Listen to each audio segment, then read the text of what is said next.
Welcome back to the 2023 Ultra4 USA Best Dam Race of the Year, presented by Rugged Radios. We are on the backside of the Pensacola Dam here at the South Grand Lake Recreational Area, just outside of Disney and Langley, Oklahoma. We just wound up the stock and the opens. We will do open awards after this next race. We just couldn't get everybody gathered because most of those guys are running this next race. I'm Miles Hasquist. Pam Hall's on my side once again, and we are about to kick off the Pro Modified class. Yes, we are. They're down there getting lined up, and Miles, you're correct. Every one of our open class champions were just now getting into their cars because they are getting ready to race once again. So it is awesome to see them getting back in their cars to do another race. They had some great sweet seat time as well. But here we do have our Project X 4900 UTV Pro Mod lineup. And on that pole position is Paul Wolf. Then it's Kyle Cheney driving for Robert Parker. Then Travis Zollinger. Then Todd Beckett. Tyler Gibbs. Tyler Rimreed. Mike Park. Cole Clark. Adam Coots. Gavin Smith. As our top 10 of the Project X starting grid for the Pro Modified class. And in 11th is Mitch Wofford, 12th Peyton Isabel, 13th Jason Susie, 14th John Seaman, driven by Byron Sterrett, and 15th is Corey Willis. And that 16th position, Roper Merrifield. In the 17th, Tony Polari, 18th, Jonathan Hayes, 19th, Terry Madden, and in that 20th position, Matthew Walraven. So we'll have 20 cars doing the same exact course we just did. They all have to hit the waterfall. The race line waterfall is a joker. You have to hit it once. You can only hit it once. So it's going to be very interesting to see how all this shakes out. Our Eastern Championship rounded up in Crandon just a month ago, and Kyle Cheney brought it home from Robert Parker.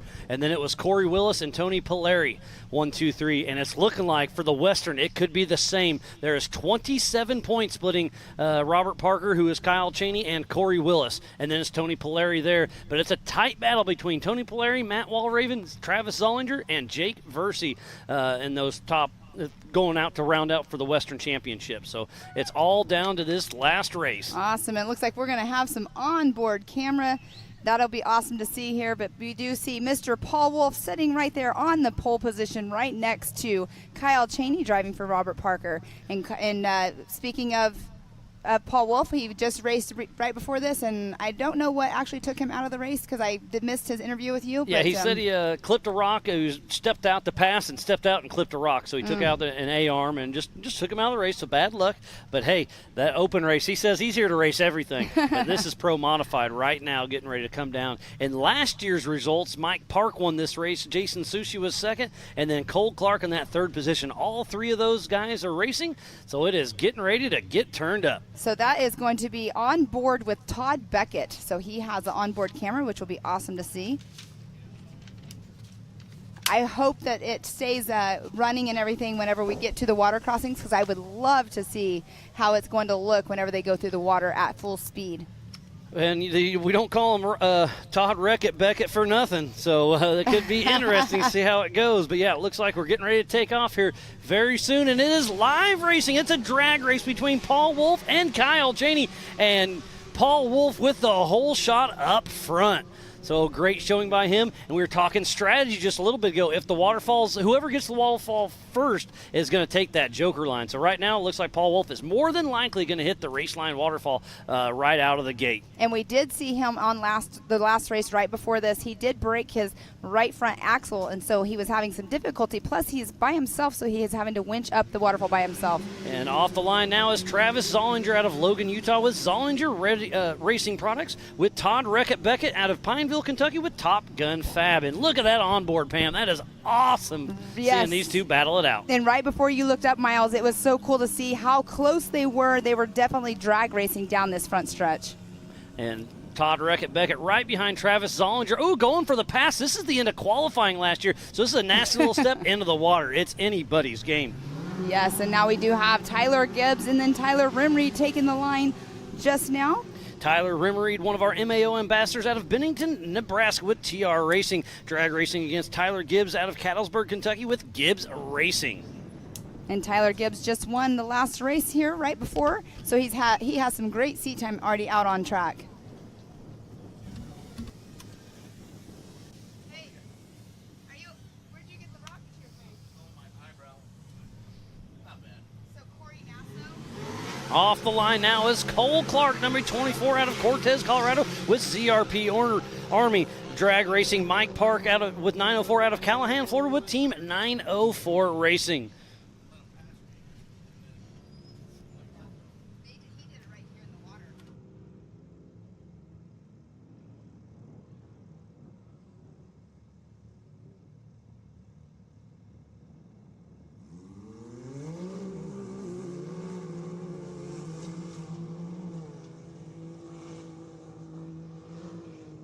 And off the line now is Adam Coots and Gavin Smith drag racing along.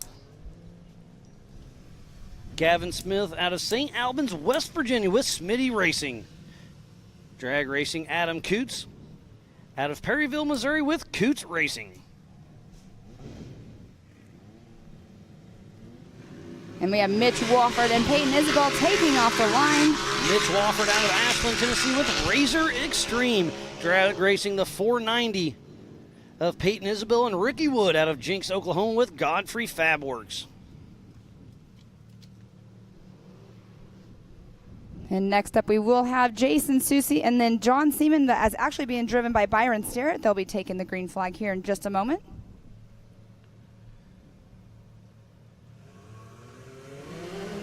So Jason Sushi and John Seaman. Byron Starrett out on course with Jason Watt Performance in Marion, North Carolina. You can have one fill-in driver per season, and John Seaman's using Byron Starrett as we speak. As Jason Sushi gets the early lead with ZRP. And Byron just came off of course as well. And next up will be Corey Willis and Roper Merrifield.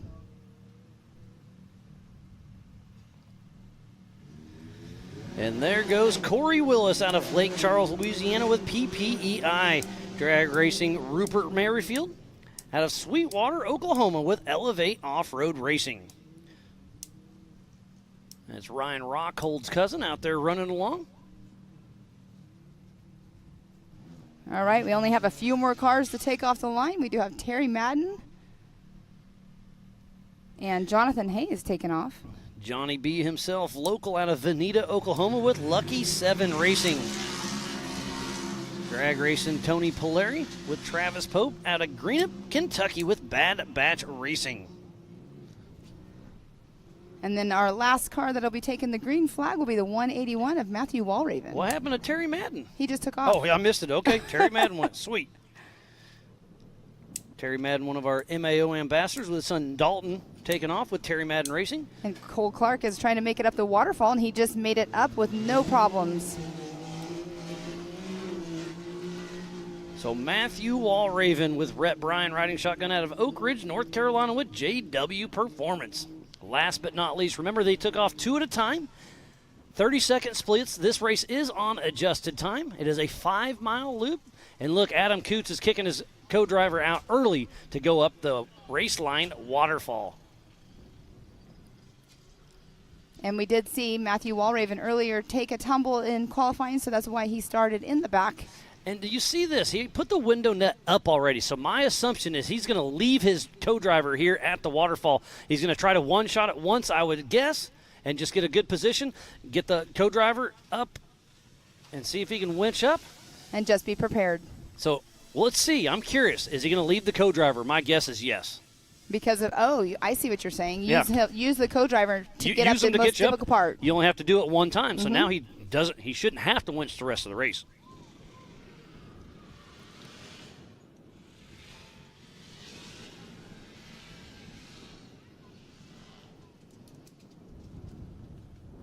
And I'm not quite sure. Oh, that's Jason Susie's co-driver's getting out as well, right before the waterfall, putting up the window net as well. So I think that's a good strategy, is use them when you need them.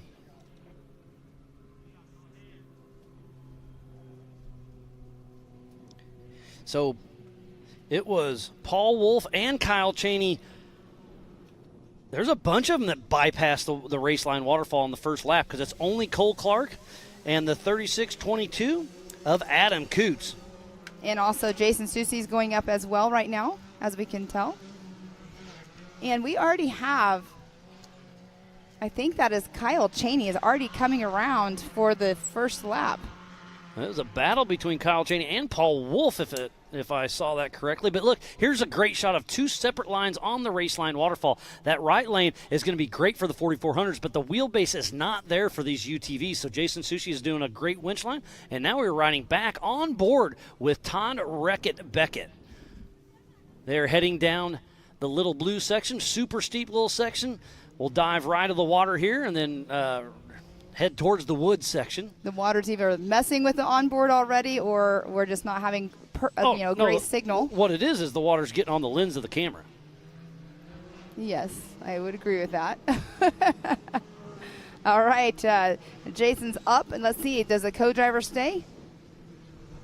Or does the co-driver get back in? Because they did put their window nut up as well. So I see Travis Zollinger on my backside.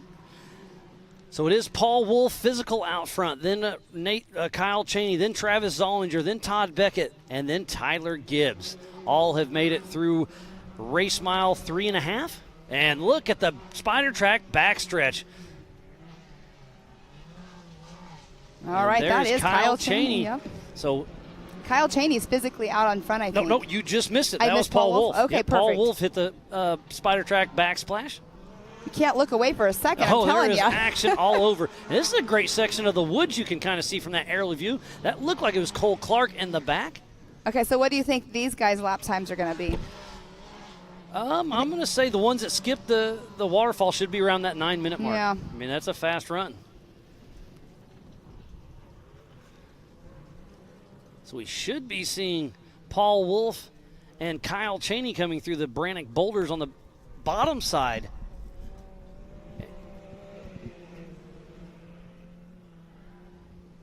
Yep, there's the Brannock boulder. So that is Paul Wolf, our physical race leader. So right behind him should be Robert Parker and Kyle Cheney.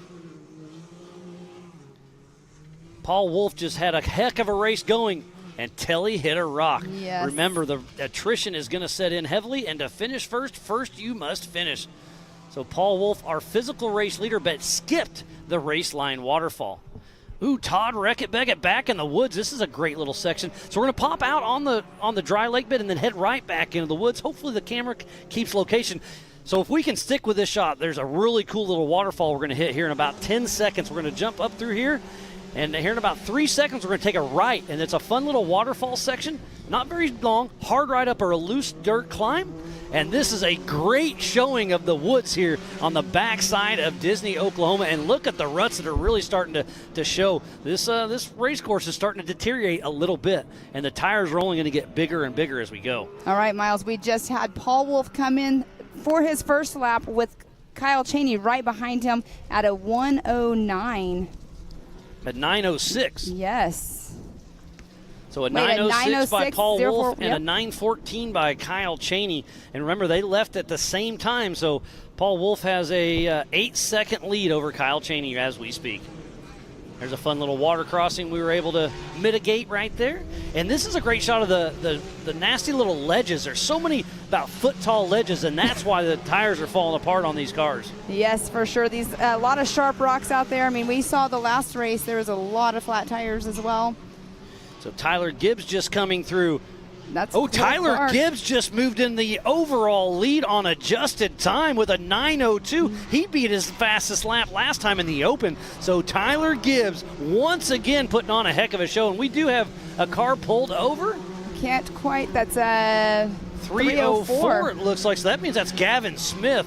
Tough break for him. There's John Seaman, which is Byron Sterrett. Oh, it looks like they'll be changing a belt. So they are stuck in the middle of the road, changing looks like a belt right there. I mean, if you break a belt, you can't move. So that's unfortunate. Your transmission is all neutrals at that point.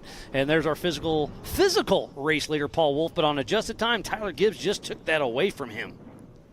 With a 9:02, 4 seconds faster than Wolf. Tyler Gibbs, he just got done racing. He just got done winning his last race. Can he back it up 2 in a row, back to back? That would be amazing. Mike Park is going through now. He has a super fast time as well. Mike Park moves into 6th position with a 9:27 lap. All right, Tyler Gibbs, wow, that was an amazing time in 9:02. So you know that Paul Wolf is going to have to step it up to get back in that number 1 spot as corrected time. Todd Beckett running in that 4th position. Tyler Rimreed is in that 5th position. As we just saw Mike Park go through in that 6th, Travis Zollinger in 7th.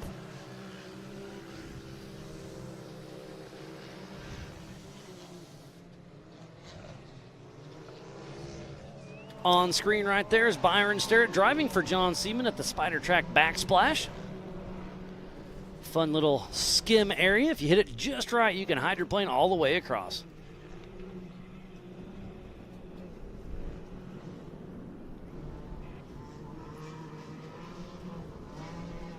That is a great view right there. I believe that is Paul Wolf from above, and that is an amazing view. Or is that Kyle Cheney? That is Kyle Cheney, right? Yes, it is. And that is heading down Little Blue section. They'll be on the top side. It'll be dropping right down next to the little cave. This is a super steep little easy drop.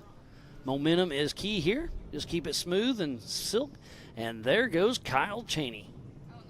Look at that. We do have a race next to Corey Willis and John Seaman, which is Byron Sterrett.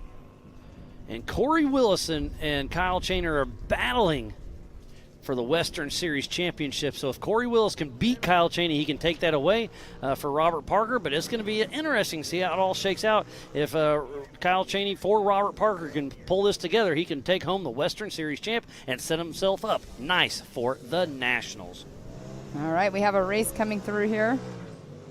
So that, I believe, is Todd Beckett. Todd Beckett followed closely by Corey Willis. And there goes Cole Clark through our finish line. But look at that. We have 3 cars in order. Oh, they about missed the little turn right there. They all turned a little too quick and a little interesting. I've seen that happen quite a bit. So we have Todd Beckett, Corey Willis, Byron Sterrett, who's driving for John Seaman, and I'm not quite sure that's who Terry that is. Madden trying to get the pass in the back. So Terry Madden and Dalton Madden all over the race course. And we got a pass right here. Corey Willis over Reckitt Beckett, and Terry Madden gets a pass over Byron Sterrett. So 2 passes right underneath the rugged radio start-finish line. Absolutely amazing. Let's see, who was that just went through? I think that was Tony. Was that Tony Polari? Yes, I do believe you're right. Tony I didn't Polari. see numbers on the side, so. We had 20 cars that took the green light right at 2 o'clock. So we're 15 minutes into this race, and there's Travis Zollinger in this single-seat Can-Am. And there's some sportsmanship. They're up there helping each other. What a great show.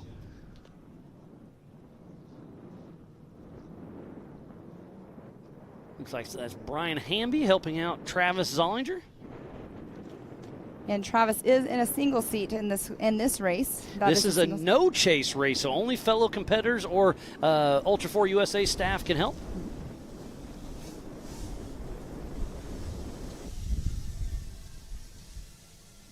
There's Matthew Walraven, if I'm not mistaken, who took the green flag from the back of the pack, but he's already made a couple passes. So Matthew Walraven has a strong, we'll see where this shakes him up in adjusted time. This is going to move him up quite a few spots, if I'm not mistaken. He'll probably be top 15 after this. Yes, that puts him in the 11th position. His lap time was a 10:24.552. So he made up 9 positions on his first lap. What a great run for him out on lap number 2. There's Cole Clark in that single-seat RS1 RMS built machine with the Slightly Heated podcast. You're just tuning in. We thoroughly appreciate each and every one of you. This is the Pro Modified class for the Ultra4 USA Best Damn Race of the Year, presented by Rugged Radios. We are on the backside of the Pensacola Dam at the South Grand Lake Recreational Area, just outside of Disney and Langley, Oklahoma. So, Miles, I was just looking at Tyler Gibbs' lap time for the last race that we were in. It was a 9:06.596, so he's picked it up by 4 seconds. Pretty impressive. But here's a little, I don't see Tyler Gibbs. So on our first heads-up loop, it's Paul Wolf, then Kyle Cheney. Tyler Gibbs has not crossed the first heads-up loop. So what happened to him? Is he broke? Is he pulled over? Did he have some issues? Not sure, but right now it's Paul Wolf and Robert Parker physically out front. Yes. Remember, this race is on adjusted time. And there's Terry Madden heading up. His son Dalton Madden helping run the winch.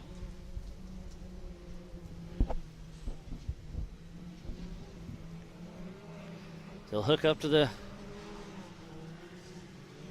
excavator and see if he can get pulled right up and out. He's on that little right line. And, ooh, do we have somebody shooting it?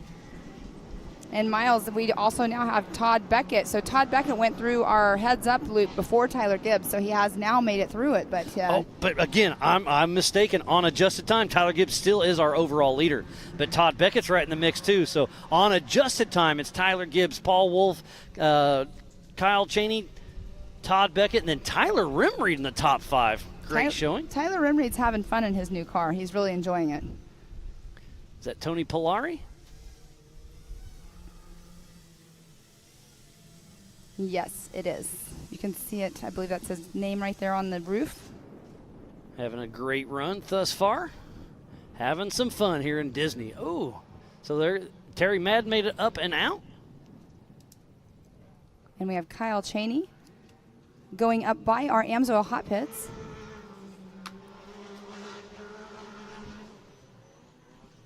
So is Paul Wolf still out in front of Kyle Cheney? Because Kyle Cheney is up there. I don't know if I missed him.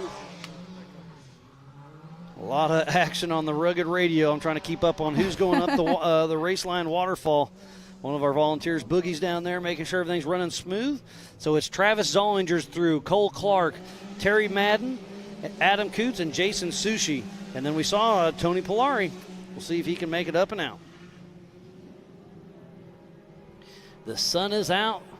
It is absolutely beautiful. And Paul Wolf just set the new fastest lap of the day with an 8:55, so shaved 7 seconds off. Paul Wolf is on a mission. Tyler Gibbs has his work cut out for him. There's Kyle Cheney driving for Robert Parker in the number 900. That Can-Am machine running strong.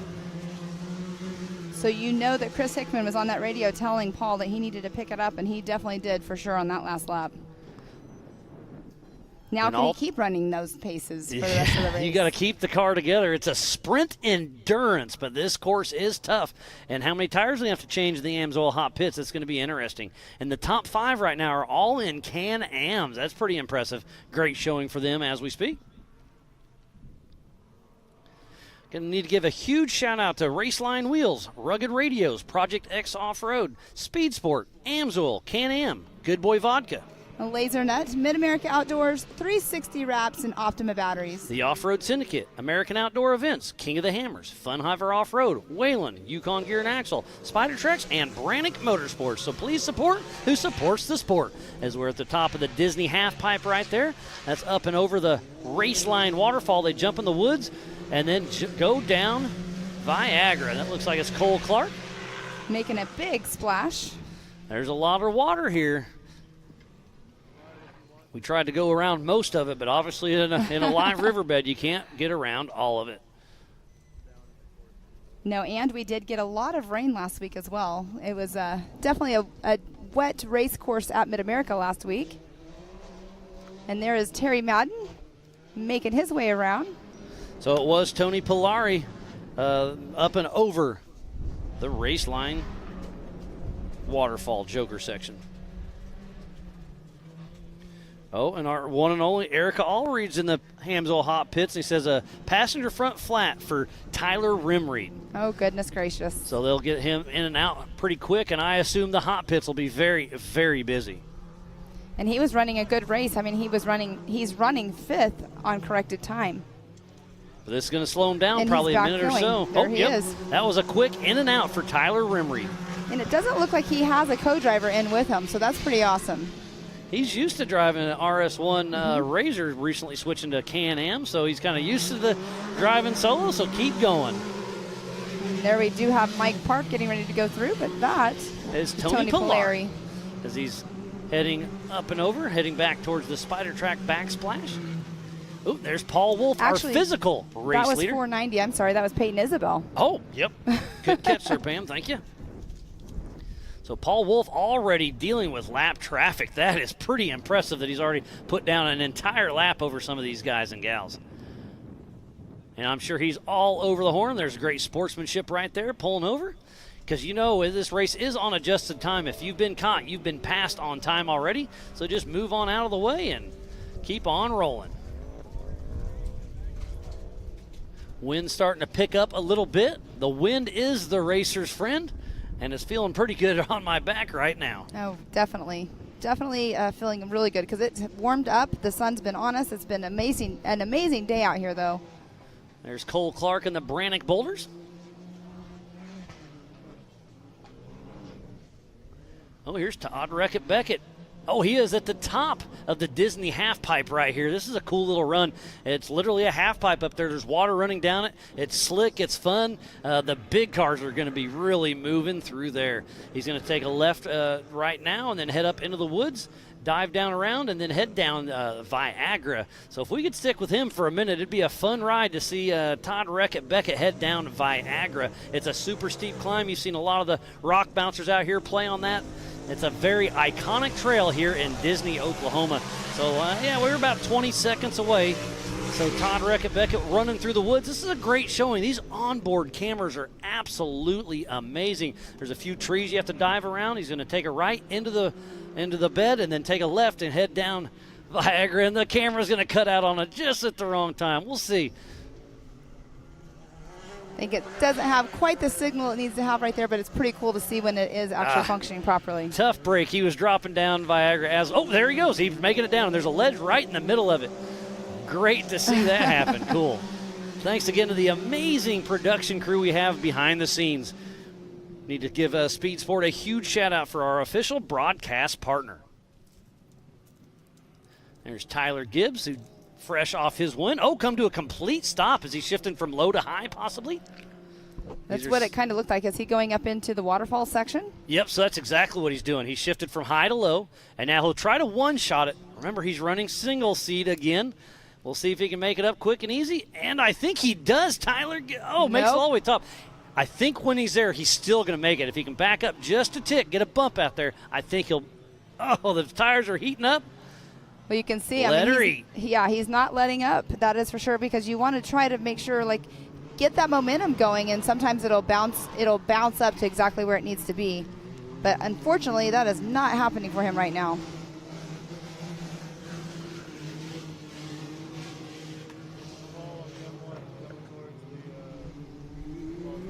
And I believe that is Paul Wolf getting ready to come into frame.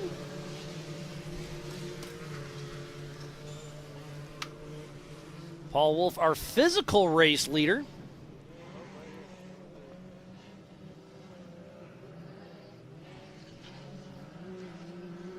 Lots of chatter on the Rugged Radio right now. Keeping everybody updated on the Raceline waterfall. All right, let's see if Paul Wolf comes through with an updated fastest lap, because that last lap he threw down that 8:55.987. That was the fastest lap of the weekend so far. By quite a bit.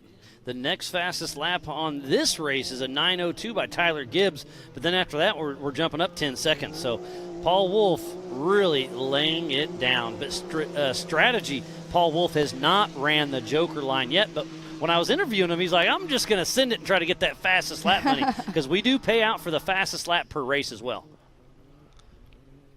Paul Wolf likes winning some checks.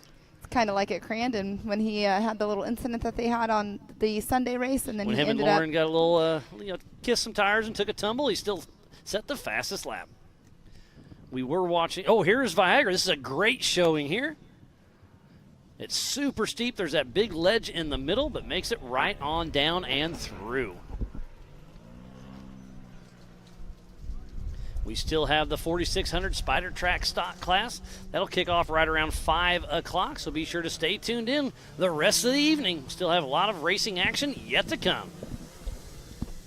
All right, and Paul Wolf and Kyle Cheney should be coming around here any moment. We're at the top of the Yukon Little Blue area. You can see the cracks in the rocks there that they go over. The terrain here is very unique, and there we do have Paul Wolf. He's going up towards the Amsoil hot pits right now. We'll see if he bypasses. I assume he is. And he has somebody right behind him. I'm wondering if that's Kyle Cheney right behind him. He's definitely fighting some lap traffic. Could it be Cheney? Absolutely. But look at that. There's Johnny B. Looks like he's going to have to battle him through the Brannick boulders. Johnny B making his Ultra4 USA debut, and he's racing Paul Wolf. But Paul Wolf is all over his tail. I was going to say, you know that Paul Wolf's probably on his, well, there he goes. He got past him. Probably on his horn trying to get past him. And I'm sure, so this is Johnny B's first race, so he probably doesn't know that that's Paul Wolf right behind him. You know, it just takes a little bit of, learning to see how it happens. But, yeah, that's our physical race leader, Paul Wolf, out front. And, again, Tyler Gibbs he started a little bit further back in the pack. Tyler started in fifth spot. So we'll follow Paul all the way across the rugged radio start finish. We'll see him coming around the corner. He'll get a little slideways, get all over the throttle, and heading through for another lap. We'll see what his lap time is on this one. And we do have a drone chasing him down. That's pretty cool to see. He slows down quite a bit to a 9:24. Huh. So I wonder. Probably lap traffic is probably being a factor right now. Lap traffic slowed him down 30 seconds. Yeah, you're right. It would cost you 30 seconds. We saw 5 minutes 5 seconds to Brannick boulders. There's some stuff going on everywhere. There's Matthew Walraven in the Raceline Wheels waterfall. See, if your ass in slides to the left there a little bit, it just sets you up wrong. You need to kind of hit it at an angle, unless he's just setting up to winch. Looks like that was, yes, it was. That was Kyle Cheney driving for Robert Parker. Physical second position.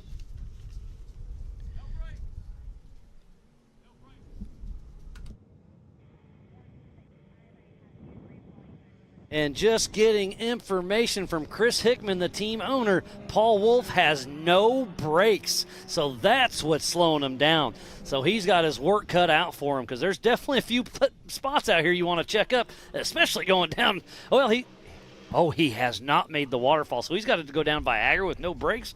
That's going to be a little spooky. Definitely spooky, sketchy. I'm glad I'm not riding with him. There's Peyton Isbell that just made it down Viagra. We'll see if Paul can keep it together.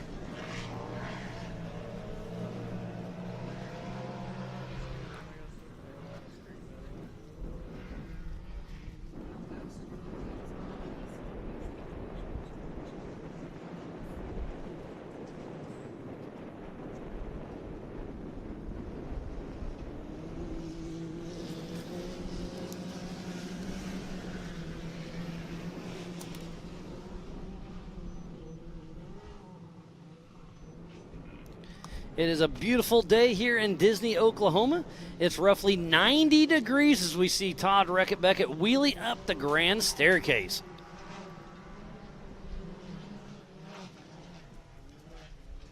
See those Fox shocks working hard. All right, so we do have Todd Beckett. He is in that number 3 spot right now on adjusted time. And look at this, Pam. It is Paul Wolf in the waterfall with no brakes in a single seater. So here's a great side of sportsmanship. Look at this. Paul Wolf in a single-seater gets lucky. This is a no-chase race. Only fellow competitors can help you get up and through. And Paul Wolf, he's going to be like, we're going to see. Yes, he look does. At that. He made it look easy, and Chris Hickman's over here to our side. He's super excited. Paul Wolf put those Nitto tires to work and made it up the Raceline Wheels waterfall. And that's a great shot of the Disney half pipe as we're back on screen with Todd Beckett.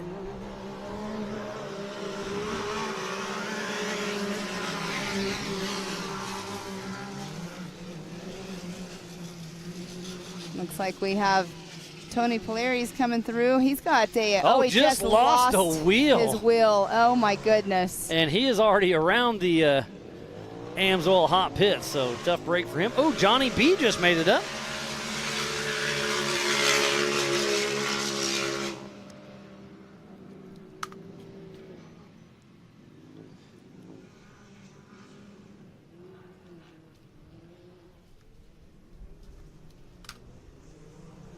That is so crazy that just happened right here. His tire, I think, passed him up after it came off.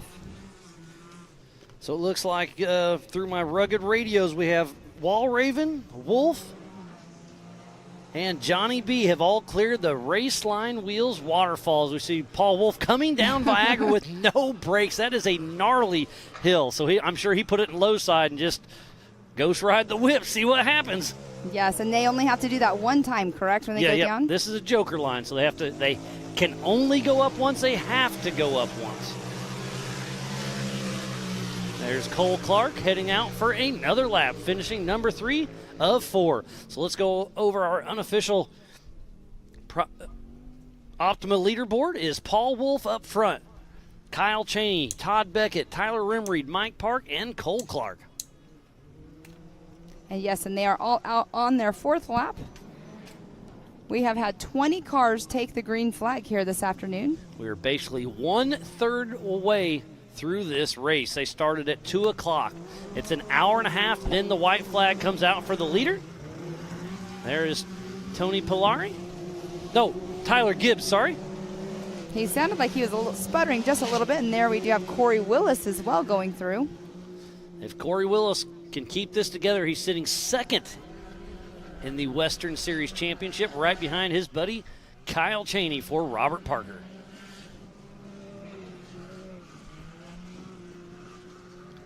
Great shot of another splash pass out back. I believe that's Paul Wolf.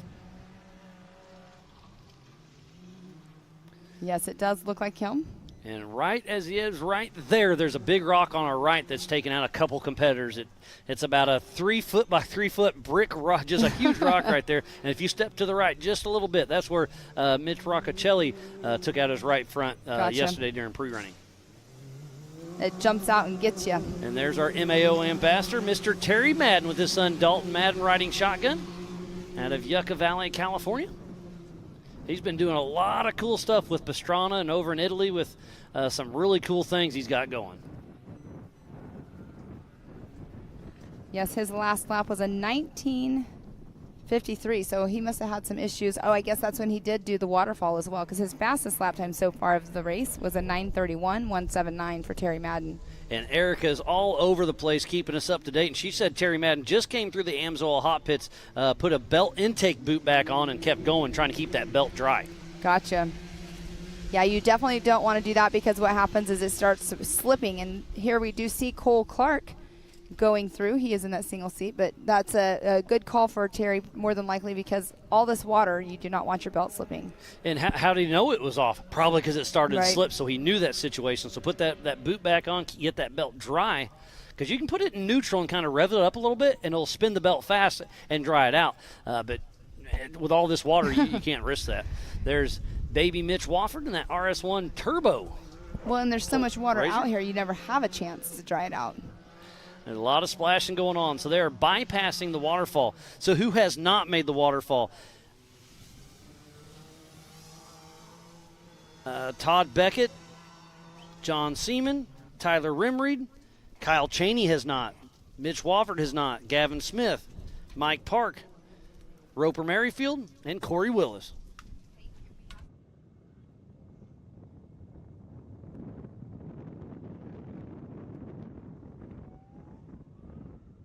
What a wonderful race we are having for the Pro Modified 4900 UTV race. We're about 35 minutes into this race, but still lots of action to come, so don't go away. We'll be right back after this.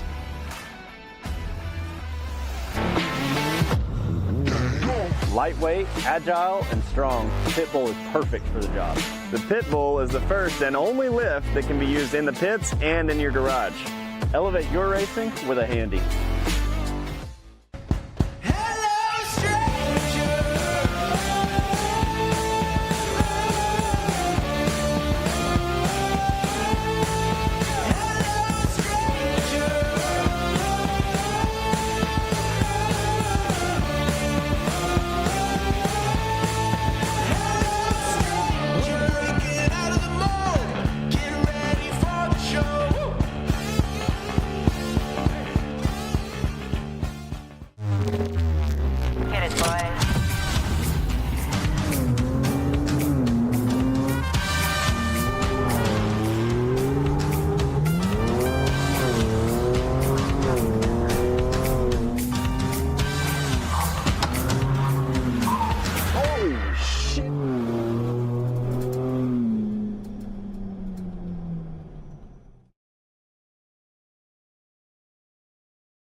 Welcome back to the 2023 Ultra4 USA Best Dam Race of the Year, presented by Rugged Radios. We are on the backside of the Pensacola Dam at the South Grand Lake Recreational Area, just outside of Disney in Langley, Oklahoma. And speaking of coming back with Erica Allreed over in our hot pits, she's giving us some more information through our Rugged Race Radios. Byron Sterritt came in and the car is sputtering just a bit. They're not sure exactly what's going on with it, so he's headed back out and just going to let her run, they say. So he's out there running for John Seaman, and all this water is taking on a toll with all of these race vehicles. But thank you, Erica, for keeping us up to date of what's going on over there. But we do have, in that number 1 position, we have had a change. We now have Kyle Cheney running for Robert Parker in that number 1 spot on corrected time. Paul Wolf in that 2nd position. And then Todd Beckett 3rd, Tyler Rimreed 4th, and Mike Park in that 5th position. So Kyle Cheney is definitely turning it up a notch, but we do have right now, that was Paul Wolf. Oh, look at that huge bicycle.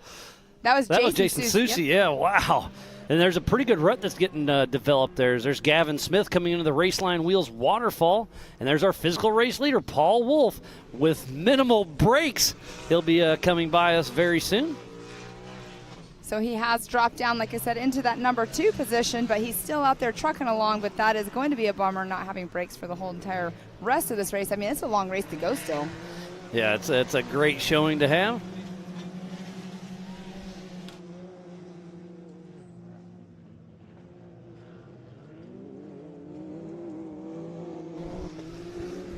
All right, we do see we have Byron Sterritt and Gavin Smith both in the Raceline Wheels waterfall section.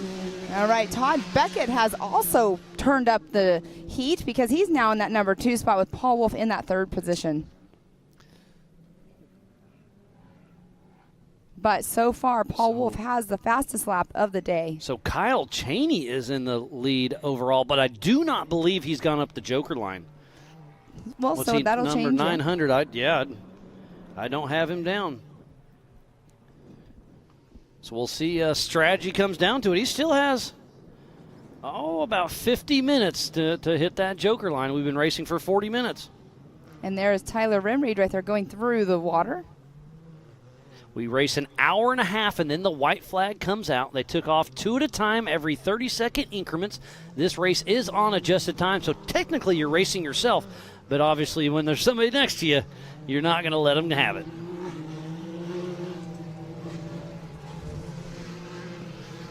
There's Tyler Rimreed clicking off another lap. And right behind him going through for another lap is also Adam Coots. And that is Mike Park. He has a little bit of a fender on the driver's side flapping in front of him. It's been flapping for a few laps. Yeah, obviously it's not hurting his vision at all. We did see Adam Coots was going just a little bit slower there on the right-hand part of the screen. Mike Park does overtake Adam Coots, and we have Gavin Smith winching up the Raceline Wheels waterfall, and Byron Sterritt driving for John Seaman is patiently awaiting. And you know, John, hey, I'm sure you're watching at home. We hate you're not here, but understand you got to take care of business back home. But I know you're sitting here telling them, go up the right line. Keep on going, buddy. But right now, strategy is Kyle Cheney and Robert driving for Robert Parker. They going to pull it together? There's our physical race leader, Paul Wolf. Well, on adjusted time, he's dropped back to 4th. There's Travis Zollinger in that single-seat Can-Am. That is another beautiful built Zollinger Racing Products machine.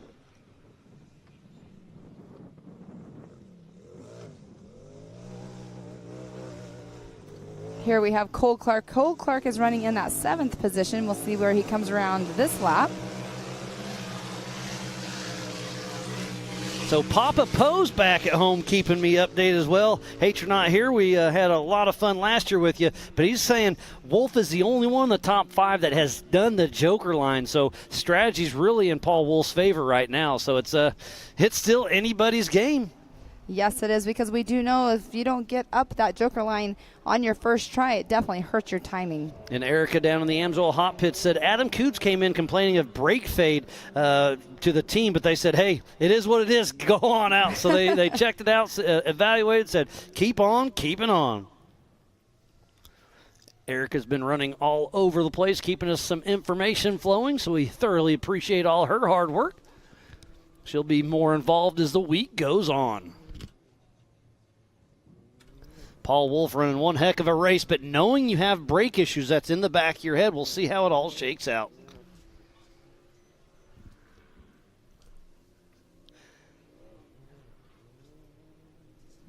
There's a wheel just got rolled up. Travis, one of our volunteers, rolled it up. There is no center to the rim. No, it's just the bead lock and the tire. It's the wheel, the bead lock, and the tire. There's no center to it. Wow.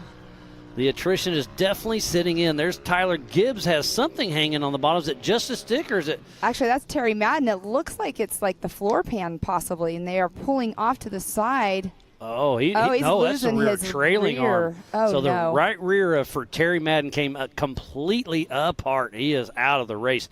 Tough break for Terry Madden. Yeah, that is definitely unfortunate. You could tell something was dragging, but here we are. And now Corey Willis just now went by him, taking it easy. Well, that is definitely unfortunate. Yeah, so Terry's out of the car, evaluating the situation, and you looking at it like there is not much he can do. Tough break for Terry Madden and his son Dalton out there having some fun. Looks like that's Cole Clark in that single-seat machine still trucking along. Corey Willis hauling the mail, heading out for another lap. Corey Willis sitting in 7th position as we speak.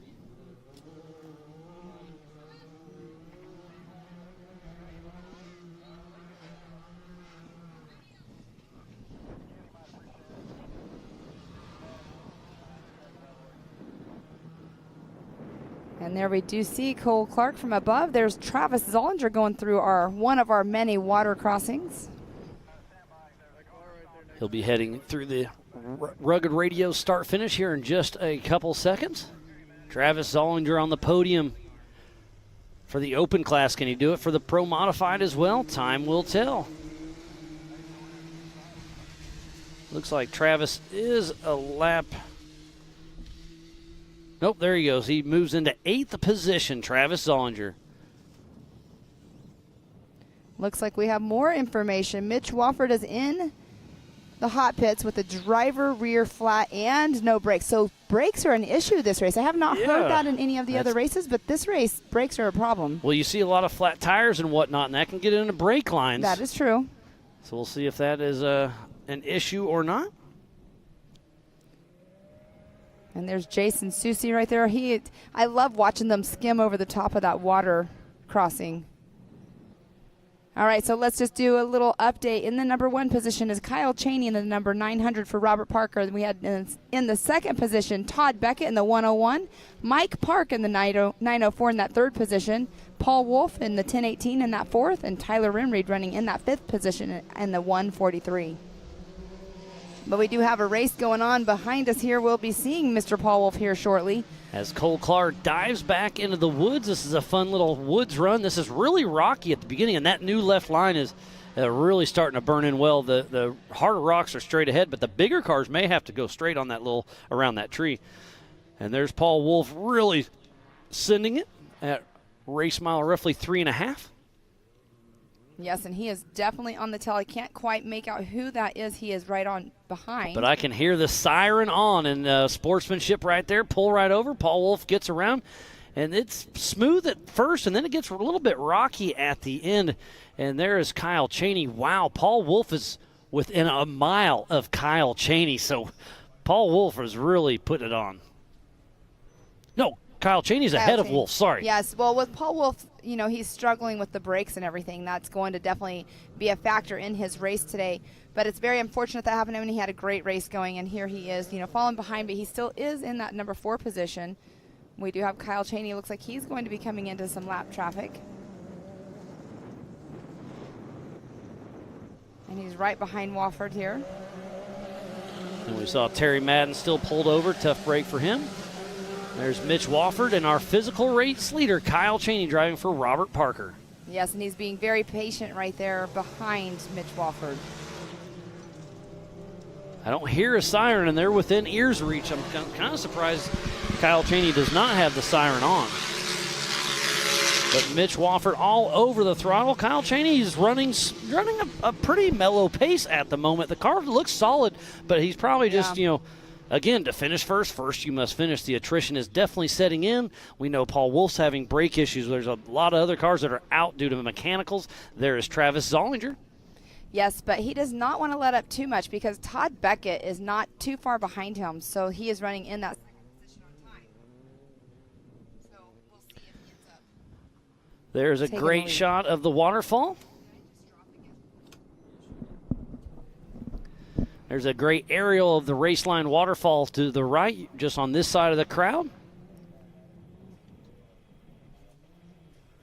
And a great overview of what Disney, Oklahoma is all about. A beautiful chunk of land down here that's public property. Come on out anytime, except for when we're racing. We do get a permit to kind of lock it down.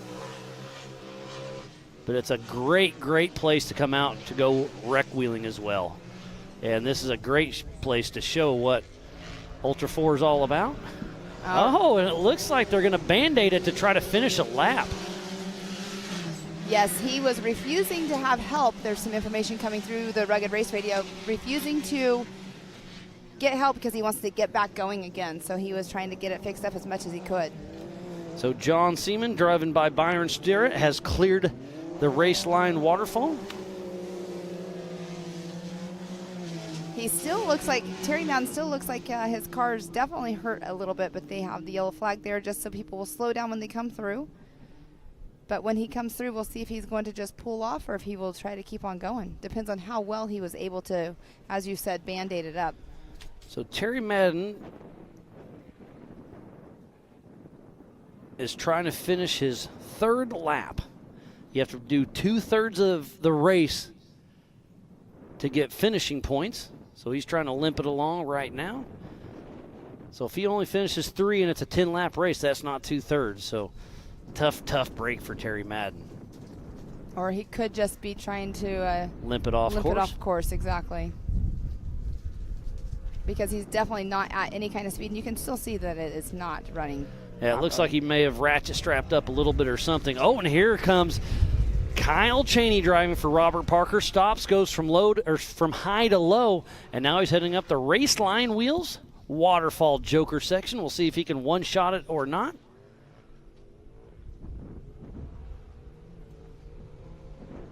He's struggling just getting up the bottom of this one. Well, and he went by just a little bit slower. His right front didn't look like it was pulling. It's not. And Kyle Cheney, we know he's driving solo, so is that driver still there? Yes, he is. Sportsmanship 101. This is what you do, folks. If you're out of the race, you stay in the race to help your fellow competitors. Again, no outside of census outside of your fellow drivers. And Ultra4 USA safety crew. So Terry Madden does limp across the Rugged Radio's finish line.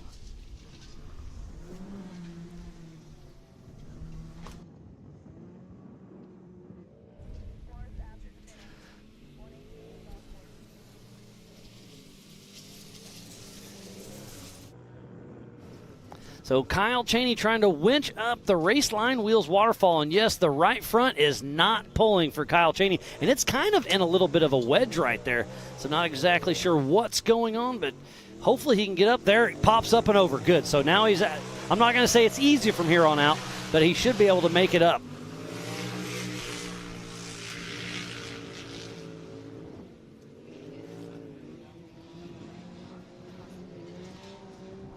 So Kyle Cheney struggling a little bit.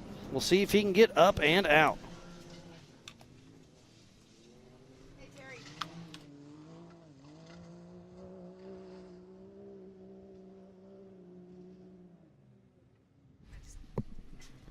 So Kyle Cheney still trying to winch up, still having a little bit of issues, but get that winch to working. Pull him up.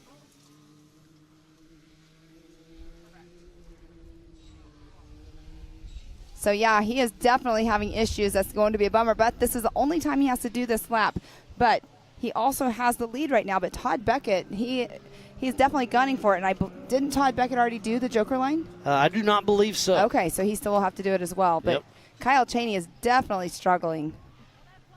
But he is up and out of the hard spots now. He needs to unhook the winch, sucker back in, and he should be done winching as long as the rest of his race goes smooth.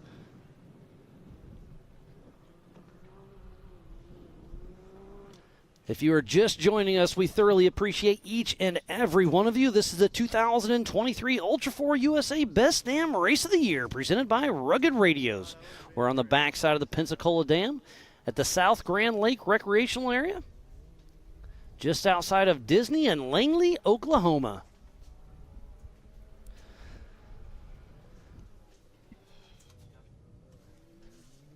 So much racing action yet to come, but we're going to step away. We'll take a quick break and we'll be right back with more racing action right after this.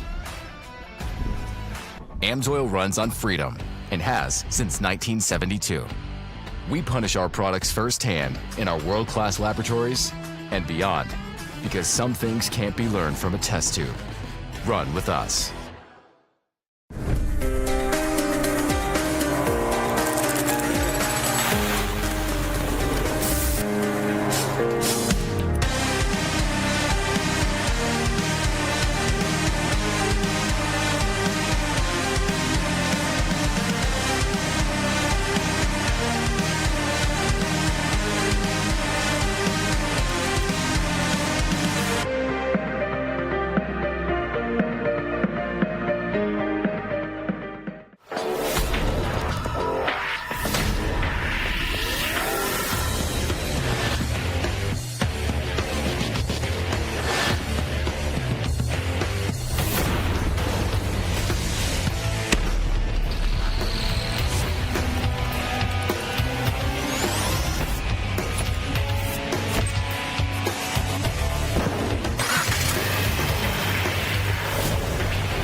Ready for any challenge.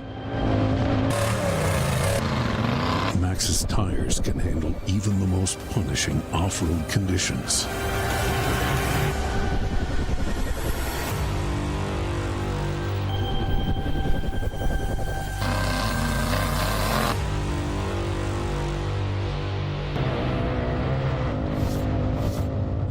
Maxxis tires. Tread victoriously. Speed Sport has been America's motorsports authority since 1934. Get news, results, and commentary from the most connected experts in the business, covering all forms of motorsports from flat track to NASCAR and everything in between. Bookmark speedsport.com on your mobile device now, or follow Speed Sport on social, and be sure to subscribe to the Speed Sport Daily. Speed Sport is your one-stop shop for all things racing on two wheels and four. Welcome back to the 2023 Best Damn Race of the Year, presented by Rugged Radios. We had some action that just happened. Paul Wolf cleared Little Blue, so he is back ahead of Kyle Cheney because we saw him going up the Raceline Wheels waterfall. Lots of action all over the course. Corey Willis was just in with a passenger rear flat, in and out. But joining me in the Rugged Race Radios booth is Dalton and Terry Madden. How you guys doing? I've been better, Miles. I know that feeling. I wish you were still in the car, but we saw you had, it looked like a issue with the right rear. Was it a trailing arm popped off? Or? We broke the front right rear trailing arm bolt. A damn bolt. Okay, the bolt that holds the front of the trailing arm. Yeah, but when it broke, it twisted out, so it broke brake line and a few other things. So I can't just put a bolt in it and go on. I mean, I could, but we're going to end up tearing up the car. So at this point, we're kind of out of contention, so it's just not worth it. Yeah, that's a tough break. I mean, it's bummer that happened, but hey, you know that's racing. You know, one bolt can take you out for sure. But I want to dwell on one thing independently right now is you have your son in the car. How cool is that? How special is that? It's good and bad. No, it's amazing. All right, let's stop you, Terry. What do you think, Dalton? I like it. It's always fun going out and riding with my dad.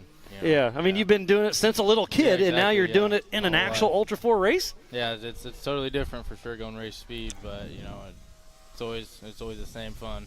Absolutely. So, Terry, how is he as a co-driver? I mean, you've been a co-driver for a long time, and And now having your son being your co-driver, what's the difference? I mean, it's really hard to co-drive for me because I'm pretty picky because of what I did co-driving. But I'm trying to train him, and he's doing super, super good. But my goal, to be honest, Miles, that I haven't really told anybody is this is probably going to be my last Hammers. I really want Dalton to co-drive for me, and then I'd like to hand it to him. So we're going to get him as much time in the car as we can, and then I'm going to get out. And then what's your plan from there on out? I don't know. I love the coaching. Okay. So still be involved, but less behind the wheel. Yep. Or in the car. Yep. More in the pits, the kind of strategy, whatever. Absolutely. Awesome. Well, that's a cool thing. So he'll co-drive for you here and at Havasu, I assume, and then King of the Hammers? Yep. So you got some time. And then we'll get him some seat time next year, and then the year after will probably be his first Hammers. So, Dalton, what do you think about getting behind the wheel? Oh, it'll be awesome. Yeah, I'm definitely excited for the experience for sure. Just need, a little more time behind the wheel, have my dad code.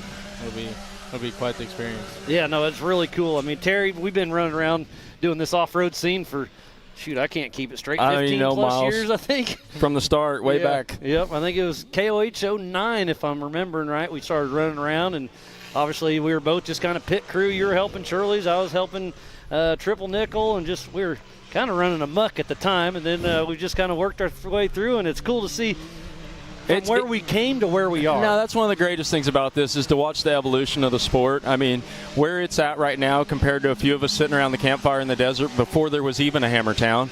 And, what the Robinettes have brought into it and what we're doing is the family's back. Yeah. And to watch it grow growing, yes. And to watch the opportunities for the new kids, that's the side of it I want to get involved with.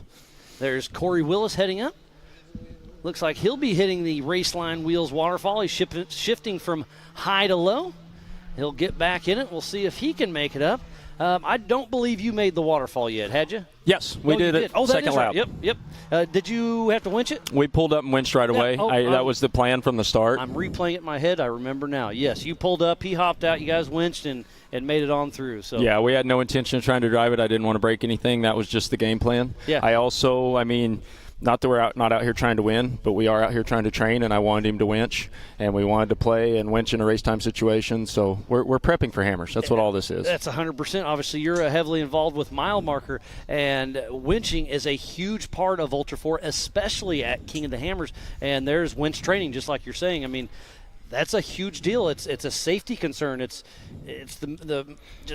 the equipment itself. And we do a lot of it, and I actually coach and teach a lot of it. We have a lot of training sessions out there in Johnson Valley, but you can train all you want. When you're winching in race atmosphere and trying to get back in and trying to get excited and your finger fobbling the buckles, and it's and you got different. Gloves on, you got a helmet, you're excited, you're soaking wet. So to be able to do that during a race environment in a race that I don't want to say doesn't matter, but it doesn't matter as much. We're not running for points this year. It was a plan to winch that to give him that experience. There's nothing like race experience except for when you're racing. You're absolutely correct. And there is our physical race leader. That is Paul Wolf still out front. Ooh, and Kyle Cheney's hot. So our physical 1 and 2 who took off side by side are within 3 seconds of each other. This race is really starting to develop as they're heading up towards the Yukon Little Blue section. Where are we at on time, Miles? We are an hour in, so the white flag will be flying in roughly 30 minutes. And where are we at on lap count? The leaders are out on lap number 7. Okay. And so Todd Beckett on adjusted time is out front. And then Tyler Rimry just moved into third on adjusted time. So Kyle Cheney struggled a little bit there on the Raceline Wheels waterfall and stepped back just a little bit. So right now on adjusted time, it's Todd Beckett, Paul Wolf, Tyler Rimry, Kyle Cheney, then Cole Clark. But have all of them ran the waterfall?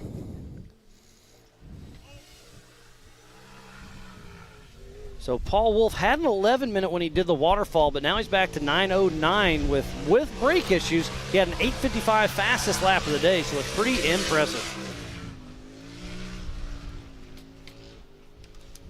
Corey Willis has cleared the joker line. So Todd Beckett has not. So even though he's out front, he still has to do the waterfall. That was my question. So, who do we have that has to run it yet, Miles? So Todd Beckett still needs it. Rimreed needs it. Wofford, Gavin Smith, Mike Park, Roper Merrifield. So that changes our top 3 drastically because Todd and Tyler, neither one have ran the joker line yet. Looks like Wofford is broke down on the rocks entering the pit. So tough break for baby Mitch Wofford.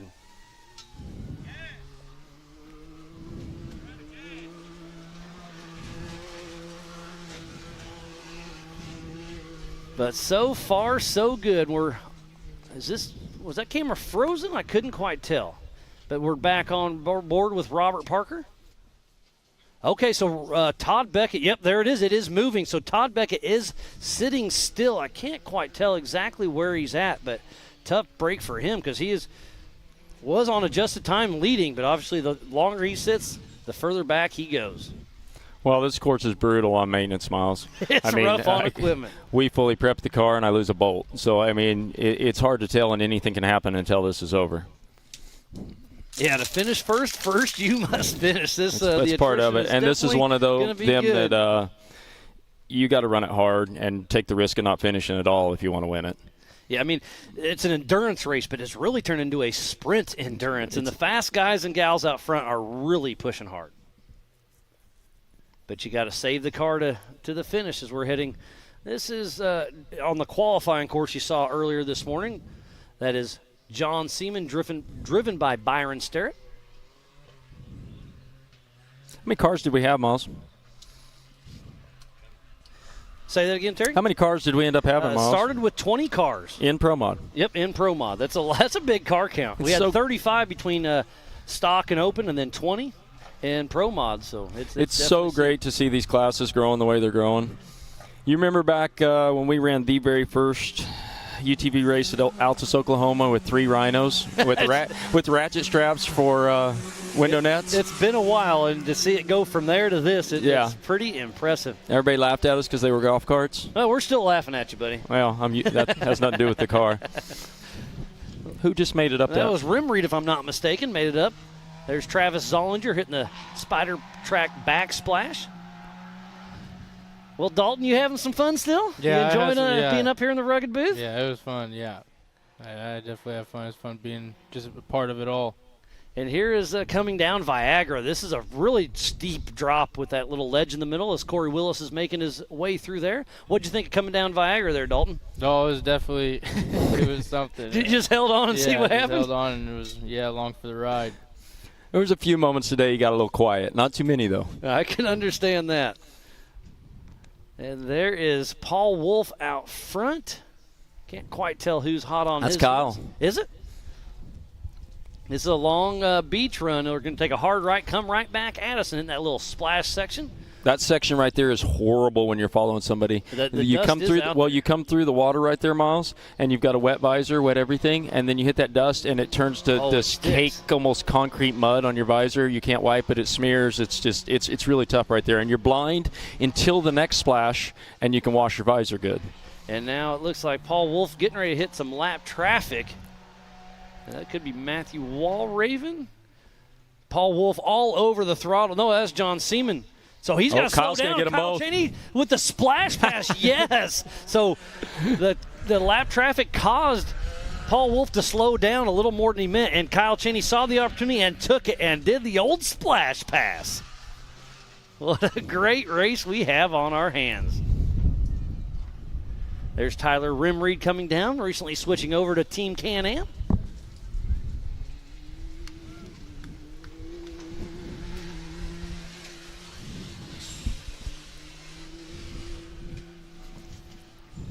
Well, what a wonderful guest we had in here, Terry.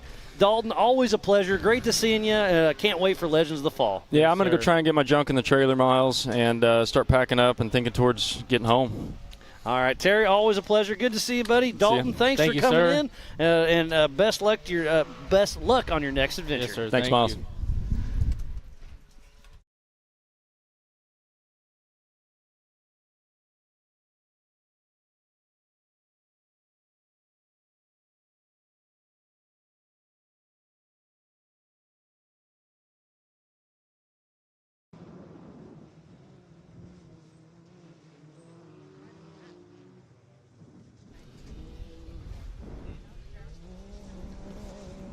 So there is Paul Wolf coming through. We saw Todd Beckett pulled over.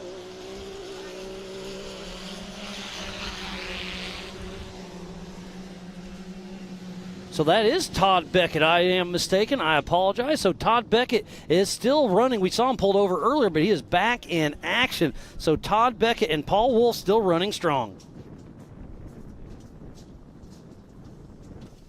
And there we have Tyler Rimreed going through the water, but what a great race going on right there with Todd Beckett and Paul Wolf. Todd Beckett out in front. His fastest lap of the race so far is a 9:03.511, but Paul Wolf still has the fastest lap of the entire race at an 8:55.987.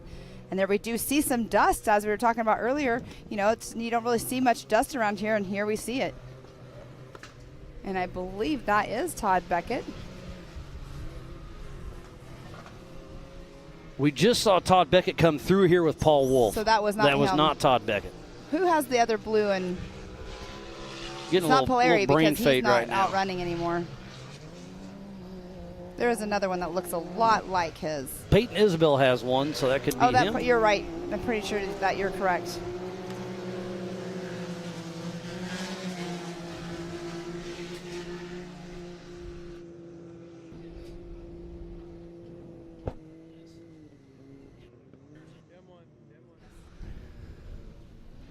Looks like it could be. Ooh, there's Jason Sushi with a broken right front. So tough break for him. That should be right. Yep, there he is. I'd say it's got to be right around here because JT Taylor is right there. He's trying to drive it off to get off of the race course just he enough. was right in the center. That's right at the finish of qualifying from this morning. And I believe that was Kyle Chaney passing behind him just now, but what an unfortunate. This race course is taking a toll on these cars. A lot of people. Robert Parker has, Kyle Chaney has dropped back to 5th position. Cole Clark's in that 4th spot. Rimreed has moved all the way into 3rd. And 2nd's Paul Wolf. And then at 1st is Todd Beckett. Remember, this race is on adjusted time. Right now, it's just Paul Wolf and Todd Beckett. And speaking of Todd Beckett, he's right there. And he has to hit the waterfall this time around, so that's going to help Paul Wolf on his time. This time split, it's going to be close. We'll see if Paul Wolf can get back around Todd Beckett on adjusted time. Todd Beckett left only 30 seconds behind, so he's already up. Yeah, a one shot. Nice job at the Raceline Wheels waterfall joker section. Yeah, he was smoking his tires just a little bit, and then the next time he gassed it, it bounced right up, and here he went. And where's Paul Wolf? Because Paul Wolf didn't have to take this. I forgot. He's already done that. Yeah, it's a joker line. You can only hit once, and you have to hit once. And he tried to turn a little bit early. You have to go all the way to the top and up and around. There is Paul Wolf already down the Yukon little blue section. You see him getting a little slideways right there. That is off camber, and it steps down quite a bit. There's actual stair steps right there going down. So pretty cool to see him drifting sideways down that. Paul Wolf is a man on a mission. And that looks like that was Corey Willis. Not quite sure, but I think it was. And there is Matthew Walraven still running. Unfortunate roll this morning in qualifying, but he is outrunning a pretty good race. I mean, he's actually up in 6th. He started in last place because of the mishap he had during qualifying, and he's already up into that 6th position on corrected time. So it looks like it's just Mitch Wofford, Gavin Smith, Mike Park, Rupert Merrifield, and the ones have not taken the Raceline Wheels joker line. And there is Chaney. Kyle Chaney driving for Robert Parker, heading through the Brannick Boulders. Cole Clark heading out for another lap. That puts him in 3rd position on adjusted time. Cole Clark started back in 8th position, so about a minute and a half behind Kyle Chaney. So on adjusted time, he's got him about 2 minutes right now. So Kyle Chaney's going to have to step it up if he's going to get on that podium. We just had Corey Willis go out for another lap, but Kyle Chaney should be coming around here in just a moment. He's making that last left-hand turn before he's coming through for another lap. We got about 20 minutes to go before that white flag will be flying for our leader. And as of right now, it is Todd Beckett and Paul Wolf, then Cole Clark, with Kyle Chaney sitting in that 4th position as we speak. Tyler Rimreed is in 5th, so that's our top 5. Overall for the Pro Modified 4900 UTV race. Yes, and Todd Beckett, his last lap was his fastest lap of the race so far at a 9:03.511. So he's definitely picking up each lap that he goes through. And there is Todd Beckett. He's got a great race under his lap, but hey, that means that pushed Paul Wolf about 2 minutes ahead of him if I'm doing just some guesstimation math. And that's Byron Sterrett in the 111 of John Seaman's car. He's a lap down, but still pushing strong, trying to get some points for John Seaman. Byron Sterrett just raced the stock class, and now he's in the Pro Modified. There's Tyler Rimreed in 5th position on adjusted time. Don't forget to go to live.ultra4racing.com for the same live timing we have here in the Rugged booth.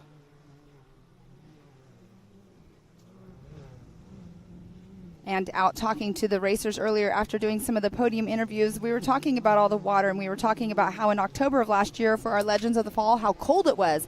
Everybody was freezing, and this time they're like, I feel like we're at a water park just on some rough slides is what we were hearing. But yeah, the water's kind of welcoming during this one because it's definitely warming up today. Yes, it is.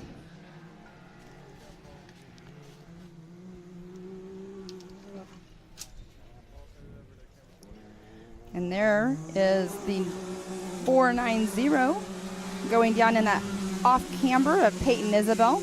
And don't forget, get on our MAO app on Google and on Apple. Go to AOE.tv. Go to Speedsport.tv. Get on our Ultra4 USA, MAO, and BMR Facebooks. Hit that share button, start a watch party, and hashtag it up. We will be doing a post-produced 1-hour special on Speed Sport, our official broadcast partner.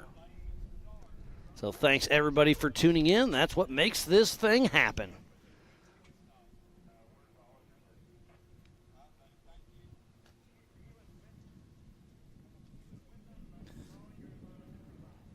There are a lot of cars that start. We started with 20 cars, but the attrition is definitely heating up.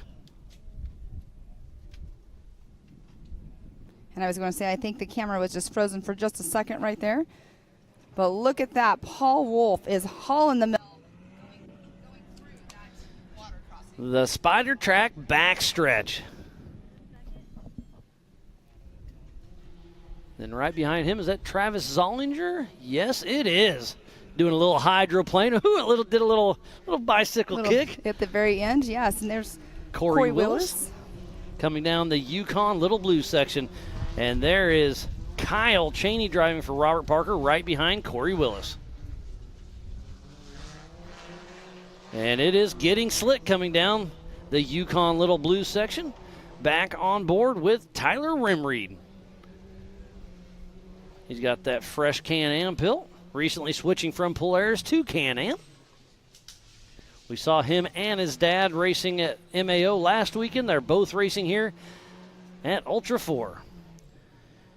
For the best damn race of the year, presented by Rugged Radios. We're on the backside of the Pensacola Dam here at the South Grand Lake Recreational Area, just outside of Disney in Langley, Oklahoma. We still have the 4600 Spider Track stock class yet to go, so be sure to stay tuned. We have some awards to give away and one more race yet to come as we're nearing about, I'm going to say, 3 more laps to go as Paul Wolf, our physical race leader now. Where was Todd Beckett? I have not seen Todd Beckett, but Paul Wolf right here will be getting around this driver more than likely, but they are racing, even though Paul Wolf is up in the lead and he is a lapped car right in front of him.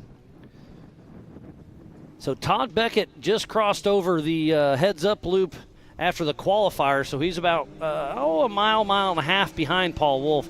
Paul Wolf he's trying to get the pass. Paul Wolf just set another fastest lap of the race. He now picked it up to an 8:55.628. Paul Wolf is on a mission. Yes, he is definitely turning up a few notches, not just a notch. There's Tyler Rimreed. Looks like he's being followed closely behind. Can't quite make that one out yet. Smith. That's Gavin Smith. The number 304 out of St. Albans, West Virginia with Smitty Racing.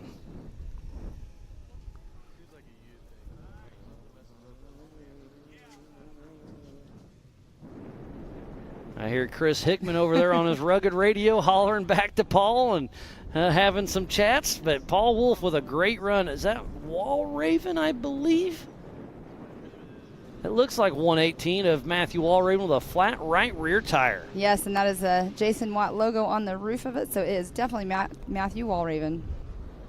The Amsoil hot pits have been very, very busy with mainly just tires, but obviously there's definitely been some axles. We saw Terry with his trailing arm bolt issue.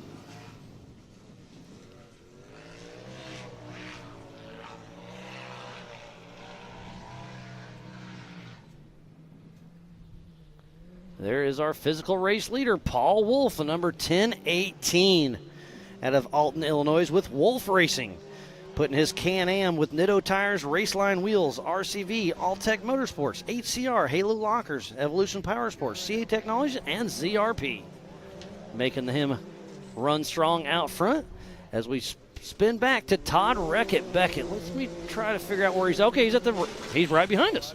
Oh, and that's a sputter. He just lost a belt, or the transmission went in neutral. I would say he lost a belt.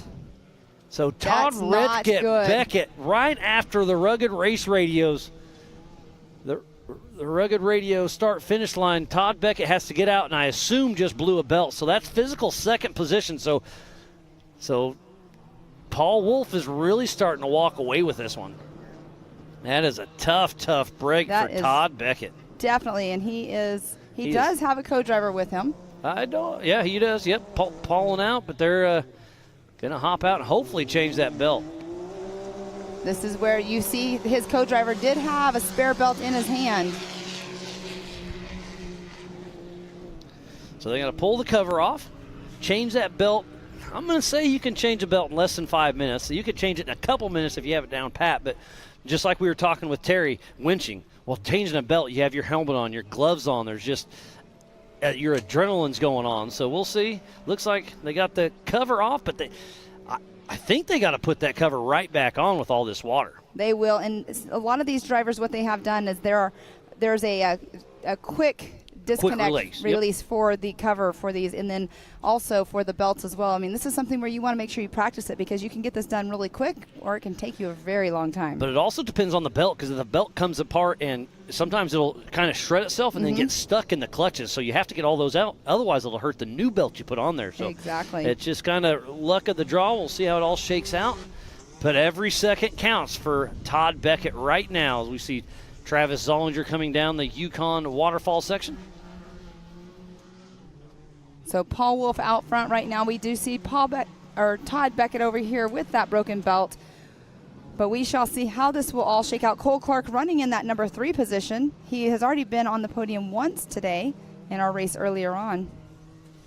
And now he's getting closer and closer to Todd Beckett. I think Cole Clark's going to pass Todd Beckett. Yeah, they're getting ready to come through the finish line here in just a moment. That is Gavin Smith that is right in front of him. I'm sorry. Peyton Isabel, I think? Peyton Isabella. Okay, yep, all good. Oh, and he knows he's got pressure behind him. Oh, and here's the third splashing. car. They're hitting hard. So Cole Clark, it looks like he's going to move into second position.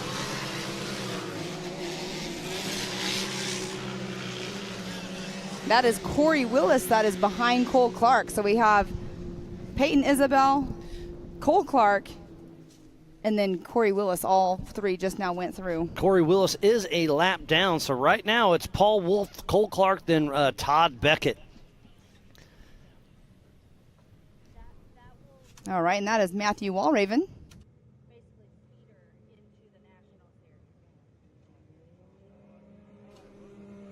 Oh, and he just sails right over that water. It's so cool to see them just hydroplaning through.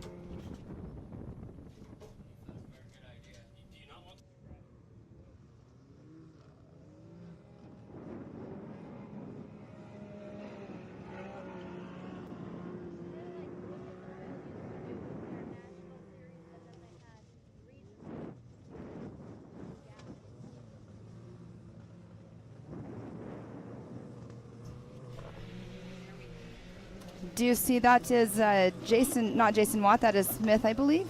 That is John Seaman and Byron Sterrett driving for him, but it's a little off pace, spitting and sputtering just a little bit. Oh, so let's see what we just did. You know what Todd Beckett just did? They left the clutch cover off, and he left his co-driver as well. The clutch cover is interesting. With all the water here, I think I would have left that on. Leaving the co-driver, I do understand that just for time-wise. But, okay, yep. Byron Starrett driving for John Seaman just does pull off. He finished a lap. So John Seaman gets 6 laps.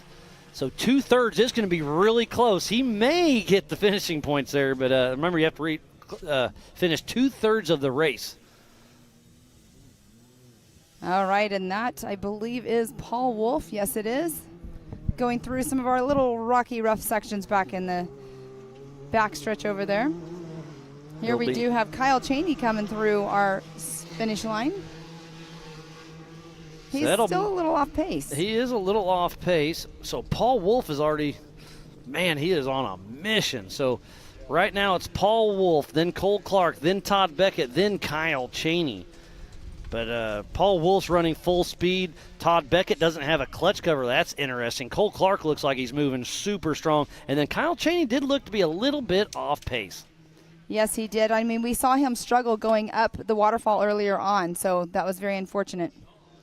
But he is definitely off pace compared to what he normally is driving.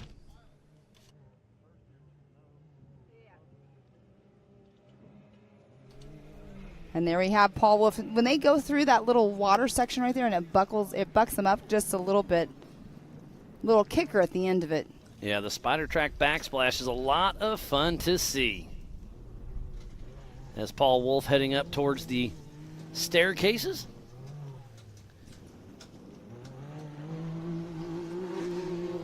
And that is Todd Beckett. Yeah, he's pushing strong still. Tyler Rimreed clicking off another lap. So Rimreed still in the top 5. But it's still anybody's race. There's Corey Willis heading down the Yukon Little Blue section. That little kicker right there when they bounce down is a little gnarly. Yeah, terrifying with no brakes, Jason Sushi says. He was having some issues and then popped either a ball joint or an A-arm or something, so he's out of the race. We saw JT Taylor pull him off the race course just a little bit ago, so tough break for him. And there we do have Paul Wolf. Still on a mission. A man on a mission.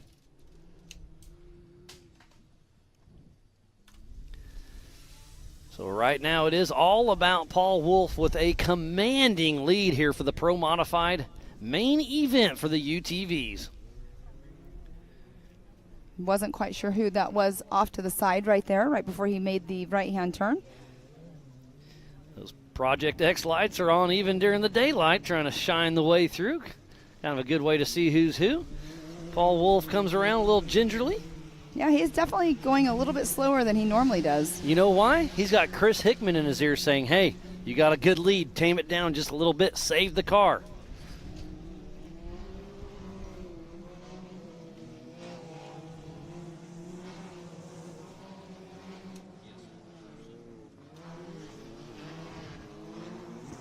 And that's Gavin Smith.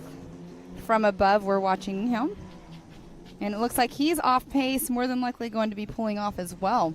Man, this race course is definitely taking a toll. He hadn't quite made it to the rugged race, the rugged radio stop. It shuts off. Looks like he's pulling the dash off a little bit. Not sure if something got wet or whatnot. He's pulling up to JT Taylor.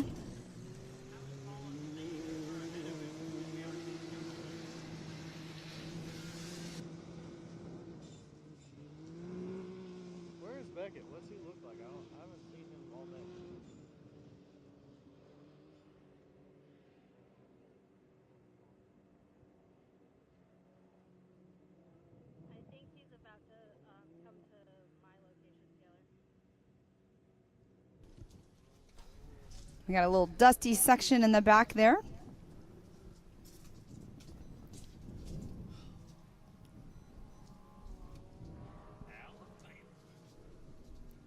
All right, let's see who this is hauling the mail down backstretch.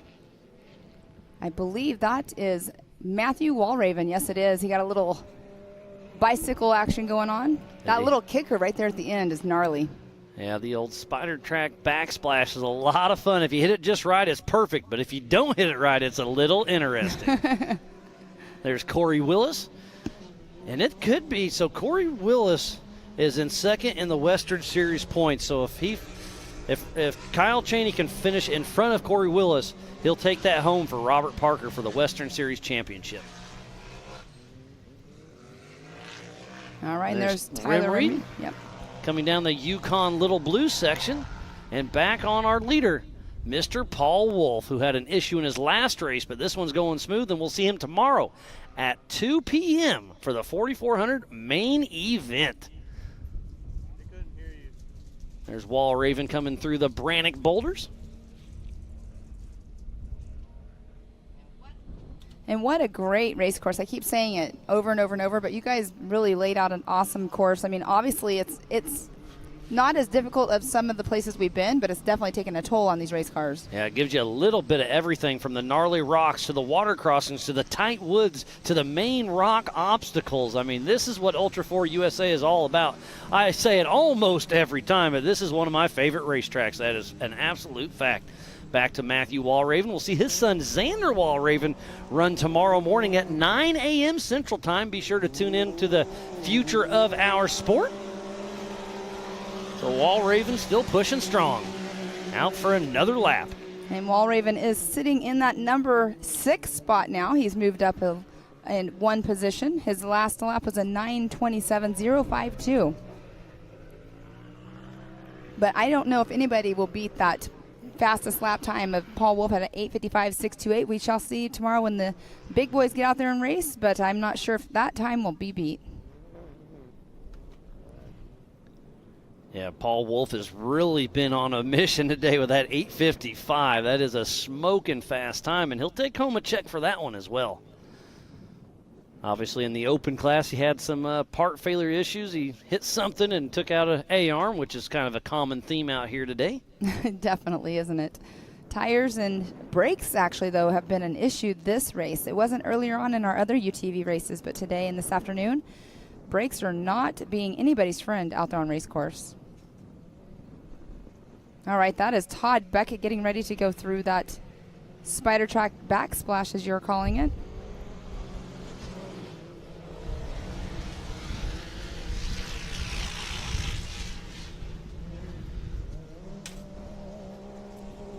I think that was Rupert Merrifield that just went through our finish line.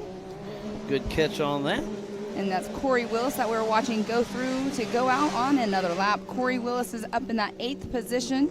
His fastest lap, he actually just broke the 9-minute mark. He's at an 8:59.005. So good job on Corey Willis. Oh, and Ryan Miller's tuning in.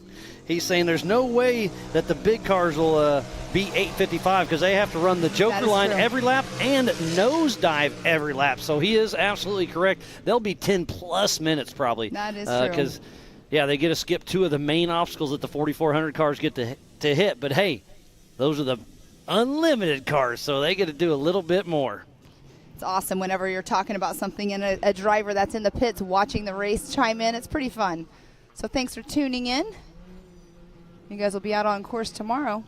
It's going to be exciting to watch, but you are 100% correct. But Todd Beckett, he has dropped down into the 3rd position. So we have Paul Wolf, Cole Clark, Todd Beckett, 1, 2, and 3 right now on corrected time. And there we do see Todd Beckett on screen.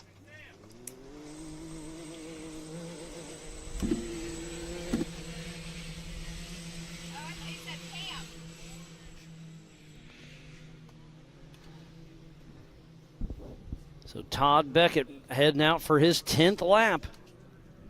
And we only did 10 laps earlier. So next time around for Paul Wolf, he will be getting the white flag. And speaking of Paul Wolf, as I was looking at the start-finish line, I saw his lights, his Project X lights in the distance. So he is at race mile 3.5. So I'm going to say here in about 3 or 4 more minutes, the white flag should be flying for Paul Wolf. How far back is Cole Clark? How far back is Todd Beckett? And is Kyle Chaney going to be able to get in the mix? It's going to be close. We'll see. But right now, Paul Wolf, Cole Clark, and Todd Beckett.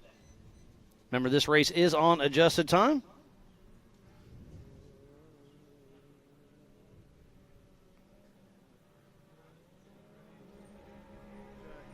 And And Tyler Rimreed, he is definitely having a lot of fun, as I said earlier, in his brand new Can-Am that he just finished building just a couple days ago. They were still working on it, and here he is out racing it already. Yeah, got it teched. We have Lee O'Donnell here, our USAC rep, who's our sanctioning body, runs timing, scoring, race operations, safety, and tech. They've been a huge addition to our Ultra4 USA family, helping everything run smooth. All right, we should be seeing Paul Wolf here in just a moment.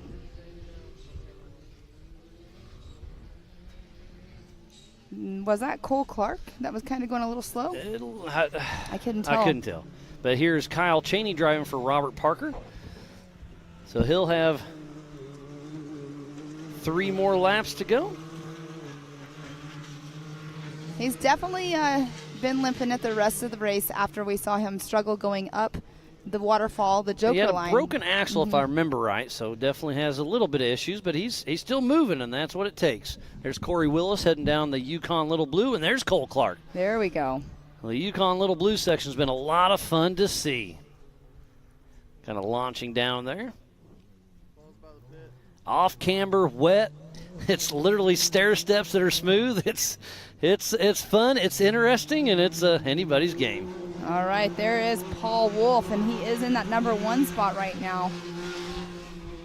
And he was having brake issues earlier on, but it doesn't seem like he's had any problems since then, since we were told that. Maybe whatever was going on, maybe he had an air bubble in there or something, I'm not sure, but it doesn't seem like he's been having any brake issues the rest of the race.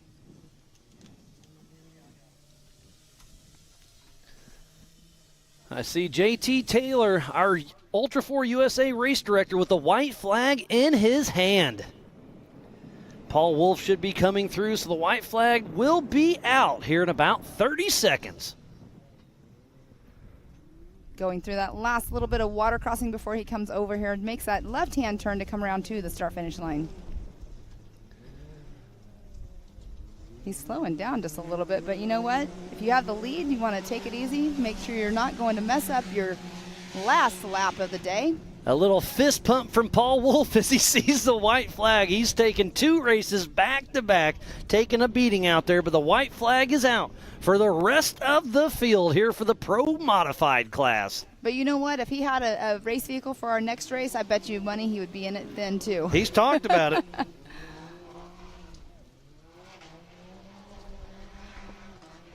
All right, so where is Cole Clark and Todd Beckett? Our 2 and 3 position.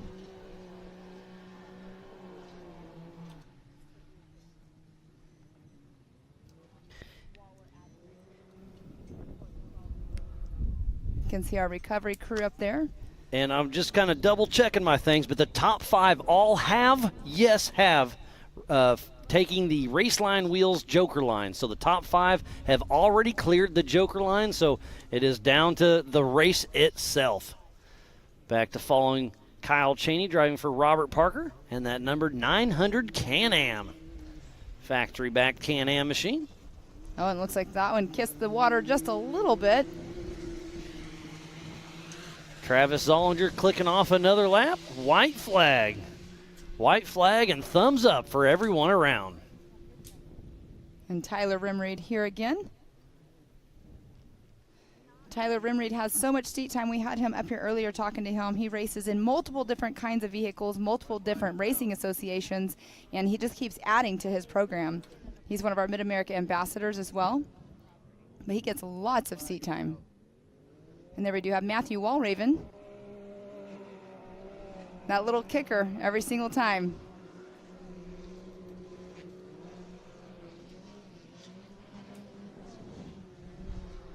And there we see Kyle Cheney going down that little down step. At the Yukon Launch Little Blue. Kyle Cheney still pushing along like we're talking, a little bit off pace, but he's making it happen. And there's our physical race leader, Mr. Paul Wolf. Is he going to be able to pull it all together? His last lap around was a 9:11, but the fastest lap was an 8:55.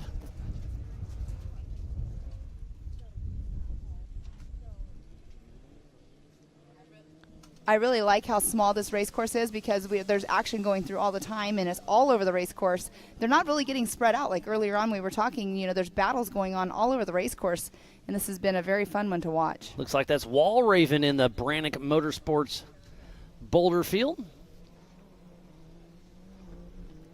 Up next will be the 4600 Spider Track Stock Class.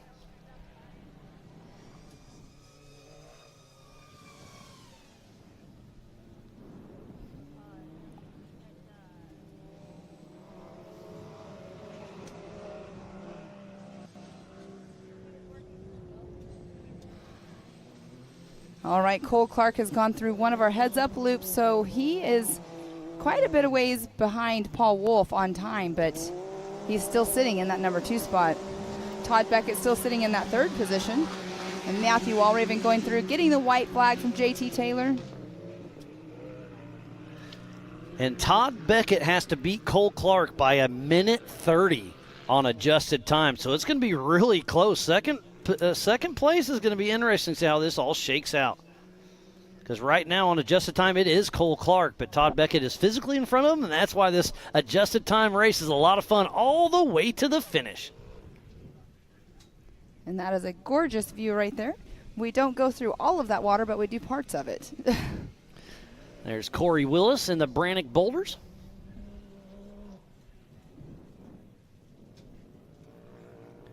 It's been fun keeping up with the Optima Battery leaderboard in our top left of our screen. You can also go to live.ultra4racing.com for the same timing we have here in the Rugged Studio.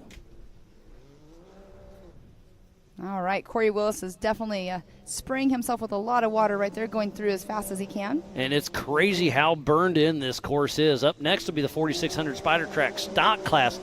Those are Jeeps, Broncos, Toyotas with 35-inch DOT tires running after some of these. It's going to be interesting.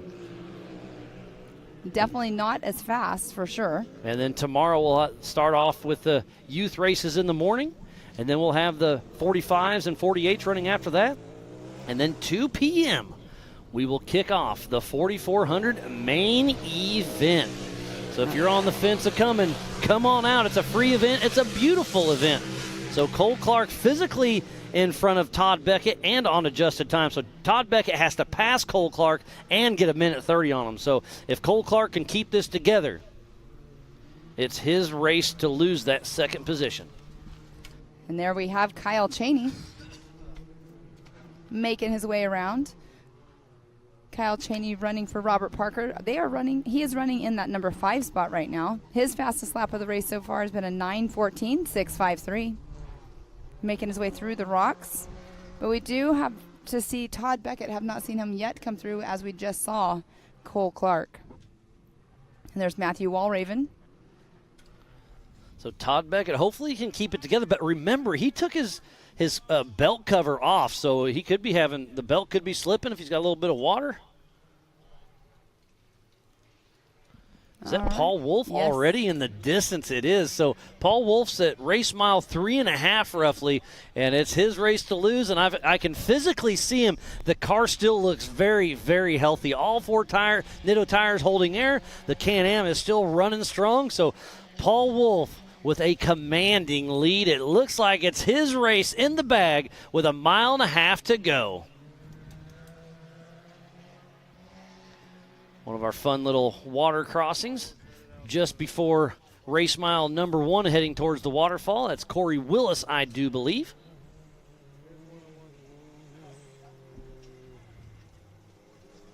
All right, all he has to do is just hold on to it. He's almost here. Oh, no, Todd Beckett's going through, and And look at the left rear.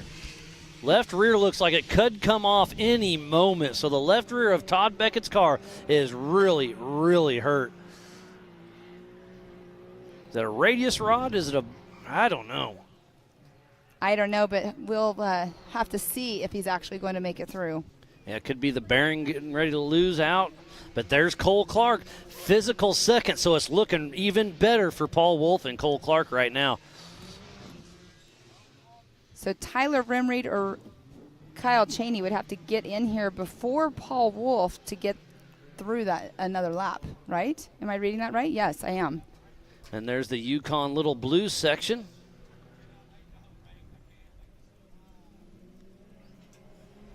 Oh, and look at that pass in the water just now. The Spider Track backsplash, having some fun back there with Paul Wolf, just passing race mile number 4 as he is heading towards the AMSOIL hot pits.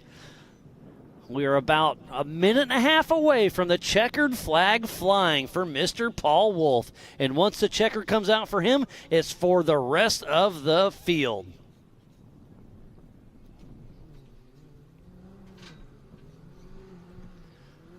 This has been an amazing race. Thank you to each and every one of you for tuning in to the 2023 Ultra4 USA Best Dam Race of the Year, presented by Rugged Radios.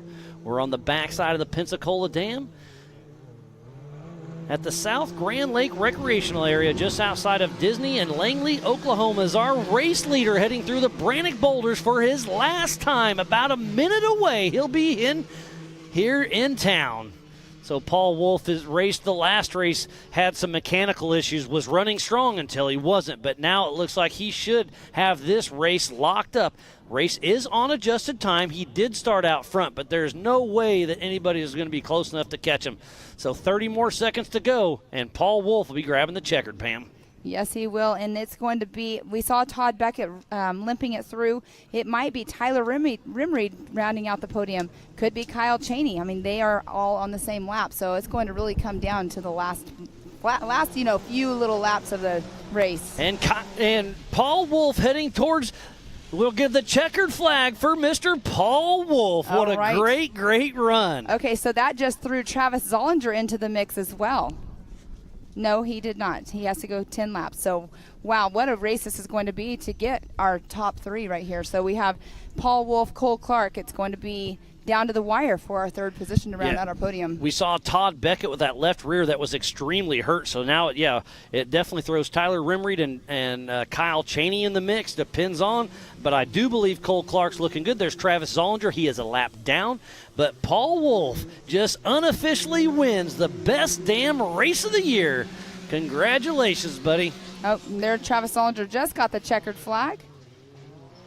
So in reality, it's going to be Todd Beckett, Tyler Rimreed, or Robert Parker, Kyle Cheney that'll be finishing in that 3rd position. Yeah, Cole Clark, as long as he keeps it together, anything can happen. This race is far from over for him. This is a tough, tough course. As we got an aerial view there. So once the checkered flag comes out, it's for the rest of the field. Yes, and we just saw Peyton Isabel coming through with a driver rear flat. The tires are definitely the issue out here this weekend. And there's Kyle Cheney dropping down. Looks like he's got a left rear issue. No, that's Todd Beckett. Sorry, Todd Beckett. So that left rear is still holding on, but it's still flopping for sure. So I'd like to stick with this one a little bit and see. Yeah, the bearing's letting loose or something. I can't tell, but it's definitely walking on him. So where are we at right now? This is probably race mile number 2. So he has roughly 3 more miles to go. He's got a few more miles to go. It's going to be interesting. But the drone's doing an amazing job, and look at that left rear just flopping. And he's getting ready to hit in the woods. And the hardest wood obstacle out there is that little waterfall climb with the hard right, and that's going to put all the weight on that left rear tire, and that could really give him some issues.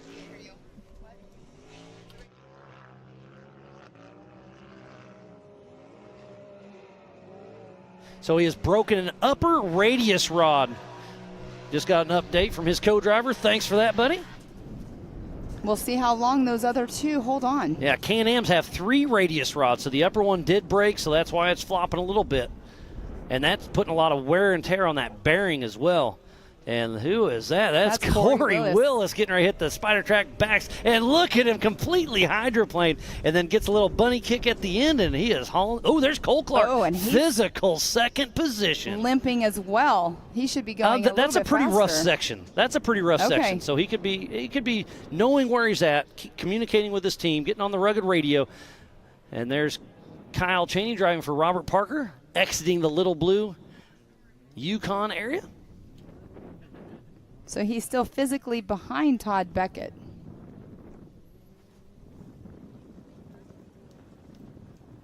but Cole Clark is sitting in that second position. And that's Roper Merrifield, Rupert himself, out of Sweetwater, Oklahoma, with Elevate Off-Road Racing.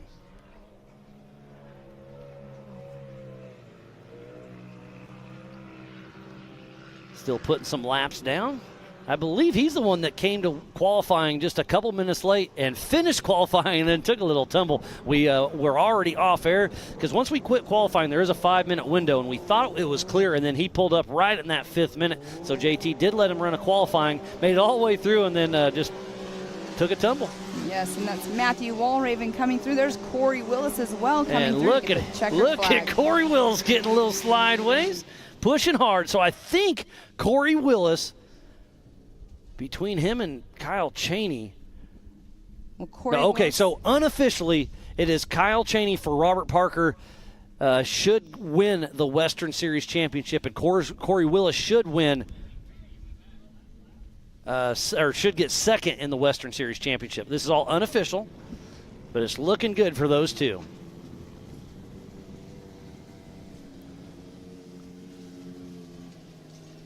And Matt Walraven may have stole 3rd position from Tony Polari, possibly.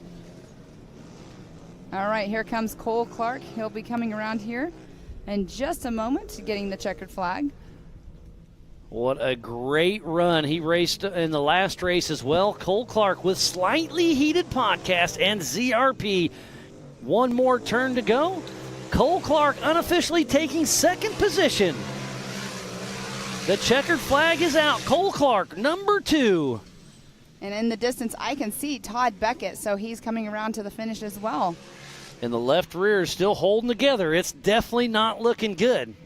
As we see Roper Merrifield at the Raceline Wheels Waterfall Joker line. And he's out there by himself. Looks like, he had to get out of the car. He's witching himself up this line. Yeah, so he never took it, so that's exactly what he's doing right now.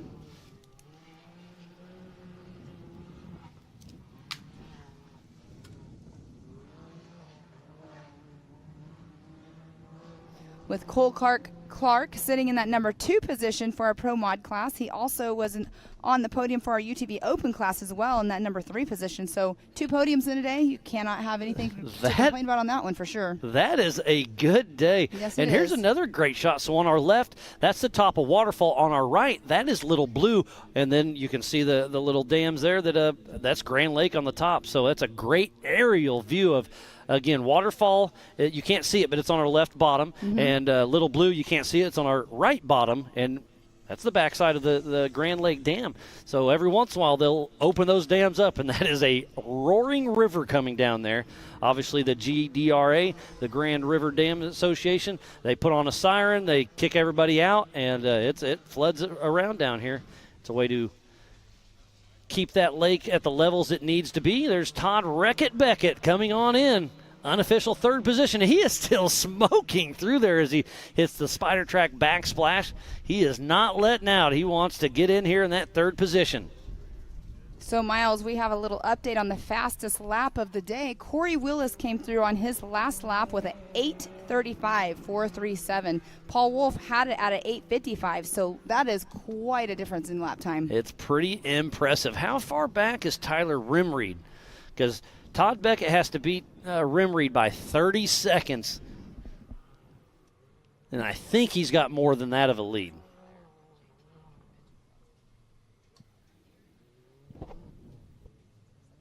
Did you ever get Lindsay food?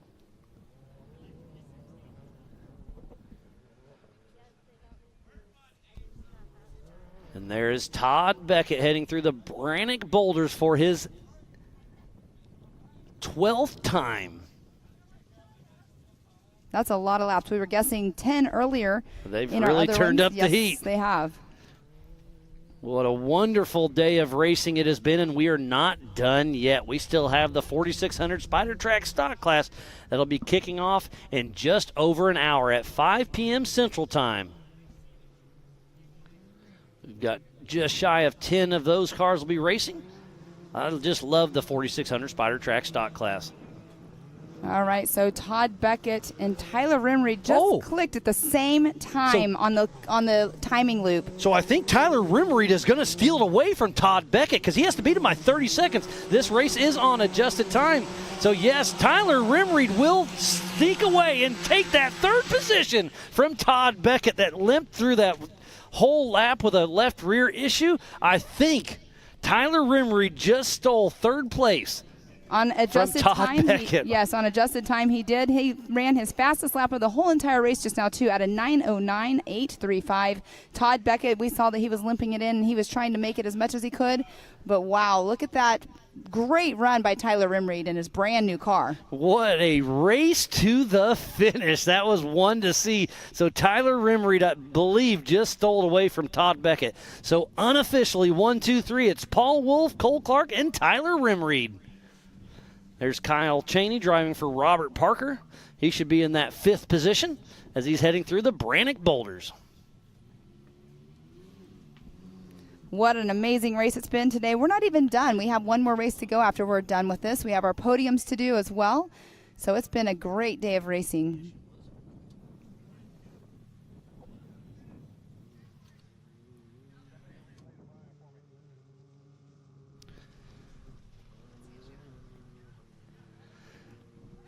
There is Jason Sushi. We saw him earlier. JT pulled him off course. Had either a ball joint or an A-arm failure. It's a tough break for him, but he'll get that car back together, and hopefully we'll see him at Legends of Havasu. And speaking of that, Legends of Havasu is a do-not-miss event. But here comes Kyle Cheney and Robert Parker, so it looks like he's going to get unofficial 5th place. So that's going to set him up very, very nicely.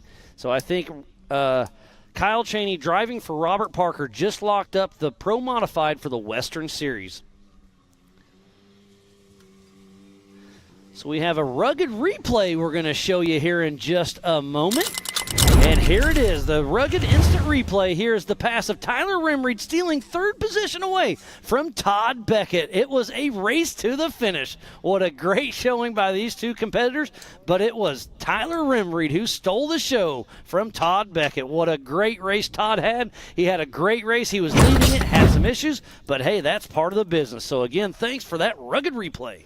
And that's a testament, too, to the product that is on Todd Beckett's car because he had that broken upper tie rod the whole entire time. It's these cars are beasts. So to finish my thoughts, Nationals will be in Lake Havasu for Legends of Havasu. It's a do-not-miss event. We've got Ultra4 USA, F1 boat racing, IPRA rodeo, American side-by-side takeover, national music acts, sand outlaw drags. We got pool parties, jet ski trick shows, and so much more. That is October 26th through the 29th, and we have got some amazing VIP packages available. Go to legendsofhavasu.com and check it out. It's going to definitely be a great time. Everybody's been talking about it already. People have already got their stuff booked because you can go on, you can book your hotels. They're all available right now. So buy your tickets and buy your hotel rooms, and let's all go have a good time at our finals. It's going to be a great, great week. There's Roper Merrifield winching up the Joker line.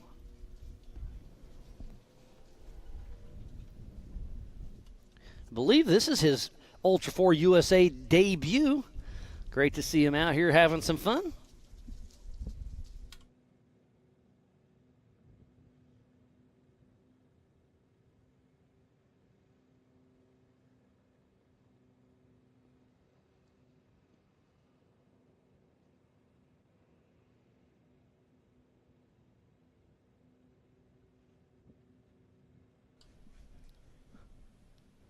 So Roper Merrifield heading up the race line wheels Joker line. He's unhooking. He'll put it in, getting thumbs up, and he'll head on to finish his race. And he's running single, correct? He does not have a co-driver, so he's having to get out and do all of this himself. And then get back in the car and then suck in the winch. It's a lot of work. But that's what you sign up for when you decide to not have a co-driver with you. And I know that A.J. Stratman's part of the Ultra4 USA family, and he tunes in quite a bit. And I just want him to know, that, from me personally and the entire Ultra4 USA family, you are in our thoughts and prayers, and I hope everything gets better for you, buddy.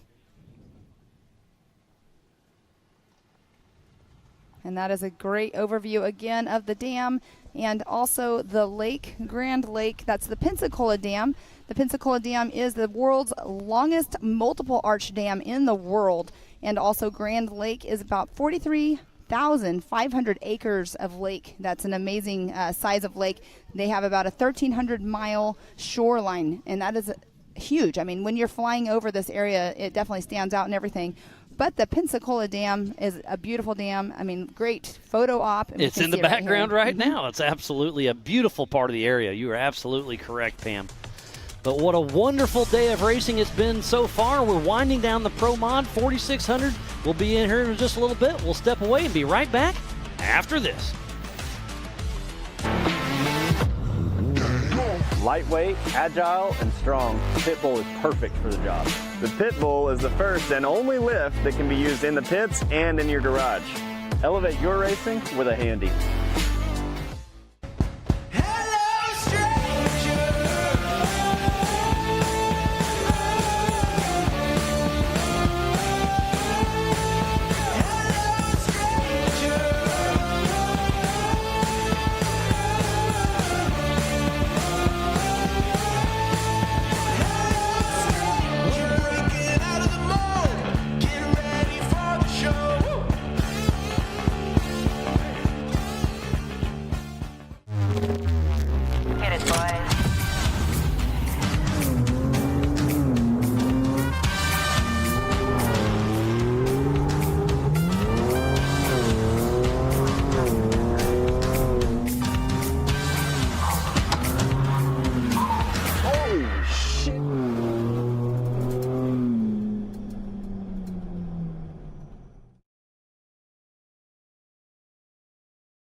This is no lie. Brannick parts have been on this car. I have yet to break an axle shaft in a race.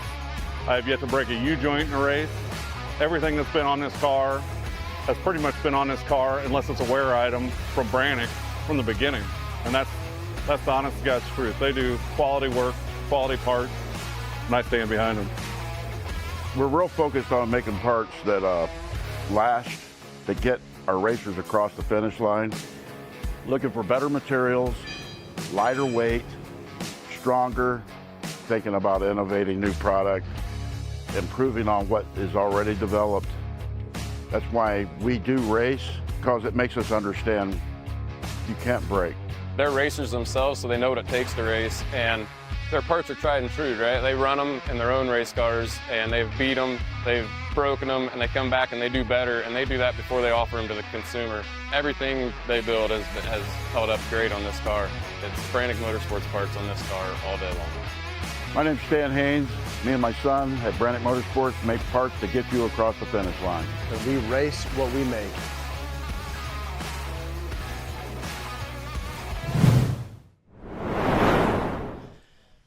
Welcome back to the 2023 Ultra4 USA Best Damn Race of the Year. Such a great little commercial of Brannick Motorsports they put together. They traveled to their team just a little bit ago.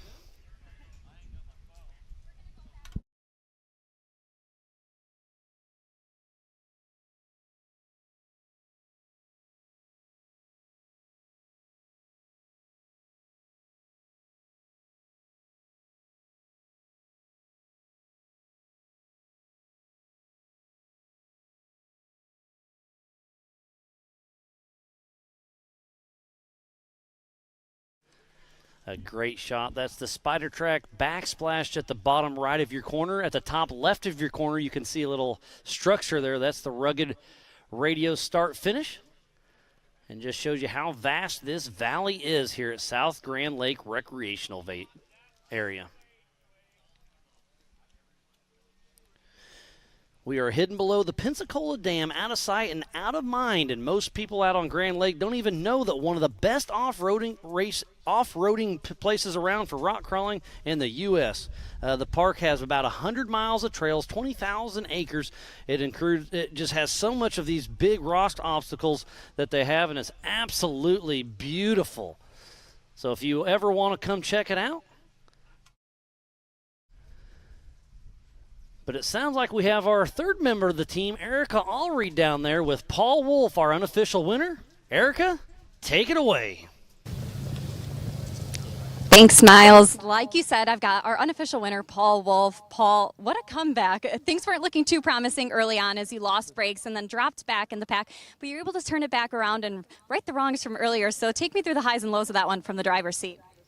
Yeah, so we went out and the car right away had some wheel bearing issues, which makes your brakes go out. And so I told my pick, I can pay a little extra money for that. So let's just see what kind of laps we can throw down. And we started throwing down laps, and then all of a sudden they're like, hey, you're actually leading right now, so keep racing. And I said, okay. So we just kept running, and then the brakes completely went away in the car. And the last couple laps, I was just really surviving and hoping the white flag would come out sooner. Well, we definitely saw you do a little fist pump when you saw that white flag, and understandably so, but we wish you the best of luck in your 4,400 race tomorrow, and congratulations on this one. Thank you. I appreciate it. And a huge shout out to Can-Am. They built an awesome car. And Travis Zollinger, awesome knuckles, and Nitto tires, Raceline wheels, All-Tech Motorsports. They all do a phenomenal job. Thanks, Paul. Back to you guys. Thank you, Erica, and congratulations. Paul threw down a heater lap of an 8:55. Absolutely amazing out there. And he still has one race yet to come, Pam. It's the 4,400 main event tomorrow afternoon at 2 p.m. We're about, I'm going to say, 55 minutes away from starting the 4,600 Spider Track Stock Class. That's going to be another great race to watch. So we're definitely going to be giving some awards away here in just a little while. But we're still waiting for a couple more cars to come on through. And we got to dot our I's and cross our T's, make sure everything is A-OK.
So, Miles, let's just do a little recap of this race we were just now watching. We had some fast lap times thrown down. I mean, Paul Wolf threw down at 8:55.628, but he's not the one that had the fastest lap time. Corey Willis came through with an 8:35.437. Wow, I missed that one, an 8:35. Todd Beckett had the lead for a little bit.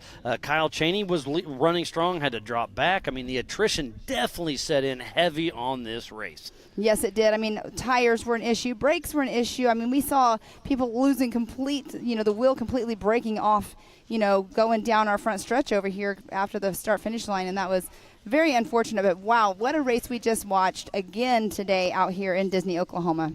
It's been so much fun. Again, thanks for everybody for tuning in. It's been one heck of a day, but it is not over yet.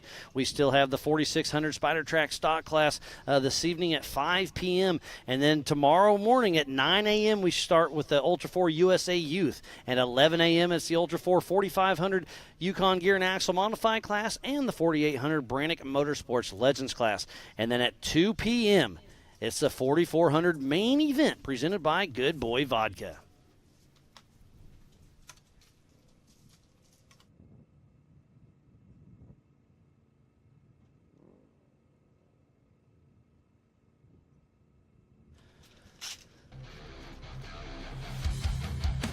So more action coming up here in about an hour. We still have some awards to give away, so we're going to step away for just a minute, and we'll be right back after this. AMSOIL runs on freedom and has since 1972. We punish our products firsthand in our world-class laboratories and beyond, because some things can't be learned from a test tube. Run with us.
Ready for any challenge.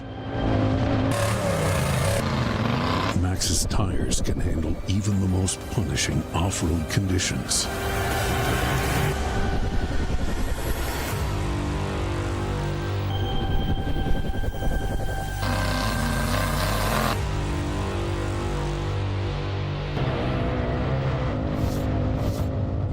Maxxis tires. Tread victoriously. Speed Sport has been America's motorsports authority since 1934. Get news, results, and commentary from the most connected experts in the business, covering all forms of motorsports from flat track to NASCAR and everything in between. Bookmark speedsport.com on your mobile device now, or follow Speed Sport on social, and be sure to subscribe to the Speed Sport Daily. Speed Sport is your one-stop shop for all things racing on two wheels and four.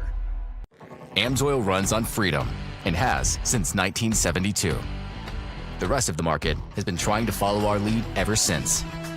But a head start is a head start. Run with us.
Lightweight, agile, and strong, the Pitbull is perfect for the job. The Pitbull is the first and only lift that can be used in the pits and in your garage. Elevate your racing with a Handy.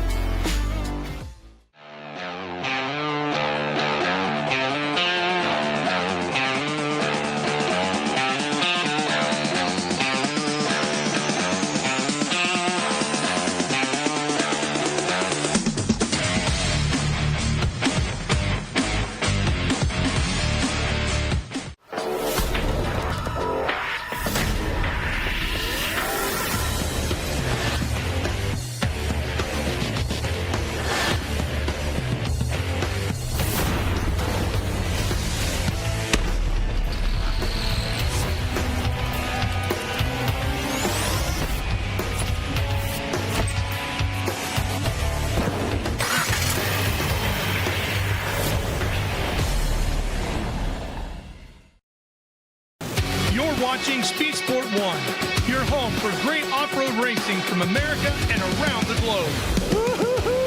From Ultra4 to rallies. These guys are fighting for the lead. It seems very aggressive. Short course to desert race. Great move there. He is so fast. Whether on 2 wheels or 4, Speed Sport 1 has the off-road action you crave. Look at that move. It jumps to the inside. Speed Sport 1, the Motorsports Network.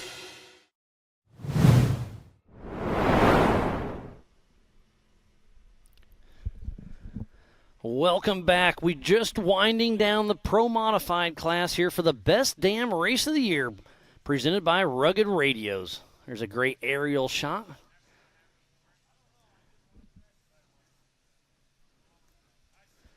So beautiful down here.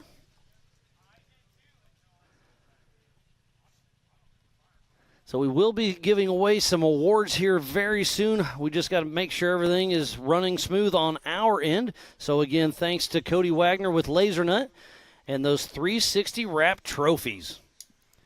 We'll be giving those away here momentarily. Dot our I's, cross our T's. And we still have the open class from earlier today. We'll round all those drivers up as well and give away some awards.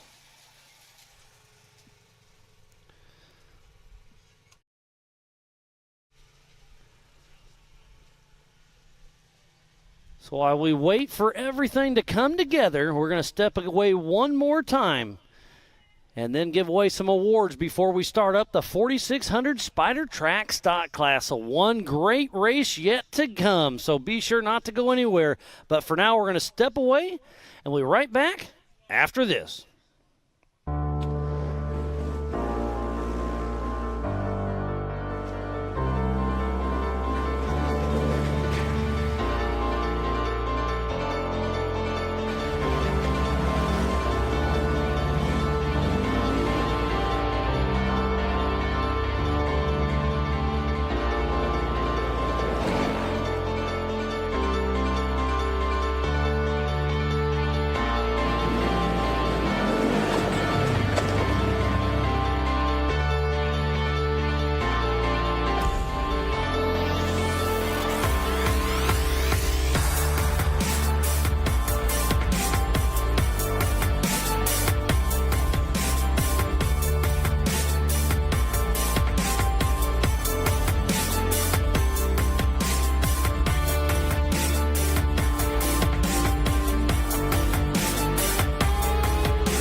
Connect with the Wild is about off-roading with your buddies. Connect with the Wild is about going to Moab and conquering new challenges that you didn't think were possible. Ultimately, Connect with the Wild is about enjoying the outdoors in your vehicle as best you can. We're treating it like we know it's something special that everyone will remember.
Watching Speed Sport 1, your home for great American grassroots racing. It's time to rumble! Whether you're into sprint cars or stock cars, at the line! Modifieds or midgets, down to the low side, retake the lead! Dirt late models or demolition derby. Oh! Speed Sport 1 has the grassroots action you love. Are you kidding me? Speed Sport 1, the Motorsports Network. AMSOIL runs on freedom and has since 1972. We punish our products firsthand in our world-class laboratories and beyond, because some things can't be learned from a test tube. Run with us.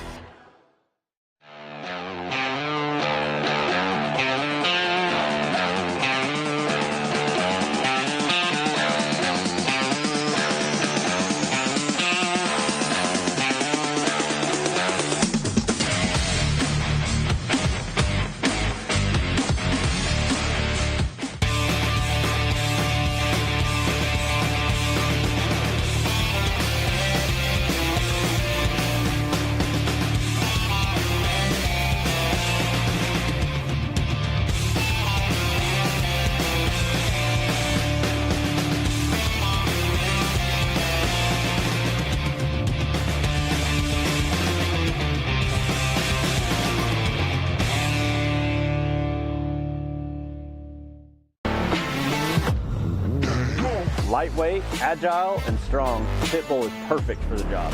The Pitbull is the first and only lift that can be used in the pits and in your garage. Elevate your racing with a Handy.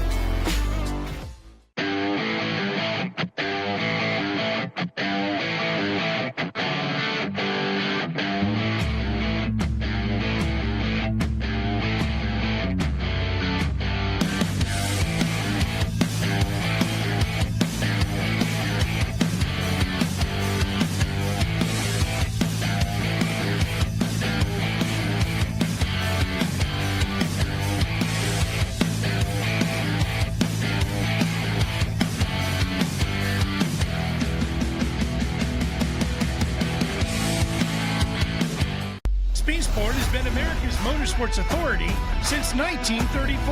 Get news, results, and commentary from the most connected experts in the business, covering all forms of motorsports from flat track to NASCAR and everything in between.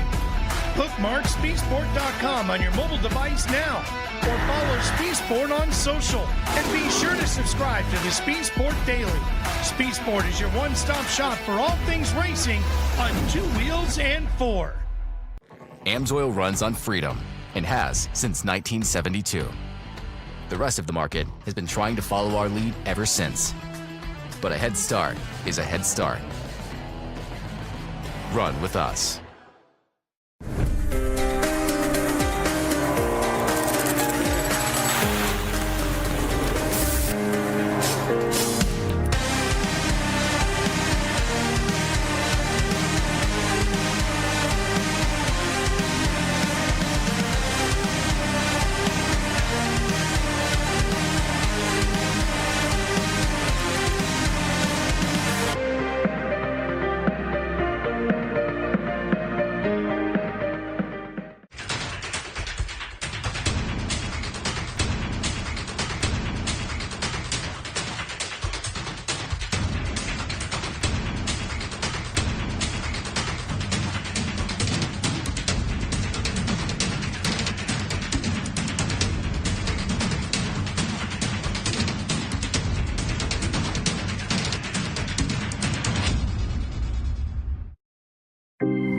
At 360 Wraps, we've been working hard to transform the vehicle wrap industry.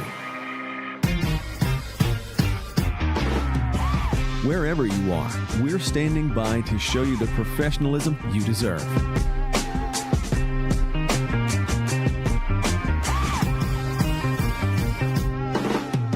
With a dedicated account manager, you'll always feel confident and in control the entire time.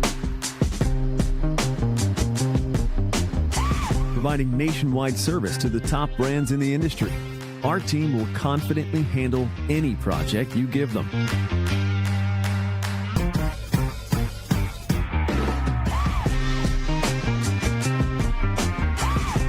One contact, one company, nationwide service. Come by to experience the 360 difference for yourself.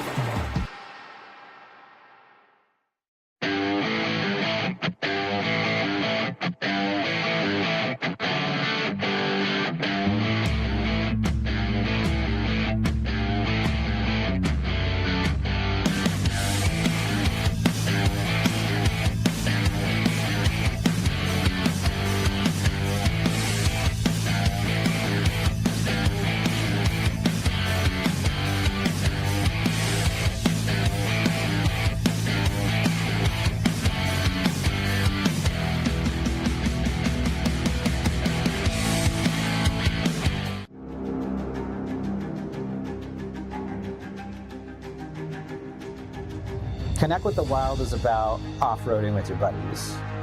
Connect with the Wild is about going to Moab and conquering new challenges that you didn't think were possible. Ultimately, Connect with the Wild is about enjoying the outdoors in your vehicle as best you can. We're treating it like we know it's something special that everyone will remember.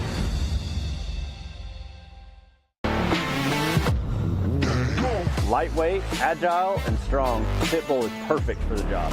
The Pit Bull is the first and only lift that can be used in the pits and in your garage. Elevate your racing with a Handy.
This is no lie. Brannick parts have been on this car. I have yet to break an axle shaft in a race.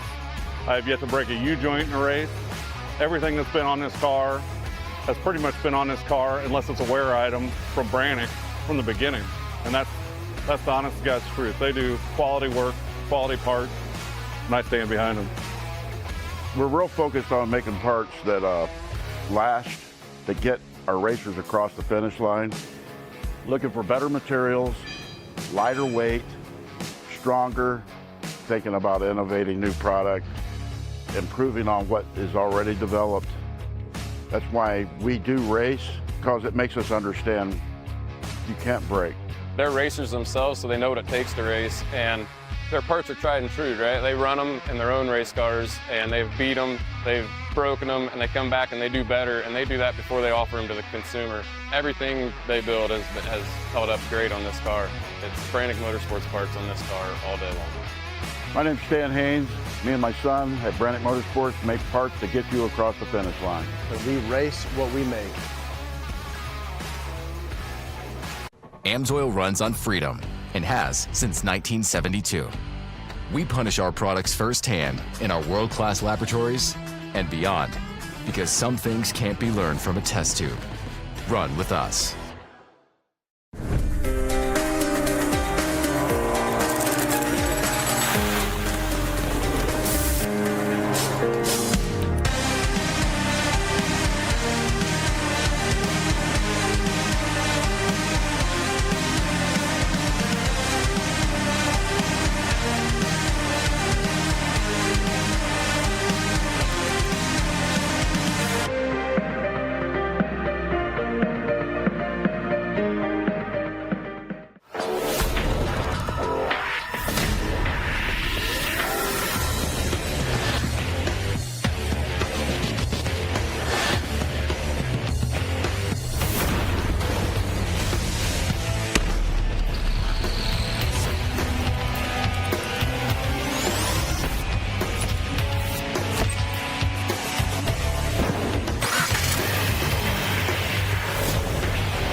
Ready for any challenge. Maxxis tires can handle even the most punishing off-road conditions.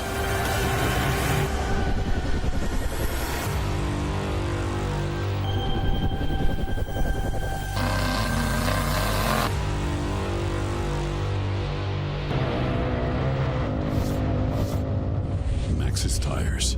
Tread victoriously. Speedsport has been America's motorsports authority since 1934.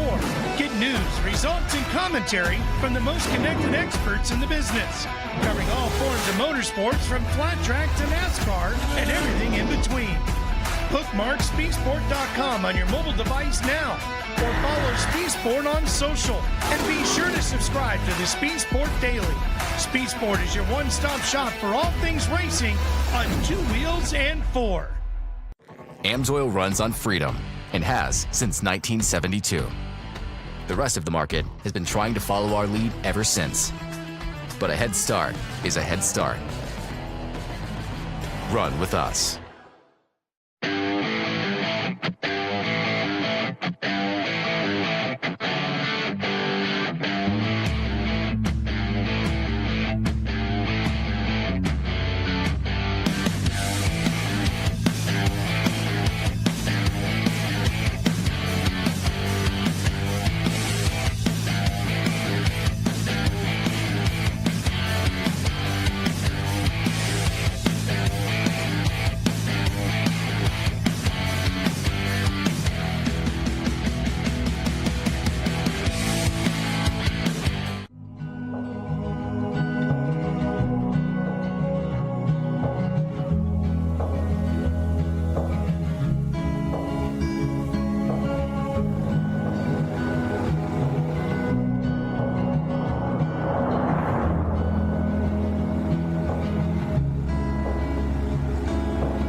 Welcome back to the 2023 Ultra4 USA Best Dam Race of the Year, presented by Rugged Radios. We are on the backside of the Pensacola Dam at the South Grand Lake Recreational Area, just outside of Disney in Langley, Oklahoma. Here comes the Project X starting grid. On the pole position is John Rance, then Lauren Healy, Doug Langford, Scott Farley, Sergio Pinillos. In that sixth position, Albert Contreras, Mick Henson, Josh Adberry, and Tom Biddle. So we'll have 9 4600 Spider Track stock cars take the line. It's going to be a great one to watch. So we are about to go live racing here very, very shortly. This is the 4600 Spider Track stock class. You have to have a stock OEM frame. Wheelbase must stay within 3 inches, factory engine, but may be replaced with any available engine the same year, make, and model. Factory transmission, 35-inch DOT tires, single 2.5 shocks. Factory style suspension and mechanical steering. All right, so and we got pole position is John Rance. It looks like about 1 minute, and we will be live racing for the 4600 Spider Track stock class. We'll be taking off 2 at a time every 30 seconds. It's going to be a great one to watch. Yes, it will. It's going to be very interesting. We have some of those, the rock climbing sections and the bumps out there, the water sections that they're going through. And these guys, they have to be a little bit more careful on the water crossing. And we are live racing right now. The green flag has dropped. John Rance and Andrew Anderson out of Farmington, New Mexico with Mud Nut Racing. Drag Racing, Lauren Healy and Jesse Amex out of Farmington, New Mexico with Fun Haver Off-Road Team. And it looks like Lauren Healy does get the whole shot. And John Rance following behind. We will be going here in just a moment with Doug Langford and Scott Farley. Looks like we are about to take off here very shortly. Scott Farley out of Irving, Texas with Lone Star Racing, part of Rufus Racing. And then Doug Langford and Rob Craven out of Dayton, Ohio with Outlaw Off-Road. And Doug Langford with that huge Hemi gets that early lead. But don't count out Scott Farley. All right, next on the line is the 4688 of Sergio Pinillos and Albert Contreras. And a good story with Sergio is he's actually riding shotgun for this race. His right arm and shoulder's out of commission, so he's been renting this car from John Schaefer, so now he's letting the owner actually drive this one. It's cool to see John Schaefer back out of retirement. Out of Mount Dora, Florida with RPM Extreme and Warren Racing. And then drag racing, Albert Contreras, a Mid-America Outdoor Ambassador with Bruno Pinillos, Sergio's brother riding shotgun out of Compton, California with Jeep Thrills Off-Road. Yes, and then next up will be the 4619 of Mick Henson and the 4693 of Josh Atterbury. So Mick Henson and Disco Derek West riding shotgun out of Tahlequah, Oklahoma with Rusty Nail Racing. Drag racing, Josh Atterbury and Brandon Bain, number 4693 out of Show Low, Arizona with Cracker Fab Motorsports. Great to see Derek West out here playing around with his buddies. You guys recognize that name. He raced Ultra4 and King of the Hammers for a very long time. Stepped away, but hopping in the co-dog seat with old Mick Henson. And Mick Henson does have an onboard. That is awesome to see the onboard cameras whenever they do get them up and running. And Tom Biddle, the 4653, just took the green flag. With Joe Fabrizio riding shotgun out of Longmont, Colorado with Trail Rig Racing. We have 9 4600 Spider Track stock class cars out on course. And it's going to be the same course you have seen all day. You have to hit the race line waterfall one time as a joker. We see Lauren Healy out front in that physical lead. And you know that he's probably going to be taking it just a little bit easier this race because when we were here for Legends of the Fall, he took on a little too much water, ended up not being able to finish the race. So here he is out front, though, going a little bit slower than normal that you would see him driving.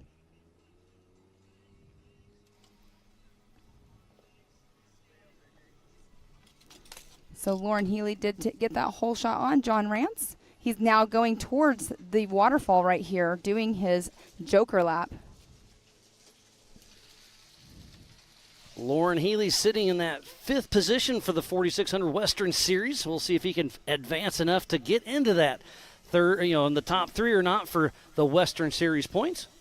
And Miles, while you were looking down and talking, they did throw out their winch line early before he even got out of the truck. So they're just not even going to mess with it and just winch their way up. That's some great strategy. Obviously, they've got clean air in front of them, so they know they can get there first. And John Rance, there are 2 lines here. There's the right line and the left line. So we'll see if John Rance patiently waits or if he takes that left line. But it is the beginning of the race, so why not just save your car and get through and go ahead and, follow suit possibly, because, it is an hour and a half plus a lap race, so right off the start, you don't want to really mess up your car. But now, it's up to Doug Langford and Scott Farley, Sergio Albert, Mick Hinson, Josh Atterbury, and Tom Biddle. If it was me, there's Scott Farley right there, so it's already being a little bit of a parking lot. If this was me, if I saw a couple cars in there, I would bypass this on the first lap because it's going to save these guys about 5 minutes, and now you're in clean air. But Lauren Healy and Jesse Amick make quick work up the waterfall. So the Raceline waterfall is making quick work up here as John Rance and Andrew Anderson already out of the car, taking that right line. And here's the Disney half pipe of Lauren Healy heading on through. This is a fun little section. It's always wet. And wait till you hear some horsepower tomorrow in this little Thunder in the Valley here in the Disney half pipe. Oh, and there we do see John Rance right there. So the Broncos back-to-back in the Raceline waterfall. Lauren Healy in an automatic machine and John Rance in a 7-speed manual. And there's Scott Farley heading up that left lane. So we'll see. Now it's a winch game. Who's going to be able to get up the waterfall first? Whichever co-driver has been having the most practice is what I would say right now. Scott Farley raced with Jackson Kunkel last year, and then they debuted this car. So it's great to see them back having fun. And Lauren Healy has made it through, so he'll be heading down Viagra here in about a minute. So we'll have to keep an eye out for him.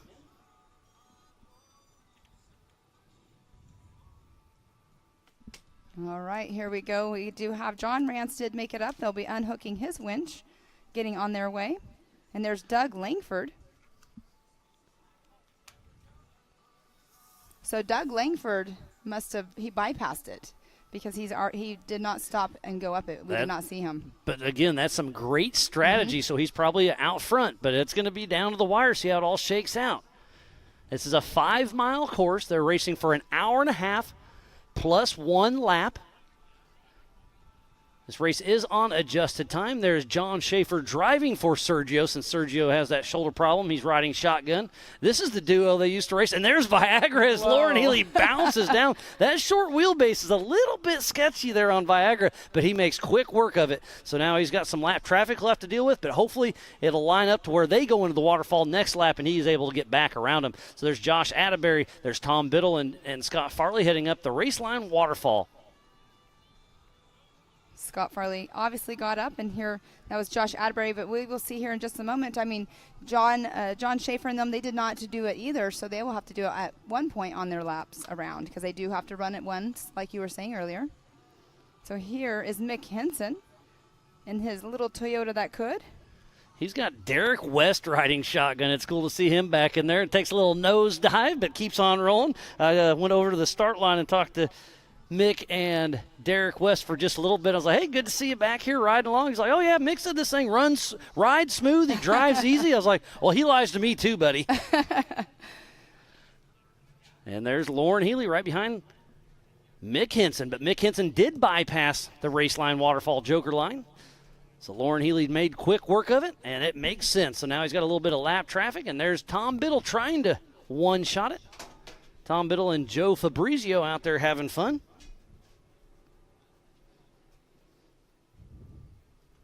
And they obviously didn't have the strategy of having the winch line already pulled out. A lot of the drivers do that because it does save a little bit of time, as we were seeing earlier on. It's all about strategy on that joker line. I love how it throws just an extra element. And there's Mick Hinson following. Is that Lauren Healy, I believe? So Lauren Healy did get around Mick Hinson in that little water crossing. So Mick Hinson with that on board. We'll just see if his tailgate stays up this race. Well, it's all we can see is his hood. Yeah, last year the tailgate kept bouncing around. But he put extra zip ties on it. I think it'll be fine. So they're getting ready to dive into the woods here in just a moment. And Tom Biddle and Joe Fabrizio winching up the Raceline waterfall. Makes pretty quick work there. Unhook, suck the winch back in, and keep on keeping on.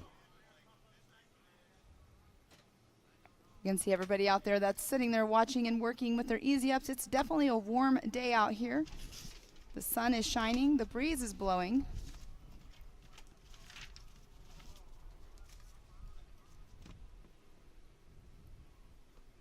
We have been racing since 8 a.m. this morning. We started our qualifying and moved right into racing.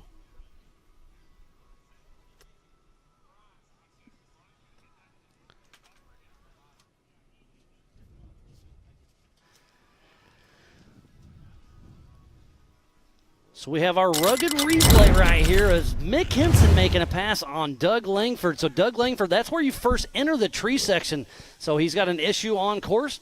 There's a little bit of rock section right there. So Mick Henson gets around Doug Langford that's having issues chasing down Lauren Healy. So thanks again, Rugged, for that replay. And this is definitely a very sketchy camera view right here, or sketchy hill going down. It's super steep, and there's that huge little chop, and he makes it down. So old Rufus Racing over there hooting and hollering. They got their boy out there having some fun. I mean, they bounce down it. It's pretty awesome to watch these guys go down. They do only have to do that section one time.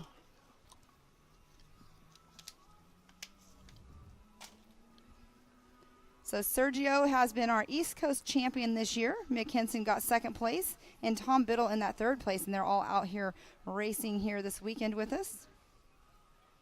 And in our West Coast points, as coming into this race this weekend, John Rance actually is running number 1 in the West Coast points with Tom Biddle in second, Mick Henson third, Sergio Pinilius, and then Lauren Healy. So, and looking at the points, as long as John Rance finishes this, he should have it locked up.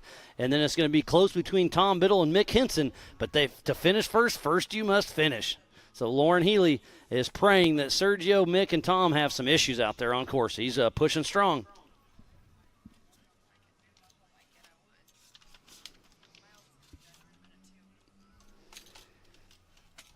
And Miles, we do talk about this usually. So a race course, what happens, the sun starts going in a different, obviously it starts going down. It's getting later in the evening. It changes. The shadows start playing games. Exactly. In the rocks. And in the woods, it can really throw it off. And obviously the UTVs really tore up the course in the woods, so different lines are starting to take effect.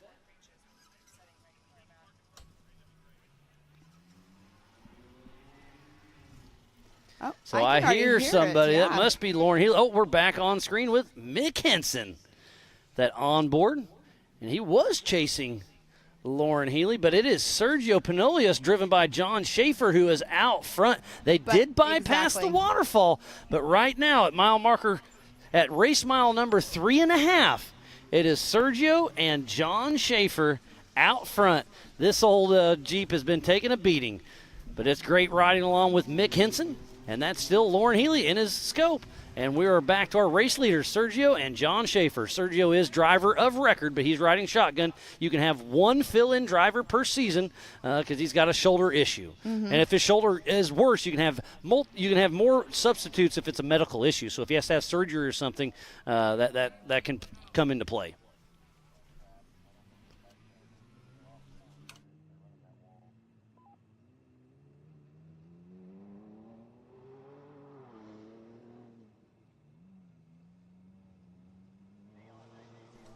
All right, and we do have Lauren Healy in our sights back here. There he now appears on our screen.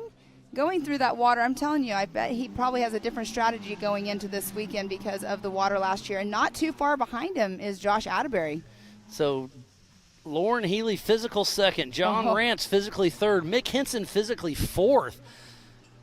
Mick Henson and Sergio both bypassed the waterfall, so it is looking good for Lauren Healy and John Rance and those two Broncos out front. And here Mick Henson is now appearing. He is going to go through a water crossing right here. He doesn't take it as hot as the other guys have done. Mick Henson has put that Rusty Nail Toyota through its paces. We've got a rugged replay of a close call we just watched here just a moment ago. So here's Tom Biddle coming down. And it gets a little sketchy there. Does a little bit of a nose stand. And gets sideways and saves it. What a great How did he save that? by Tom Biddle. And Joe Fabrizio gets a little squirreled up there coming down Viagra. And now we're on screen with Tom Biddle as he's coming down the Yukon Little Blue section. There's two trails going down. You can go down the gut or around the outside and to do the steep little downhill shoot. And there's Albert Contreras from Compton, California. Back on screen with our physical race leader, Sergio Pinillos, and John Schaefer with RPM Extreme and Warren Racing. And John Schaefer's doing a great job. I mean, he hasn't been in the car or the Jeep in a long time, and out here, obviously, they have not gone through, like we keep saying, through the Joker line yet, but out there physically on course in first position. Coming out of retirement, John Schaefer. You had a funny little bumper sticker. Can't exactly remember what it said, but it said retired, pass on the left or something. Yeah, I can't remember what it said. Something like that. It's funny. They're like, you have to come see the bumper sticker. There's Lauren Healy going to check up at the Spider Track backsplash. Playing it safe, but he's got a great race going right now. The strategy is really playing strong for Lauren Healy and John Rance, because Sergio and Mick Henson that are in the top 4 still have to run the waterfall. And you know that they probably went into this with the strategy of what they're going to do, but there was a little bit, bottlenecks going on. So like you were saying earlier, strategy, go around and do it the next time around. So that's where you'll have your winch out, hopefully ready to go. But we do have John Rance coming into our sights right now. So John Rance out there in his Bronco. And here's Sergio Pinillos and John Schaefer.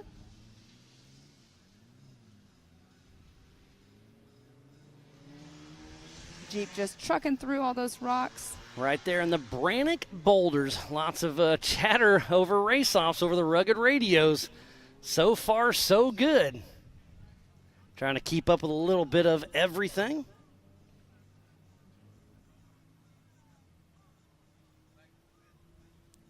We got the pit guys up there helping out Mick Henson. Hopefully they don't have to stop in the AMSOIL pits too much, but they're there and waiting. And again, Mick Henson has Derek West riding shotgun. I love, him coming back to play with us. He raced King of the Hammers and Ultra4 for as long as I can remember. I mean, before even that, he was racing XRA. That's where we got our start. Great to see him coming out here and playing once again with his off-road family. All right, before they come through, what are you going to say lap time? Lap time so he did not take the Joker, so he's going to be about around that 11 minute. I was going to say 12. Oh, we're way off. They're up close to 15. I should have cheated and looked at timing.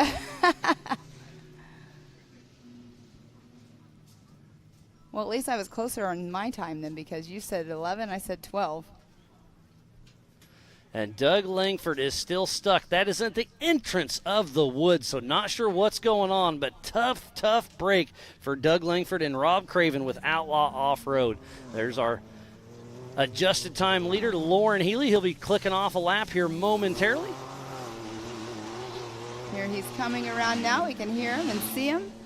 The drone is chasing behind him in his Bronco.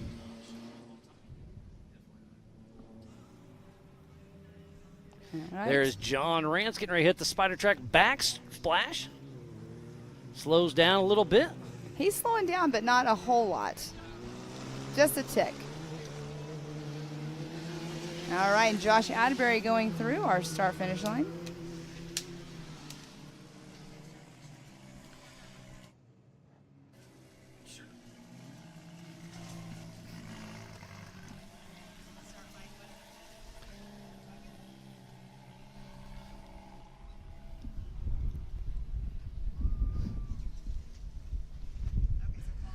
So there's Scott Farley.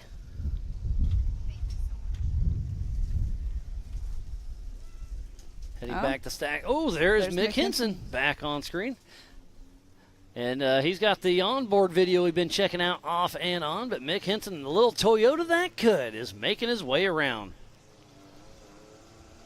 The other day when he got here, he had the doors off. He had his little son in the car seat in the front seat with him, and they were going trail riding. It's pretty cool to see him out having some fun with his son, and the doors off of the Toyota, kind of like a Jeep style, right? But the doors off the Toyota out running around. Pretty Just cool. having some fun. Mm-hmm. And if I'm not mistaken, he is a Toyota mechanic as well. Yep. He's been working on those things for a very, very long time, and he's fairly local to Disney here, races around here quite a bit. Back to Albert Contreras and Bruno Pinillos. Contreras comes all the way from Compton, California, Pam. Yes, he does. And Bruno, he's new to being in that passenger seat. I can't remember which race it was that he was first in with Sergio, but he had a blast. I think it was Visions possibly. He had a blast, and here he is now co-driving for others as well. Normally, Albert's son co-drives for him, but he was unable to do that. So it worked out really well.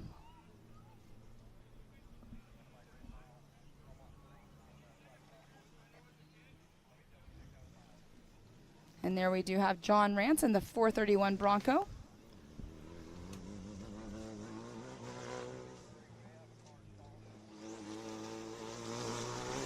And here we do see him coming through. That is Sergio and John.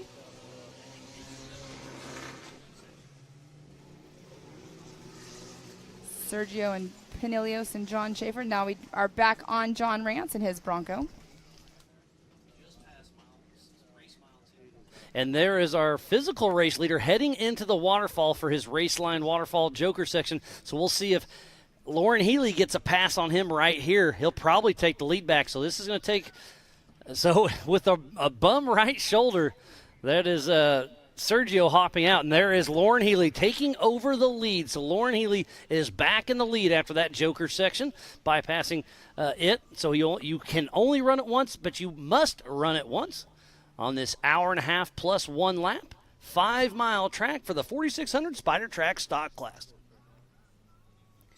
And if you are just joining us, we thoroughly appreciate each and every one of you. This is the 2023 Ultra4 USA Best Damn Race of the Year, presented by Rugged Radios. We're just on the backside of the Pensacola Dam here at the South Grand Lake Recreational Area, just outside of Disney and Langley, Oklahoma. And there's Scott Farley heading into the pits. Looks like they might be popping the hood. That's what they're possibly doing. They were doing some drivability tuning to that machine last night. They're looking at the steering right now. You can see him. He's going back and forth while they're looking underneath. You definitely don't want to lose your power steering out on this course. The rocks are definitely rough. You have to have it to maneuver around, so having any kind of steering issues is not fun out here at this race course here in Disney. And there is Lauren Healy heading around the Yukon Little Blue section. He's going to kiss that cone with his left tire. You can see the cave on our right, his left. There's a nice little highway down. It's very steep, but if you hit it just right like Lauren did, it's pretty smooth. So now I'll take a little right and then a little left and head towards back the woods, now, where we saw Doug Langford still sitting there parked. That view is totally different just now of that section because we've been going behind the whole day, and you can see the off-camber, but it looked a little more sketchy at that angle. It's a little goofy, and it's wet. It's off-camber. It's the ledges. So he'll take a little right here through the woods, then another left as we're back on board with Tom Biddle and Joe Fabrizio. This was the Bronco Boulders last year. Remember how rough it was? Look how smooth it is. The GRDA came through with the dozer and smoothed her on out. They've been extremely helpful to work with, so a huge shout out to the Grand River Dam Authority for working well with us down here at Ultra4 USA to make this race happen.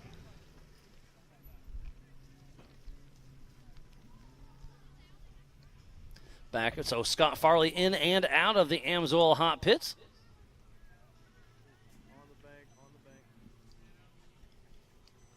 Part of Rufus Racing over there.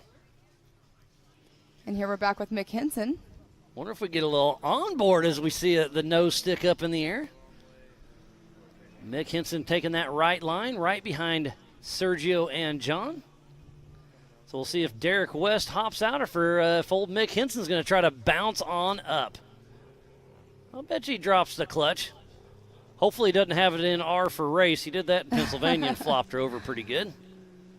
Wasn't that in practice? It wasn't pre-running, but it was funny to see, yeah. Oh, you were right by it when it happened. Scott Farley coming through to finish his first lap at Rufus Racing. I know Mama Ange is over there rooting along part of their team. Scott Farley still chucking along. And they have not yet got out over here on the Joker line to try to winch themselves up. He almost make it up. Is he going to be able to bounce on up? Mick Henson loves the hard rocks, and these little Toyotas have been running around Disney for a very, very long time. He comes out here and trail rides quite a bit just for fun, and I know he's been in this same predicament before. So hopefully he can back up just a little bit, grab maybe second gear, and let those squirrels eat. Drop the clutch and bounce it up. Look at that. He's almost it's so close. You know, this is a true testament to this Toyota. I mean, the body panels and everything are all beat up and all bent and everything. And he still comes out here and finishes. And there he goes. Mick Henson does make it up. That was awesome. No, everybody else that we have seen go up that has used their winch, and he did not do it. He just showed everybody up. So good job, Mick Henson. So I'm going to go over who has cleared the race line, waterfall, joker line. John Rance, Lauren Healy, Mick Henson, Scott Farley, Tom Biddle, and Sergio. Who has not? Josh Atterbury, Doug Langford, and Albert Contreras. But Doug Langford was parked there for a while. I'm not sure if he's still moving or not. But it seems like the race is coming together for our leaders as we're following Mick Henson up through the Disney half pipe. He'll turn towards us, go through the woods a little bit, and we'll see what happens when he heads down Viagra. Some of our safety crew down there. It's Ethan, I believe, one of our AOE staff members, making sure everything's running smooth. There's two lines there, the left line and the right line. The right line's a little more direct, but a lot steeper. This left one's a little dug out, but Mick Henson's making his little Toyota work. I think he'll take a right here and head back into the woods. But go ahead, Pam. I think he likes to take the hard lines for sure, because that's what he keeps doing. So he'll head back down, take a left here, truck through the woods for just a moment. And we're back on screen with Tom Biddle and the Brannick Boulders. Tom Biddle and Joe Fabrizio.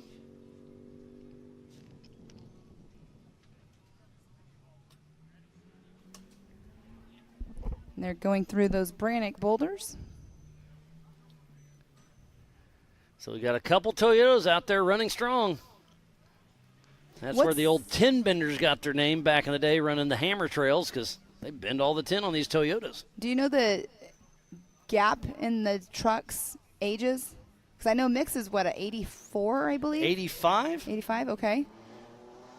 Oh, it looks like Lauren Healy is going to be coming through. Oh, wait, hold on. Let's talk about Mick Henson here, because he's on our screen. And we saw Tom Biddle come down here, and we saw his ass end lift up a little bit. Did a little pogo stick, was able to save it. So let's see if Mick Henson can bounce his way down there a little bit smoother. Oh, and he bounces the other way.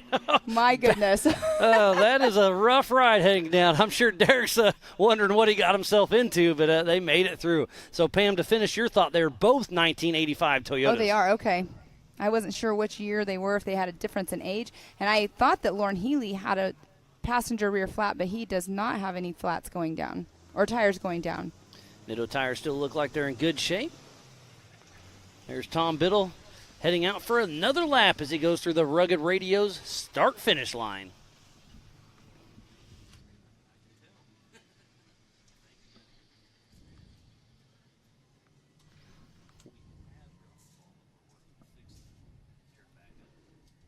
And there's Lauren Healy making his way through those rocks section. From this side, it looks like it's just a grassy area, but if it was up close, you would know how rough it actually is going through there.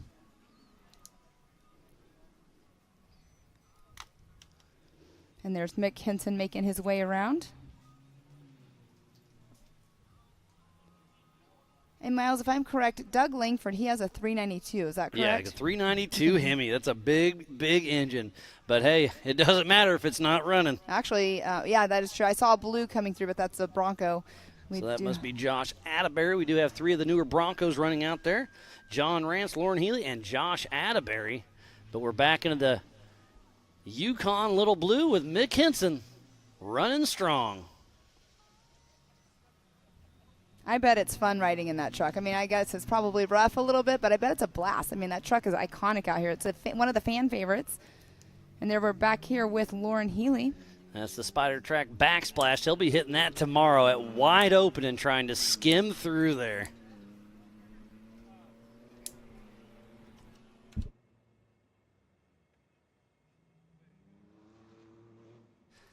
Mick Henson still making his way. If this drone will follow him here in about 1 minute, we'll see if Doug Langford is still in the woods parked. He'll come out here, take a left, another left, cross a water crossing, and then into the woods right where Langford is. It's unfortunate. You know, he hasn't even made a lap, but it's unfortunate when something happens so early on in a race.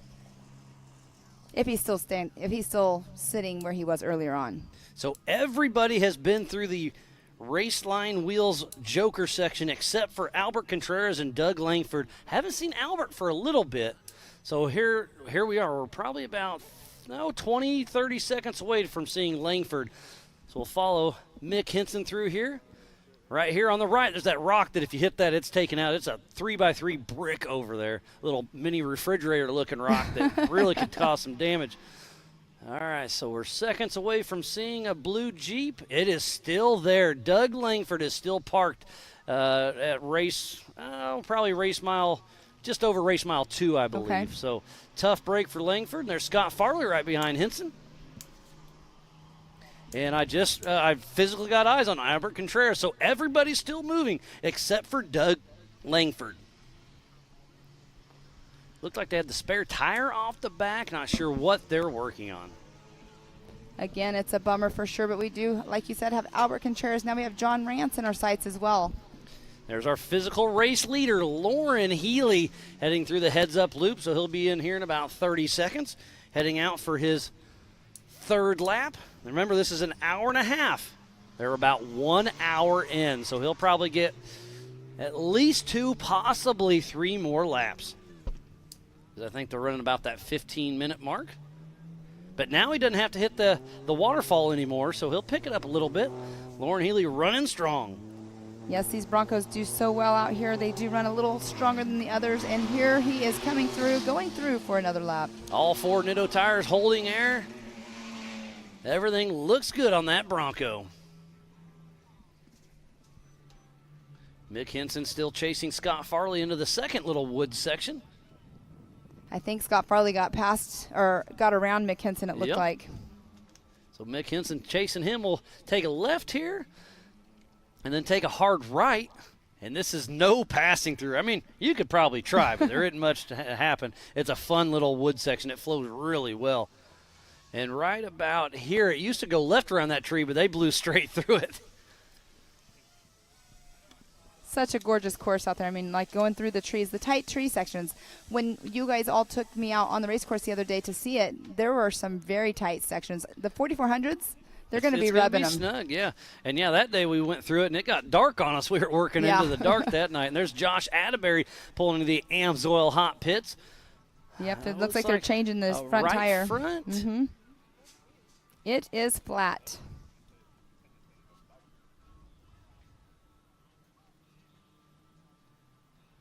It didn't look like he had a flat when he went by earlier, so I'm wondering if he got it after he passed us. They are out there changing that tire. And there is Albert Contreras running strong.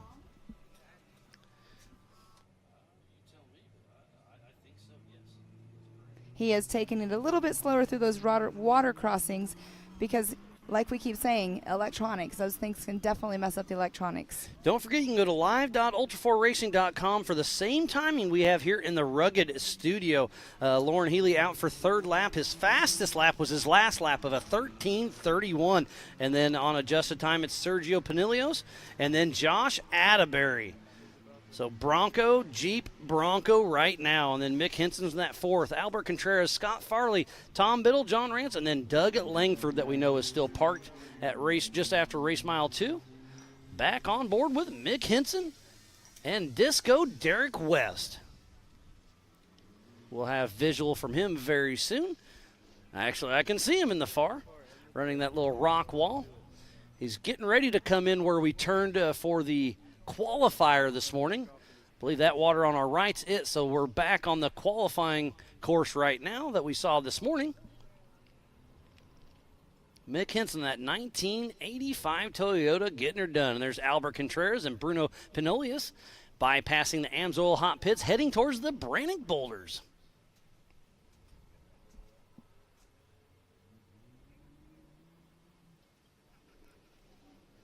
You can see Mick Henson coming around here.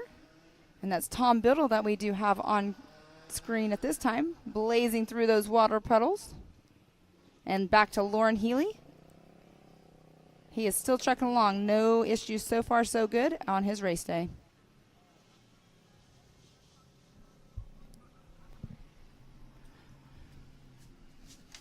It's been such a wonderful day for the 2023 Ultra4 USA Best Damn Race of the Season, presented by Rugged Race Radios. We also need to give a huge shout out to Raceline Wheels, Can-Am, Good Boy Vodka, Amsoil, Speed Sport, Rugged Radios, Project X Off-Road, Laser Nut, Mid-America Outdoors, 360 Wraps, and Optima Batteries. Spider Tracks, Brannick Motorsports, Yukon, Whalen, the Off-Road Syndicate, American Outdoor Events, King of the Hammers, and Fun Haver Off-Road. So please support who supports the sport. If you're building a mall crawler, a tow rig, a race car, give these guys the love that they are giving us. Go check out their products, get online, follow them, and they hit another one of my flags. Oh, goodness, that was Albert Contreras. No, he didn't hit it. I'm just saying it's already gone. Oh. So there were a couple flags. We'll have to go see if they're still savable or not. So Albert Contreras clicking out another lap. That's going to move him up into second position on adjusted time. Well, good for him. Scott Farley, he's in our sights right now. But we do have Lauren Healy right here.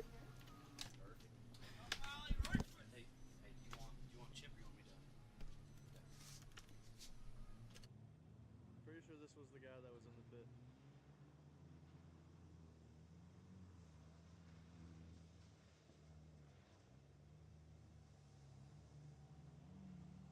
So here is Josh Atterbury splashing through.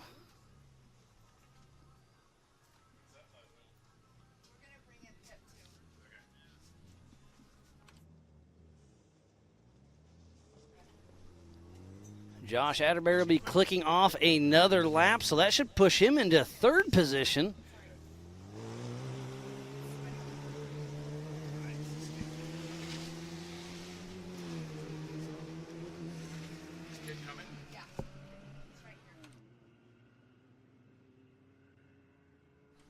So Josh Atterbury still clicking along,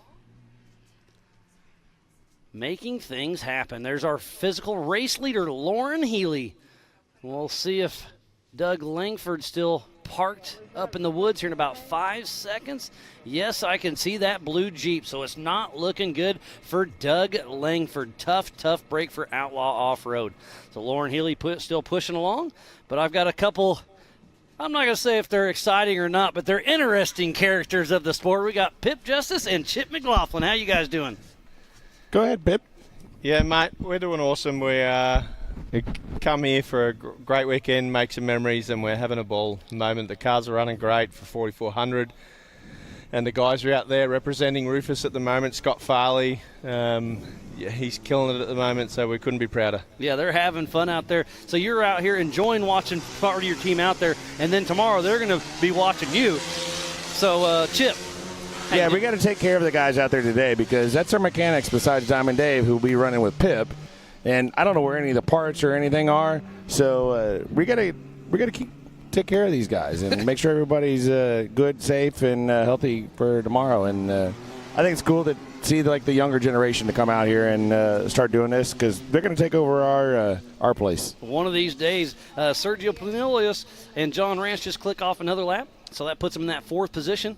So, yeah, I mean, you're good at tearing stuff up, but not necessarily fixing it. So you hope Scott has a good race today so he's in a good mood. So when you hit that tree tomorrow, you can get that A-arm back. Well, yeah, I thought I was good at fixing it until, these guys came in and started working on the stuff, and they won't allow me in the shop anymore. That's not a bad thing. Well, it happens. But Scott and Johnny running around there now, they're the backbone of our maintenance, aren't they, with Diamond? And they're talented people. They're fortunate to have them on the team, I tell you. And Scott came through the Fab School. The Fab School, He yeah, did. that's what I thought. Yeah, so he graduated from there, and he came over and helping you guys, helping himself. It's really cool to see. I mean, you got to start somewhere. No, it's pretty cool to see, the sport giving back, and that's what the Fab School does. And Scott, who's driving out there, Jackson's in the pits. He works at Tribe 4x4 now, or Tribe 16. And it's pretty cool to see people giving back that vocational type occupation. We don't have it in the schools a lot right now. So seeing them go through that, paying money to go through that, and then coming to help people like us where, I'm an arborist and hit trees. And, it's a cool thing. An arborist. I like that. As Mick Henson clicks off another lap, making some good run. That puts him in that physical 6th position. So, Pip, let's talk about you a little bit. You came all the way from Australia. Exactly where are you and how long did it take you to get He's here? in the bush. Yeah. The Australian bush, yeah. We're from country Australia. We're from down Victoria way, Melbourne. We're about 2 hours from Melbourne. Is that down where the kangaroos jump around? Yeah, they jump around pretty much well everywhere, but yeah. They're not in their backyards like everyone thinks, but they are around, yeah. So how long of a flight was it to come over here and work race with Rufus? So direct flight from Melbourne to DFW for Rufus Racing is 16 hours for us.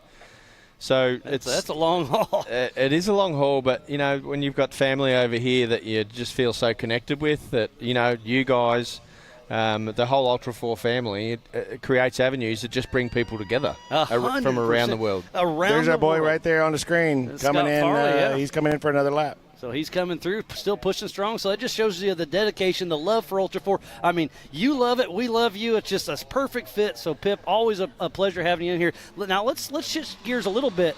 Tomorrow, 4,400, 2 p.m. You guys are both racing. It's going to be a great show.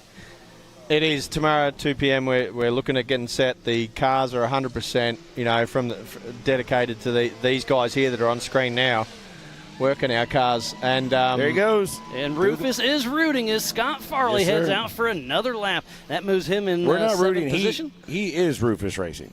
I like it. And there's our physical race leader, Lauren Healy. He will not be racing tomorrow. His big car wasn't quite ready, so he brought the Bronco out. No, I know he's telling people that, but I think he heard that Pip was coming from Australia. And got scared? And he was like, I'm just going to skip this one. You guys are something else. I love it. We're going to go out, Rufus. We're going to go out. We're going to run our own race, and we're going to, you know, make sure we get to the checkers. And what are you going to do? You're going to make memories, right? We are going to make memories It's for the man. always about making We're going to make memories. them for the man. And, you know, when we talked to JT about it, I was telling Pip about this earlier, and it's unfortunate we had to take the jump out yesterday, which Pip and I got to go play on. When JT was telling us about this track 2 years ago when we were going to come race, he goes, you better bring your jumpity-jump shocks, because he had this grand idea of jumping, I think, below the dam or somewhere. About where the bridge is up Is that there. where it was? Yeah, Okay. right in that area. But then the fun police showed up, and Liam said, no way, we're not doing that. So, but it was pretty cool to go back. It took me back to 2 years ago and to make that jump. And I was like, okay, he's here with us. He's laughing at us and our shenanigans that are going on. And, you know, we just love coming race here. Absolutely. Having fun and creating memories. That's what it's all about. Yeah. Absolutely. So one thing I wanted to mention, though, you know, we got Farley there driving, and he came from the Fab School. Littlefoot, Johnny, in his passenger seat, his full-time job's a firefighter. And so he's one of our first responders. We always give back to our first responders because they always meet with us on their worst day. So we're really honored to have him when he's off work and come in, you know, mess things up in the shop like I do. And join in the shenanigans. You know, he makes memories too. And so just a shout out to all the first responders out there that come out and they keep us safe. All right, who's gonna beat who tomorrow? Oh, I'm absolutely winning. Yeah, well, there's a little deal that the I know there's a bet line in here somewhere. Let's hear it. Someone's tied a tree on the back of Donkey so he can follow it. so he's going to try to. Yeah, all right, that's a good idea. Watch out for the little pine tree. I decided that's on the to back. go with a little different race strategy this race, and we're going to try it. So there's 6 cars. They're going to start tomorrow with pine tree air fresheners on the back of the car. So I figured that if the trees were on the car, maybe I would chase the cars instead of the trees. That is fantastic. Typical old Chip happens. I love it. Well, you got to change it up a little bit. So we're just out here making memories and, you know, enjoying y'all. And, you know, we're out here with the 4,600 class. I'm going to tell you, I'm kind of disappointed that there's not more fans out here. I'd like to see more people out here watching.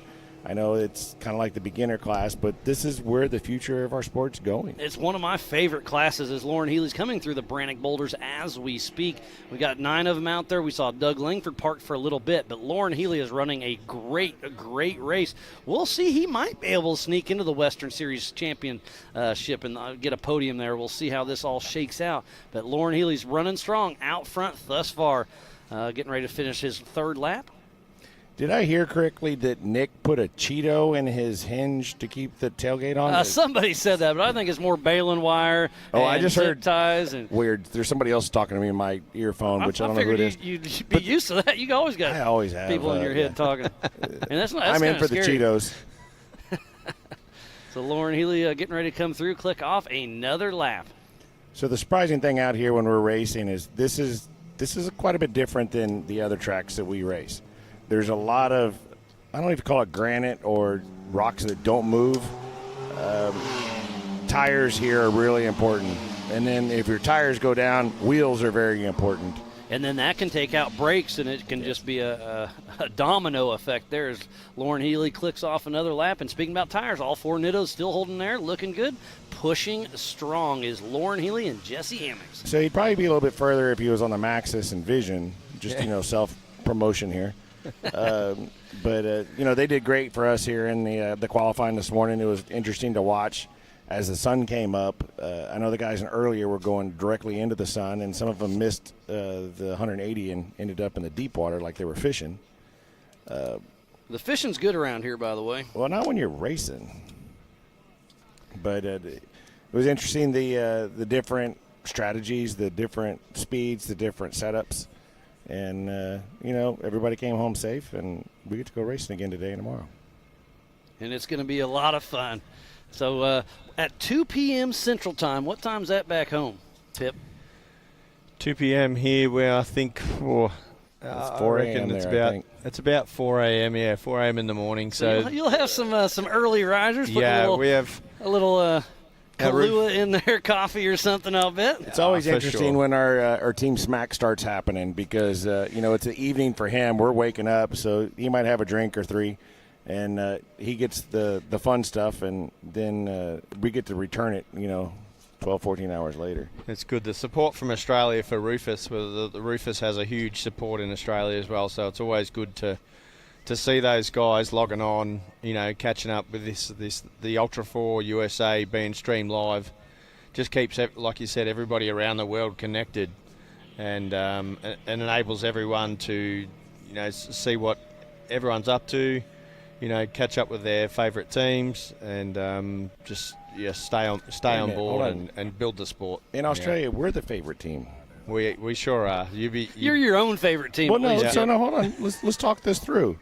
We got Ben Napier's car on the Rufus side now. Oh, Dana Hale's making his 4400 debut in the OG Pinhall car. So, we might not win everything. We just keep collecting, the OGs. And that's right. We'll win. Originally was Ben Napier's car from Australia.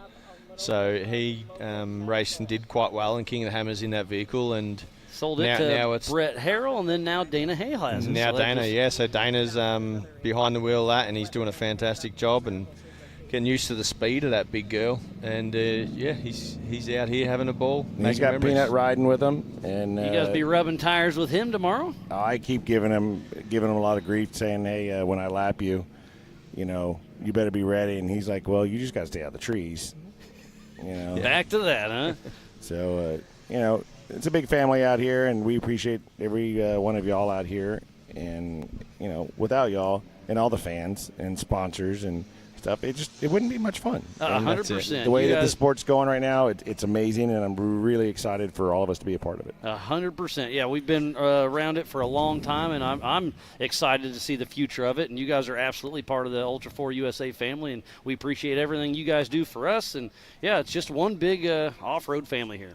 So, Miles, when are you going to get back in a race car and go do something like this? It's expensive. I know you did. You used to race like a Razor 170 or something. Something like that. That's what Wyatt was telling me. Yep. No, I had a lot of fun back in the day, but we'll see. I'm never going to say no, but I'd love to get back behind the wheel from time to time. I think that you should do it. You go co-drive with somebody. Co-driving's scary. Well, yeah, that's why. Liam just said he'd be my co-driver. It looks like he's raising his hand. All right, we may figure out something here. Well, I think you need to do all of your commentary from the passenger seat. That may not be PG-13 enough. Yeah, that's why we don't run audio in our car. But Liam O'Donnell, he's our USAC rep. He's keeping everything running safe over here. Right now, he's also sucking up a little AC for us. If we ever have a race on like a Tuesday or something like that, we'll get you in a P car or something. We'll go racing. That sounds like a blast. All in good fun. Back on board with Mick Henson, and that's us in the forefront right there. He's at, race mile about 3.5. He's back on the qualifying run from this morning. Do a little splash here and then take a left. So this course from last year, it's a lot the same, but a lot different. It is similar, but we found different ways to get to the iconic obstacles. Because obviously, you want to hit the waterfall, you want to hit Little Blue, Viagra, and whatnot. And we talked about running it backwards, but it was going to be too easy because you go down everything except Little Blue. So it's like, look at that. Lauren Healy, the left front flat tire pulled over. Where is that at? I'm going to guess that's at the bottom of Little Blue. And Lauren Healy and Jesse Amix are both out of the car. Ryan Miller actually gave me a little tidbit that he thought that left front was going flat a minute ago, and he was absolutely correct. So it's interesting y'all changed this on us where we had that far right lane coming down Little Blue, which was real quick, and we would come down what's on the video right now. We'd come down those ledges. It was a lot faster, but that got shut off. So either we have to come down the crack or we got to go over the cave. And if that cone gets moved at the top of the cave, it can get a little sketchy. Oh, it's not going to get a little. You're going into the cave. But that's the kind of the cool thing out here with the nature and the things that we see out here. I mean, I think Benji was hiding in the cave last year because it was cooler. He was keeping cool in the shade for sure. It's a warm one today. It is warm today, and that these guys sitting here jacking up with the fire suits and the helmets on, they're trying to make as quick as possible change, but it's hot. There's Sergio Pinilios and John Schaefer actually driving.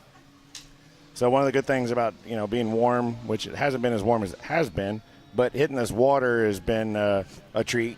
But then when you hit the water, you can't see. That was one of the things with qualifying this morning. You didn't realise you run the qualifying course at half pace, 25, 35 miles an hour. Then you go through it at full pace. You can't see all your markers that you established when you were running it at pre-running pace. Yeah, 25 miles an hour. You 25, guys respect that most of the time. So once you Erica's down in the hot pits. We just saw John Rance has a passenger front flat tire, so they're getting it changed. And, hopefully they can get it back on and going.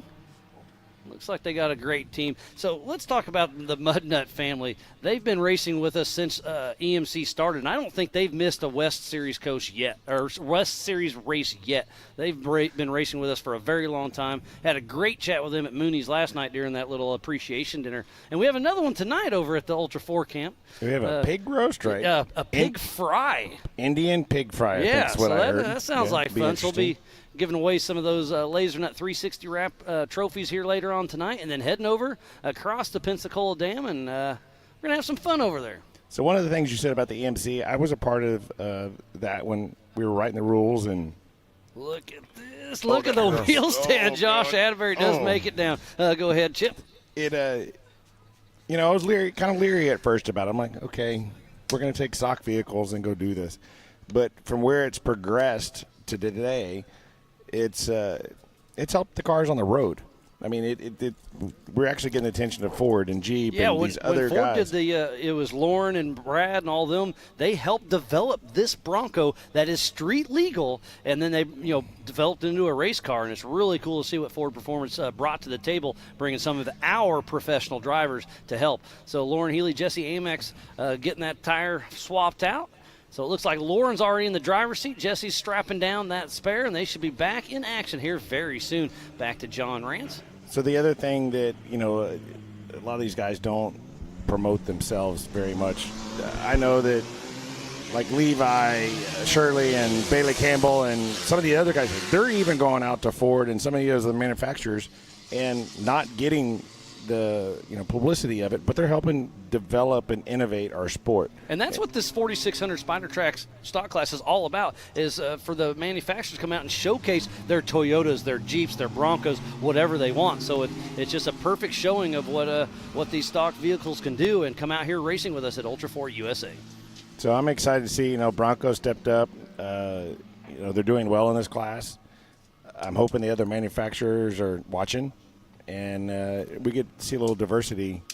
Maybe it's wheelbase or power or, something else that just keeps pushing that edge further and pushing see the 4600. envelope, absolutely. I mean, heck, right now the 4600 class is faster than I think the first King of the Hammers was. Back in the day, if you line one of those first rigs up, I think it would be pretty close. There's Mick Henson clicking off another lap that puts him up into second position on adjusted time. So Mick Henson stepping the game up. That's coming down. So Lauren Healy on adjusted time out front, then Mick Henson, then Sergio, then John Ranson, then Albert Contreras, Josh Atterbury, Scott Farley, Tom Biddle, and Doug Langford still parked. So what's the fastest lap we've done so far? It was Lauren Healy with a 13:31 in this class. That's pretty impressive. And what was Paul Wolf, I think? He was in the mid-nines, I think. 8:55. No, it was Corey Willis with an 8:35, if I'm not mistaken. But I do remember it was Paul Wolf with that 8:55. But remember, when you guys are racing, you have to hit waterfall every lap. And last year's Joker, nosedive, you're hitting that one every lap. So it's going to be fun to see. I was, we always compare the 4400 with the UTVs because they're similar but smaller. Yeah, they are a similar platform, at least with the ones with the IFS. Pip, what do you think we're going to do lap-wise tomorrow? Not me, but you. What are we going to do in lap time? Yeah. I'm going to say you're going to be in I'm going to say 13-ish would be a good guess. Yeah, we're gonna head out there and try and run our own race, and I'm pretty sure that our last lap will be our quickest lap. I'm going to shy it down to 12 minutes. So the UTVs had to go up the waterfall once, right? Once. And when they were doing that, was like 12 minutes when they were doing that? Probably. Okay, but they didn't have to do what we called the Joker line. Is that nosedive? Is what the Joker was last year? Yes, yep. Oh, there goes Farley and Littlefoot right there. It's a little drivability issue, I hear, but he's still making it. Yeah. So I always say straight axle and IFS. So I'm going to put it on you guys, the drivers. We don't know. No, we don't need to talk about this. You drive an IFS. Explain to people back home what that actually means. It rides horrible, and Pip does not need to be in the car ever. And, I'd rather be back in the solid axle, but I'm being nice and letting him drive donkey. So, anyways, I'll tell Pip, the truth you now. take this off. Righto. He doesn't follow directions. So we went shock tuning at King of the Hammers, and for the first time, I decided to do a run with Chip. And we went through some whoop sections with Chip, and he's like, I think it's a little bit rough, I need a bit more rebound, a bit more compression. Basically, I turned to Chip and I said, if you ever whinge to me about how rough this car is again, I'll slap you silly. So Pip, you explain solid axle versus IFS. The solid axle between IFS just, for what I've seen, just seems to be more planted with stability, body roll, and their straight line speed over a solid axle car is 10 to none. But explain the suspension itself. What is a solid axle? What is an IFS? Solid axle is live axle front and rear. So it has a differential, a chunk, front and rear. IFS is a chassis mounted differential and then A-arms up the front. Generally they're live axle rear. But some of the new generation cars that are coming out are IFS, IRS. So I don't believe that they've fine-tuned them as yet. Have we seen Chip IRS? Yeah, Lauren Healy had one for just a little bit. Yeah, yep. Cody Wagner has one that. Have we seen one win King of the Hammers? Has not yet? won. No. And it's funny but you're saying that because I was talking Yeah. to Lauren yesterday about this, and he raced his IRS IFS out at Hammer. No, he didn't race it at Hammers, but he took it out there. But he was like, it's so smooth. He was going fast through the rocks that he didn't feel how rough it was, and he started blowing out the seals in the steering cylinder. Yep. Because of how hard he was abusing the car, but he couldn't feel it himself. You didn't have that drive by behind, is the political way to say that, feel. And that might be one of the things with that the live axle car, like you were talking about, Miles. You get more feedback through your live axles, and you tend to you feel the car a little better. You tend to feel the car a bit better, and you you're a bit easier on your tyres, rims and tyres, and running gear. So but the cool thing about the 4600, we have IFS and solid axle even in 4600. Yep, yeah, I mean, that's the name of the game. The Broncos are IFS, the Toyotas and Jeeps are solid axle. And I know they've had a little bit of struggle trying to get the technology right, and but again, that's where the development comes. And you were talking about the IFS versus the solid axle. I took both cars out last weekend because Pip wasn't here and went to shake them down because we had them completely apart. And I haven't driven Donkey in probably 3 years. And I got in it, and I was like, oh, man, I've gotten lazy. You've gotten spoiled, haven't you? I've gotten spoiled in that IFS car. But, hey, don't worry. Pip beat you in qualifying in a solid axle. So. That's a good point because Pip finished third place today against some pretty good heavy hitters, which he's a heavy hitter. But Donkey, I think, was built in 2014 or 15. That's a Tribe 16 chassis. Tribe 16, right? yeah. I think it was maybe the third one they built. And, Rowdy Truenbach built that car. Then Doug Jackson, maybe? Doug Jackson bought it from him, and I co-drove with Doug Jackson up until 2018. And when he decided that he was too old and needed to go get his AARP card, that's when I started driving, and that's actually when Rufus Racing was developed or invented. And so Donkey's our OG, and will never go away. But just today, that car's almost 10 years old, and it's still competitive. Third place. Yeah, these cars are pretty impressive. We're getting a little update on my rugged radio. 4699 of Doug Langford is off course with a broken driver's side tie rod. Snapped right off at the ram, so tough break for Langford. There he is. Look at that. Talk about timing. But he is hitting me up on course. Let me know that he is broken out of the race. Tough break for Doug Langford, but watching Mick Henson cruise through is on that onboard is super cool. And Ryan Miller's giving a little update that Lauren Healy will be stopping in the Amsoil hot pits to switch out that spare tire. That way, if he gets another one, he's got a fresh tire. So I like watching this. I mean, some people might see it's kind of maybe boring because they're not as fast. But they're fun to watch. If you're inside these cars right now, I'm telling you, they're having more fun than we are. Absolutely. Like in the 4400 class. And it's just – wait, did I hear right? Did Disco Derek West, is he in one of the cars? He is riding with Mick Henson in the brown Toyota. Did he lose a bet? I don't know. He was all smiles when I saw him. We talked for about 10 seconds in line, but it's pretty cool to see him out there. He's like, yeah, this thing's got to ride smooth, and he said he's going to take it easy, and he's wrong. Yeah, well, I'd do it, maybe with some pain medication. But so are we still sitting around the 12-minute mark, 13-minute marks on these laps? It's still a 13:31 fastest lap by Lauren Healy. His last lap was a 13:46, so he slowed down by about 15 seconds. How far are we in? Is that with changing the tire? No, that's on this lap.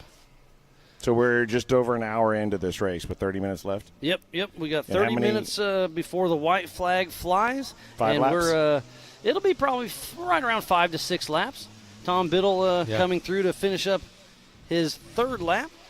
So I'm going back to the 4400 class tomorrow, and I know y'all like to make bets. I'm going to guess sub 12 minutes with us doing the waterfall and the Joker. It's going to be interesting, like you say, about that Joker, Chip, because the Joker, the waterfall has a couple of lines up it, doesn't it? Well, the waterfall is It's got 2 lines, It's got 2 lines, so which is good. If somebody's hung up, you can go the other way. But if you get over what we call the Joker, nosebleed, I think is what it's called. Which was the Joker that was last year. Nosedive. So there's not really a way around there's one anybody. Line up nosedive. Yeah. Well, So there's a couple of lines, but only one car can fit. Yeah, it would be you'd be bouncing off each other. So hey, racing's racing. Hey, but you might have to use those tires to get line. over it. Pip, just place your tire right for me, please, when I lap you. Who's lapping who? Hey, I put trees on everybody, so whether I'm lapping you or y'all are lapping me. So that'll be interesting. That that nosedive line, if it gets traffic in there, being the 4400s have to do it every lap. So it'll be interesting to see if that causes a bit of traffic. Yeah, some cars will bounce right up it, no problem. Other people will struggle. But if you're a broken axle, you're probably going to have to winch. We will have a winch point up there. But, yeah, it could be interesting. That's right. It's going to cause a bit of pushing and shoving up there, and it's going to be interesting. There goes Lauren Healy, our physical race leader. And it does look like they did stack a new, fresh spare in there, so he is ready to rock and roll, heading out for his 5th lap. I just have to say I'd appreciate, give my appreciation to all the people that came out here and made this course possible, Mid-America and Ultra4 USA and all the course workers, the volunteers. You know, we come out here and I think a lot of times we don't get to see the behind the scenes, and we had a whole bunch of rain here a week ago. Yeah, it was. It got with it the other night. Yeah, and so I appreciate and give a huge thanks from Rufus Racing that y'all do this for us. Yeah. So we can come entertain y'all, and you know what? Y'all entertain us too. It's a give and take. That's for sure. Very much so. But yeah, we're out here making it happen. Sharing it around the world, it just makes the Australian scene, makes us all our Australian support be able to check in and follow us over here, you know, flying backwards and forwards. So it's definitely appreciated all the effort that goes in from Ultra4 USA to get it streamed around the world. You know, it's amazing. Absolutely, yeah. It's on AOE.TV, Speedsport.tv, Ultra4 USA, MAO, and BMR Facebooks, and we're blowing it out everywhere. So yeah, it's really cool to see. And I saw Robert Nucky was up there tuning in. So thanks for tuning in, Robert. And it looks like Mick Henson may be trying to get a pass on old Sergio and John Schaefer. I'm going to start calling him James Bond because I know when he passes him, that tailgate's going to come down and, I don't know, something might come out. Like JT's birthday presents or something. Hopefully it doesn't squirt him with any water or anything. Oh, you got me with that yesterday. I got you last night, that's for sure. You did. So Pam was just showing us messages just before of Australians that are checked in and are watching this live. So it just gives us evidence that from around the world, it's not just here in America, around the world that people are checked in and watching and supporting. And eating breakfast. Yeah. So this is the 3rd race you've flown over for, if I remember right. This year? Yeah. Yeah, this year is our 4th, yeah. So this is the 3rd or 4th? King of the Hammers. We've done Visions, and then we've done this, yes. And then you'll be back in Lake Havasu in a month. You're racing Havasu, huh? Legends of Havasu. We're turning it around, so we'll get back home. We're actually going to fly home quickly on Sunday. We'd love to hang around, but... And then here comes Farley again. Yep. We've got the 2.5-week turnaround and then jump on the plane again and come back, so... Yeah, I head home for, I think, a week, maybe 10 days, and then I'm hopping in the truck and heading out to there, and we'll start setting things up. We'll be out there for, I think, just shy of 3 weeks, but it's going to be an awesome, awesome event there for Legends of Havasu. So one of the cool things about Pip doing this back and forth is I hear him say a lot. Would JT come over saying acting like he knows something? Happy birthday, buddy. He was saying he couldn't quite understand you, Pip, but we'll get you through there. I can hear him just fine. Yeah, well, maybe we need a... Oh, if we're going to have a Kiwi on the stage, we need a translator. All right, he's throwing some stones. He can hear me all right once we're at the pub having a couple of stubbies. He's all right. Yeah, just don't get pissed. Yeah. So John Rance is back in the Amsoil hot pits, but there's Mick Henson and Derek West blowing by, getting ready to hit the Brannock Boulders. How long has that Toyota been racing this? So that's Justin Reese's old King of the Hammers car. So it's one. That thing has won King of the Hammers at least once, maybe twice. It's been in the trails racing for a very long time. Wasn't Cody Addington's the same color? No, Cody Addington was that black one back in. Okay. Yeah, and he raced way back in the day. I'm going to say 12 or 13 in the Everman Challenge. And then Dave Cole said, hey, if you want to race 4,400 with it, come on with it. And he did. I remember. He didn't finish, but he made his paces. He made his laps. So one of the cool things about Pip coming over, and, we have our days where we get up and down and emotionally, or, you got thoughts in your head or whatever. But one of the things that Pip has taught me, he comes over and he always says, I'm coming to race for the man. And that's Z. And he brought us together, and we're continuing the memories. And, so the people listening out there, if you have one of those bad days, remember that you're still breathing, you're still looking, you're still racing, you're doing whatever, and your days are going to get better. And that's why we're here. We're making memories and having fun, and we're doing it for Z. 100%. Forever 24, absolutely, yeah. Yep. Well, I'm going to hit the road. All right, Pip, Chip, always a pleasure. Thanks for coming up, and best of luck to you guys tomorrow, and we'll see how it all It's okay. shakes I'm going out. to come out before him, not be here tomorrow. I'll see you about 2:15 here. What's the plan? My team started telling me I'm a better talker than racer, and I don't know if I don't think you're good at any of that. Well, evidently I do more talking than racing, but, we'll figure that out. But thank you, sir. All right. Chip, Pip, always a pleasure. We'll see you guys tomorrow. Best of luck.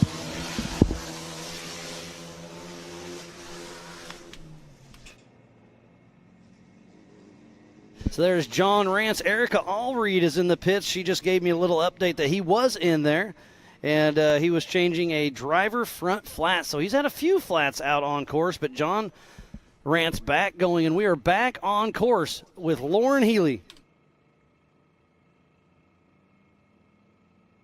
So Lauren Healy still making his way. We'll see Doug Langford still broke down there at race mile, just after race mile 2 at the entrance to the woods. So we'll have to get some recovery in there and give him a hand after this race.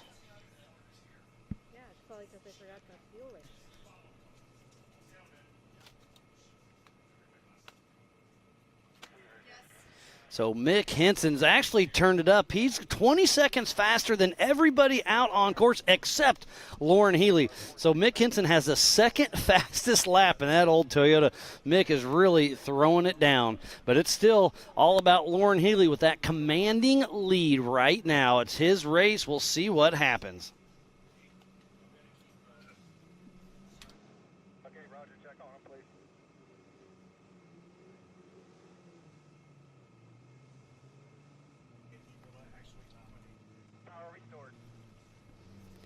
Miles, you've been up here busy chatting with them. Great to hear them up here.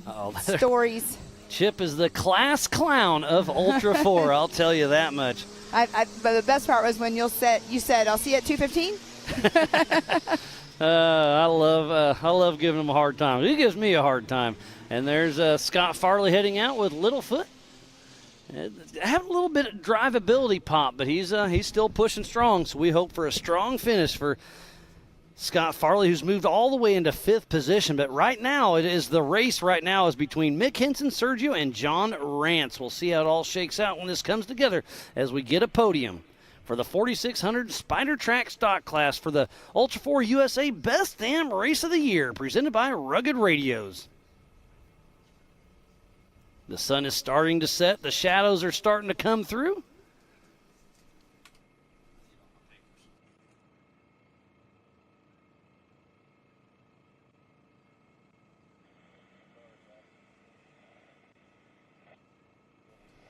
And there we do have Mick Henson on there still going. And they were jokingly saying that he's like James Bond and his tailgate will come down after he passes, but it has still stayed up. And there we do have John Schaefer and Sergio Pinilios running in that number 3 spot.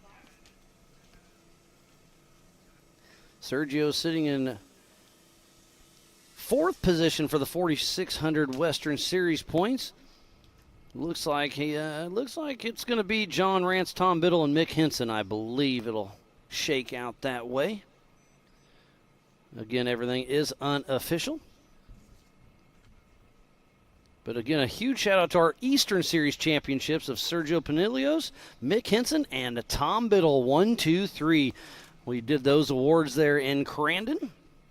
And then we'll give our national awards at Legends of Havasu. That's going to be a good time. It's going to be fun. We have our West Coast that we're finishing up this weekend as well. West Series.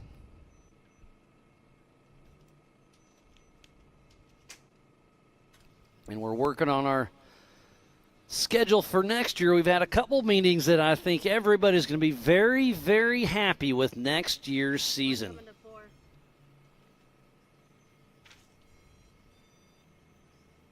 Thanks again for everybody tuning in. I know it's been a long, hot day for all of our camera crew and all of our racers out there.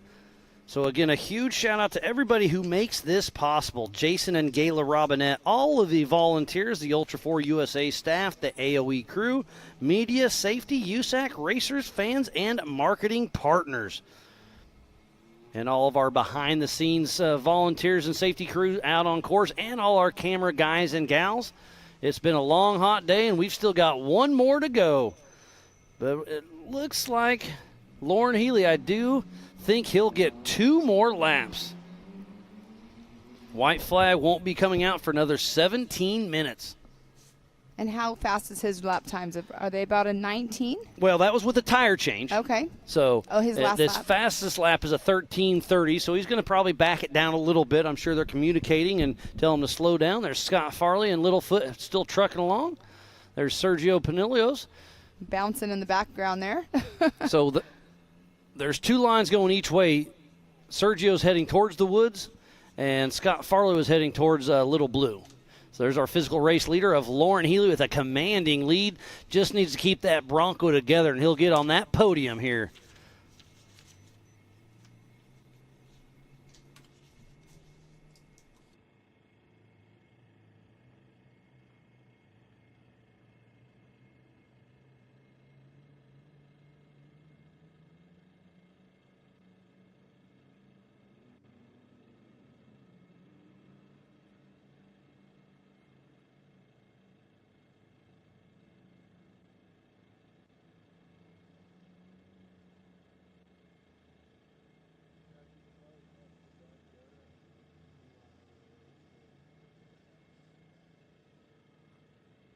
About 15 and a half minutes to go before we throw that white flag with 1 more lap to go. So I do believe Lauren Healy will make it here and through before the white flag. So he's got 3 more laps to go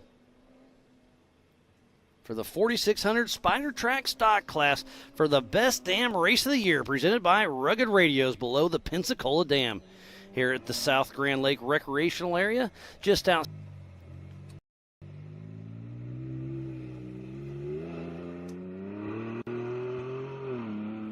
Lauren Healy checks up for the Spider Track backstretch, and look at the shadows right there. Like you were saying earlier, Pam, it could really play a little toll on you. If you miss a line, miss a rock, you see a rut just wrong, it's the sun's coming down. That's where it really comes in play of how well you know the race course. I mean, the rocks are not moving around out here, so hopefully you know where those rocks are. Hopefully you know where those ditches are, that you can avoid them when they do start shadowing. I can't wait to see the photos after this race. They come out here, they take amazing pictures of the race course, the water shooting up around the cars when they're going through them. That's probably my favorite photos that we have out of any of our races that we have been at. Yeah, it's pretty cool to see. You know, there's thousands of pictures that get dumped on us, and we go through them and put them on social or give them to the racers, and they can put it on theirs. And it's really cool to see the aftermath of one of these races. And Lauren Healy, our physical race leader, is pulling into the pits. Now, let's look at this. Is this a strategy? This is strategy. No, they came to check it. He's going back out because it's 4 minutes before the white flag comes out. So I was wondering if they're going to hold him and act like they're checking on something, but they sent him out for another lap. So I believe Lauren Healy will have 3 more laps as he makes his way through the Brannock boulders. Back on screen with Mick Henson. He's going to go down this little steep hill and take a hard left, and now he's back in the riverbed. So at our far top right, you can't see it, but that's where we're at. There's Tom Biddle and Joe Fabrizio at the Spider Track backsplash. They're really going to check up. I could take a little splash right now. And you can see, I mean, right there, they're all in shade. So there's no sunlight in that section he's in. Lauren Healy, our physical race leader for the 4600 Spider Track Stock Class. Yeah, 3 more minutes, so it's not going to be the white flag. Lauren Healy slowing down for the water.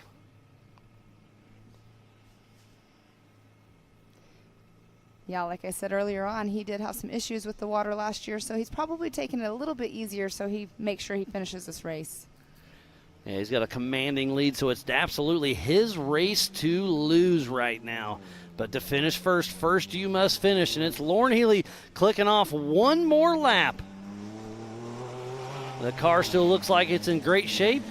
All 4 tires still intact. The Project X lights up front shining out. I mean, he's only had, 1 flat this whole entire race? He changed 1 out on course. So, yeah, I believe just 1 flat. That's pretty good. There's Mick Henson making his way out the back. So next time around for Lauren Healy will be the white flag. So that's going to be roughly, I'm going to say 14 minutes or so.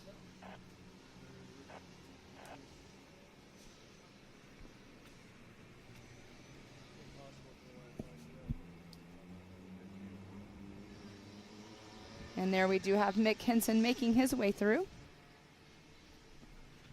And not too far behind him, we do have John Schaefer coming through with Sergio Pinillos and then John Rance as well. So right now in physical second, third, and fourth, it's Mick Henson, Sergio Pinillos, and John Rance. So that is the race right now for second and third between Mick Henson, Sergio, and John. It looks like John is closing the gap a little bit on Sergio. So, sorry, we can't say that because it's John and John right now on screen. It's John Rance on our left and John Schaefer on our right. John Schaefer is driving his own car in substitution for Sergio. Kind of funny. Came out of retirement, and he, like we were talking about earlier, he's retired that car a couple times, and Sergio's like, hey, buddy, can I race it? Yeah, sure, whatever. It's there. And now he's made a run at it. And he won the Eastern Series championship in that car, but has got a busted-up shoulder and just couldn't make it happen. But he's riding shotgun with his buddy and car owner of John Schaefer. And in the West Series, he's running in that fourth position in points. So he's having a great week, or a great year, I should say. But he did announce that he has a Jeep being built, so he will have his own race vehicle next year. That's awesome. As Tom Biddle and Joe Fabrizio head out for another lap. You can hear somebody is on their horn in the background.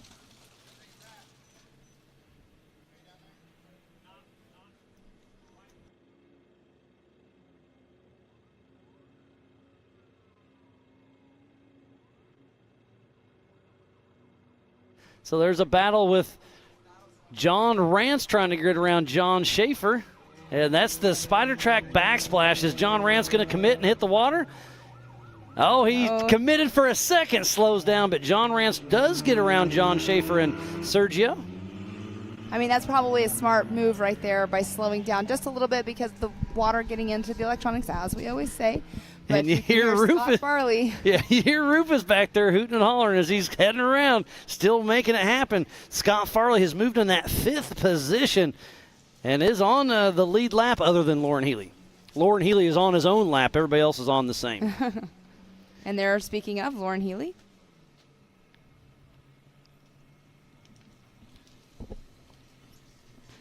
So much racing action has happened today, but it's been a lot of fun as we're watching the 4600 Spider Track stock class. We're going to step away and we'll be right back with more racing action.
Welcome back to the 2023 Ultra4 USA Best Damn Race of the Year, presented by Rugged Race Radios. We are at the South Grand Lake recreational area just outside of Disney in Langley, Oklahoma, on the backside of the Pensacola Dam. And there's Josh Atterbury pulled over. Tough break for him. Where's he at? So Viagra's in our top left, and he is facing towards the Little Blue area. So they had the hood open. Is he having some water issues? I'm not sure. But all 4 Falcon tires were still holding there. Well, and we did hear John Rance while we were on break go by here for another lap, and he was sputtering just a little bit as well. So the water could be taking a toll on these guys. It's taking a toll on everything, whether it's engine-related, bearings, brakes. It's hard on equipment, but, hey, that's what Ultra4 is all about. So there's Tom Biddle and Joe Fabrizio heading down the Yukon Little Blue area. If he takes a hard right now, you go down the center, but everybody's been bypassing and going around and doing the little cliff next to the cliff drop. Oh, I got a picture of Albert Contreras getting pulled off also. Tough break for him. Yes, that's Benji and Karen. They will be towing him in whenever they get off of their duties over there. So thank you guys so much for being out here, but that is such a bummer for Albert Contreras. So Doug Langford's out. Now Albert Contreras is out. Is Josh Atterbury going to be able to keep going? We'll see. We saw his hood open, but it looks like Tom Biddle, Scott Farley, John Rance, Sergio Pinilios, Mick Henson, and Lauren Healy are still pushing strong. Back to Mick Henson.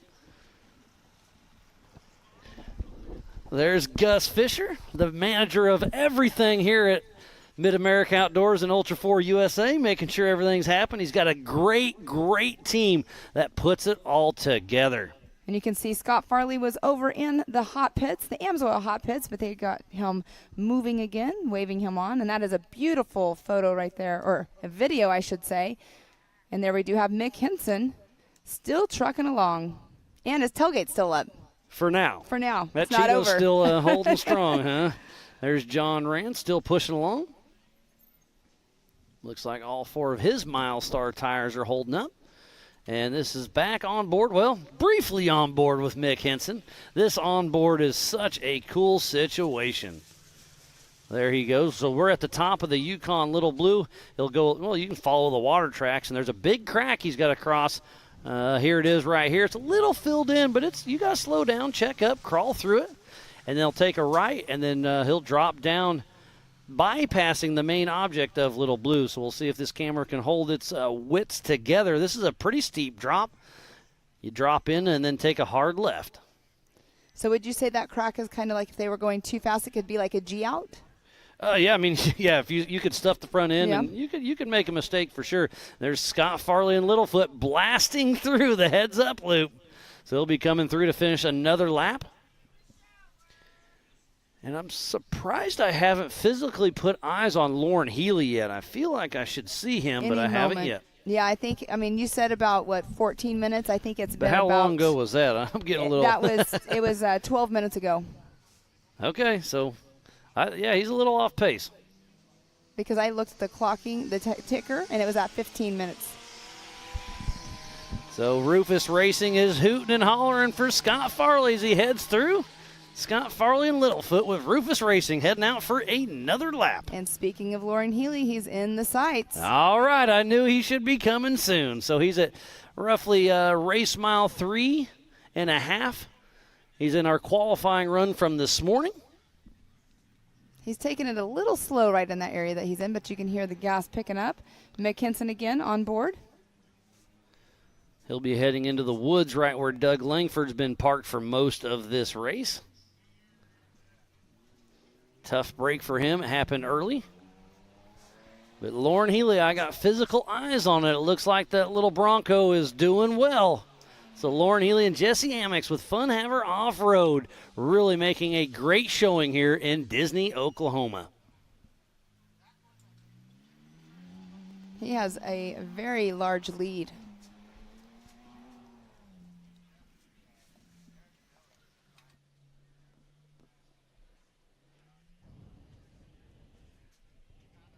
So we have our crowds out here still watching and cheering on. We'll start our morning off tomorrow with the future of our sport. They will be racing, I believe it's at 9 a.m. tomorrow. At 9 a.m. they'll be kicking that off. And what we'll be doing is we will be going live starting roughly 10 minutes before we start racing.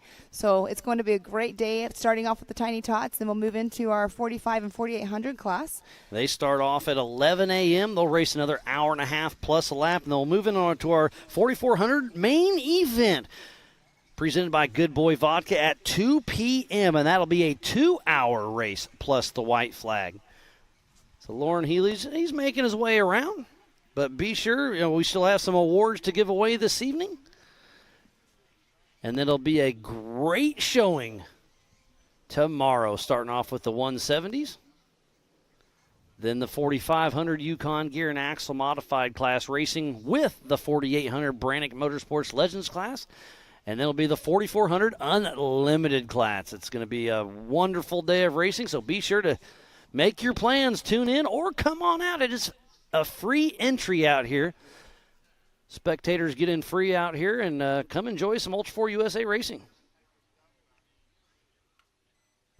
A great aerial showing where we have been racing. And you can see the line. It's pretty burned in, even if it's just water. Exactly. It was a perfect view of the overview of the race course. A little step down, and then it'll slow down for the Spider Track backsplash. Checking up.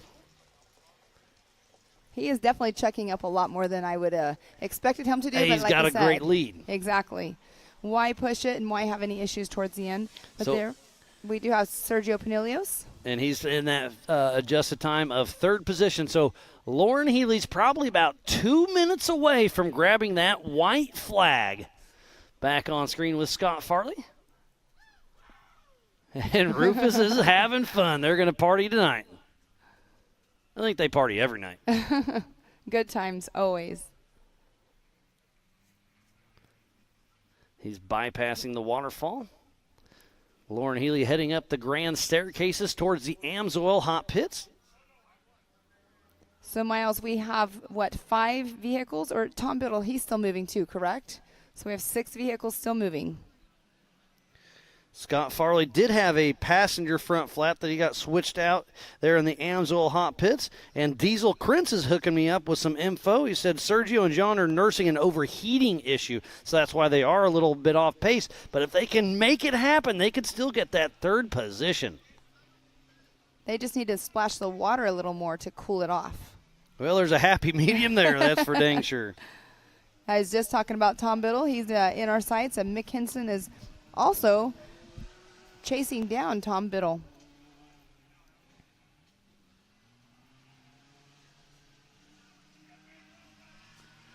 So there's Josh Atterbury still stuck out on course. All the doors are open, the hood's open, but I can't quite see where they're at. So they're in the car, checking maybe fuses or something. Not sure what's going on, but tough break for Josh Atterbury. But he'll have his daughters racing tomorrow morning in the Youth 170 race. So they still get to have some fun. It's always so unfortunate. I mean, he's so close to, finishing the race, and here we are with issues, probably water, fighting issues, or who knows what's going on. I mean, we got John Schaefer and Sergio. They're fighting overheating issues. Yeah, I mean, the attrition has definitely been tough today, and I think it's going to be tough tomorrow because they're a little bit heavier, a little bit faster, and those tires are going to really show the attrition. And there is Lauren Healy, one more left, and he'll be grabbing the white flag for the last lap of the day for the best damn race of the year, presented by Rugged Radios. White flag is out for the rest of the field. So it looks like Mick Henson is still in that second position. He's already tripped one of our heads-up loops, so he'll be in here in the next 5 minutes or so. And then where's Sergio? Where's John Rance? We've seen Scott Farley. John Rance just came in our sights right behind us here. Mick Henson, he crossed through. He should be coming through here any moment, and with Tom Biddle in front of him. It's been a lot of fun today. Again, thank you to each and every one of you for tuning in and making this possible. It's been a lot of fun. I hope you guys and gals have had as much fun as we have. It's been a beautiful day. It's been a hot day, but it has been a great afternoon. You can see in the distance, and actually now on screen, we do have Mick Henson's kind of bobbling back and forth there, but Tom Biddle is behind him. Tom Biddle right behind him. So the two Toyotas, they're running along, but Mick Henson is a lap up on Tom Biddle.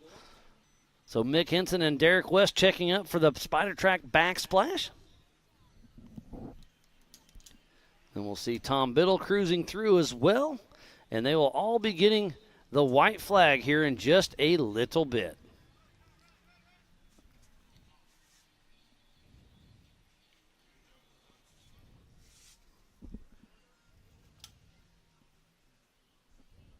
And there we are now on board with Mick Henson. He's heading towards the grand staircases where the Amsoil hot pits are. They're kind of the top left of our screen right now. We'll weave around, take a little bit of a left and head up the steep section. A lot of people have recognized that straight ahead is where we do our knockout daring BMR. That's definitely a crowd favorite. Yes, that event is definitely one that I didn't know about until I started working at Mid-America and with AOE, and that is a huge event. The amount of people that come in here and the racing that they do, it's pretty cool.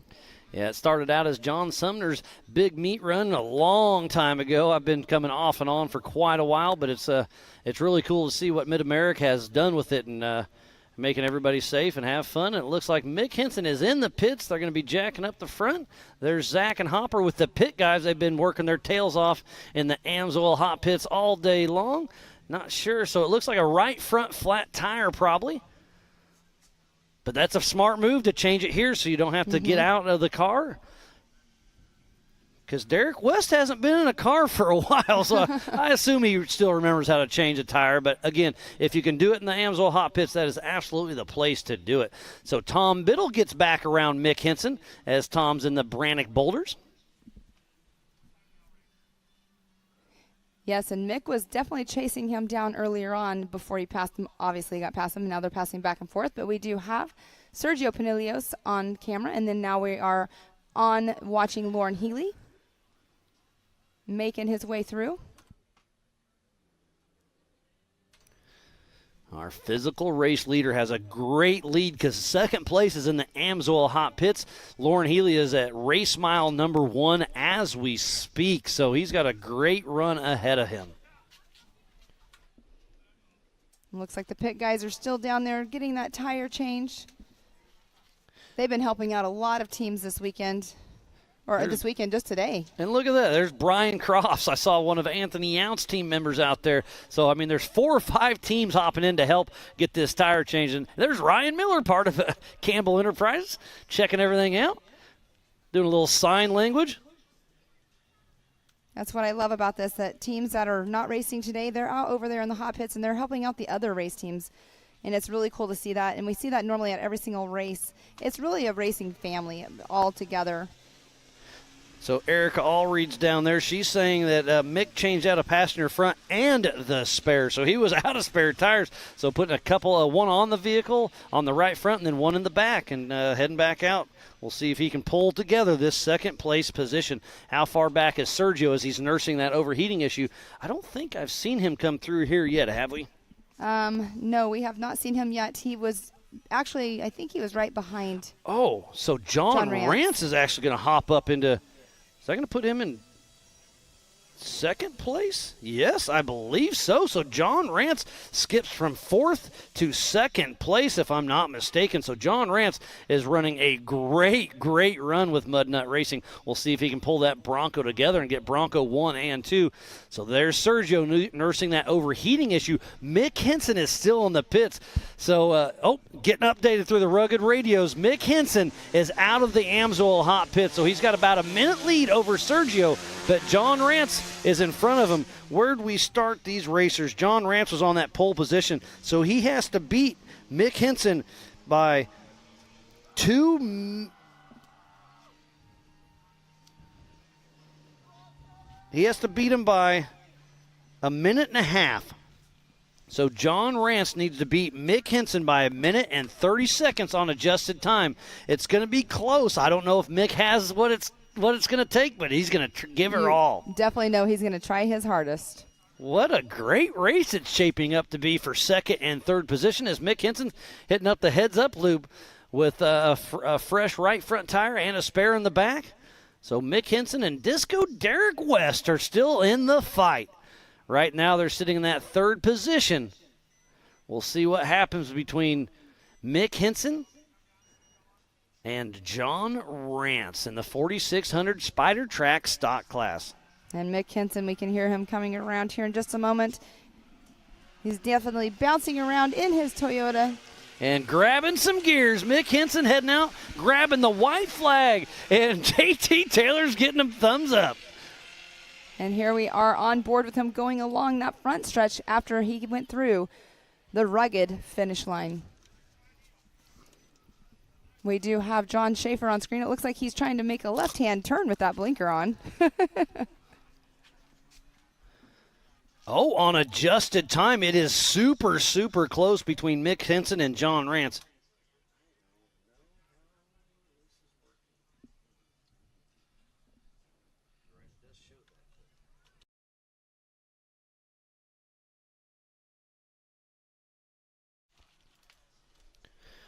Remember, this race is on adjusted time. It was an hour and a half plus a lap, and we are on that last lap as we speak.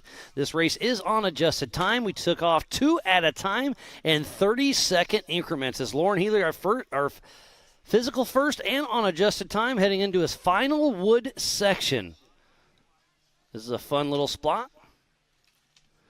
And there's Scott Farley heading towards the Spider Track backstretch. Backsplash. We'll see if he commits. No, he checks up. I don't blame him. I would too. I mean, we're almost done. Why would you even, chance it at this point in time?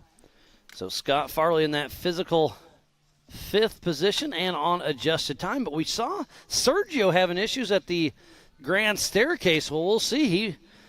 Scott Farley could move in that 4th position with Sergio having that overheating issue.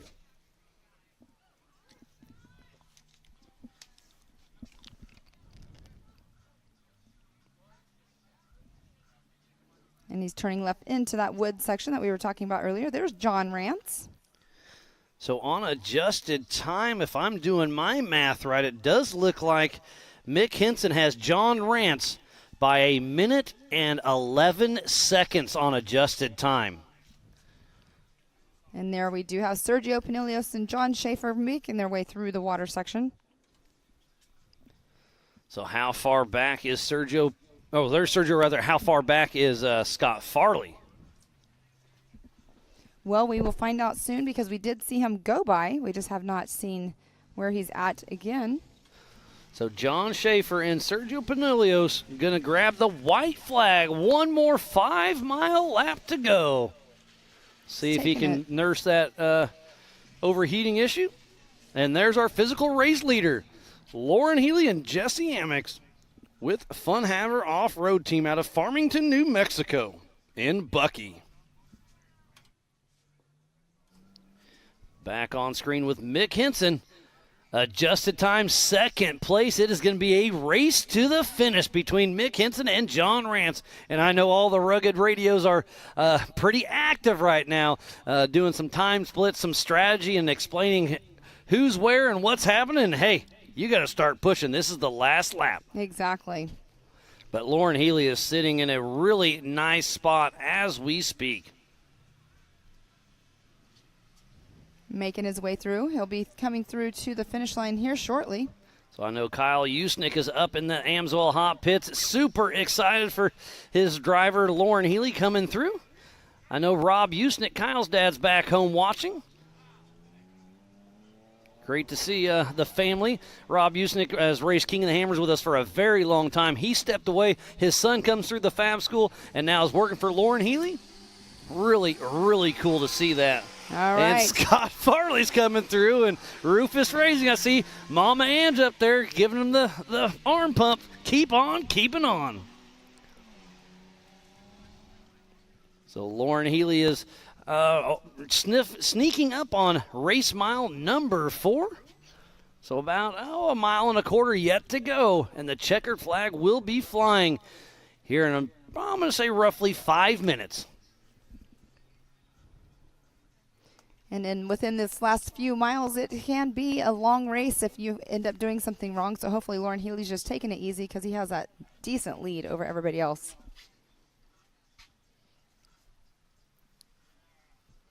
So Sergio is still pushing through. Heading into the last little wood section.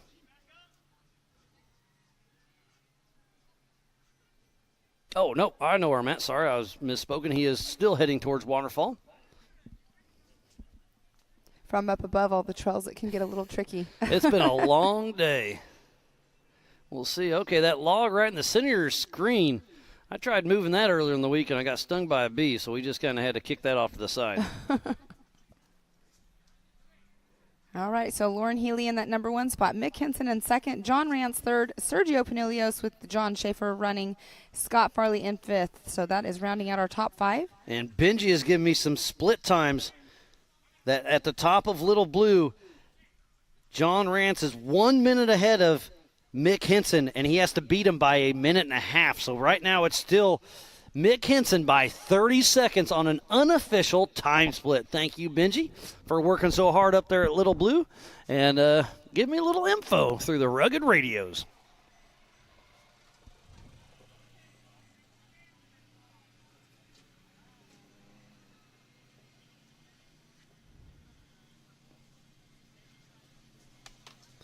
And there he is making his way through. Mr. Lauren Healy through the water.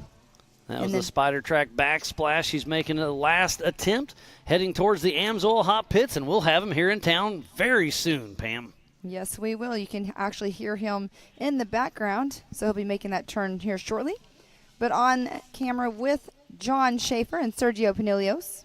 They're having a very smooth race, except for having the overheating issues. That's a tough break. But, hey, this Jeep has been around for a very, very long time, and he's still turning left. Mm-hmm. He's been turning left for quite a while. This ain't NASCAR, buddy. Lauren Healy heading up the grand staircases at the Amsoil Hot Pits for the last time. Fun Haver off-road team, I'm sure, is up there. Excited to see, and not excited right now is Josh Atterbury. Tough break for him. That is such a bummer. Did we find out, did you get any information? I've got no information from him. Such a bummer. And here we are, Scott Farley on the track moving along. So he's not too far behind Sergio and John, so we'll see. It's going to be a battle for 4th position.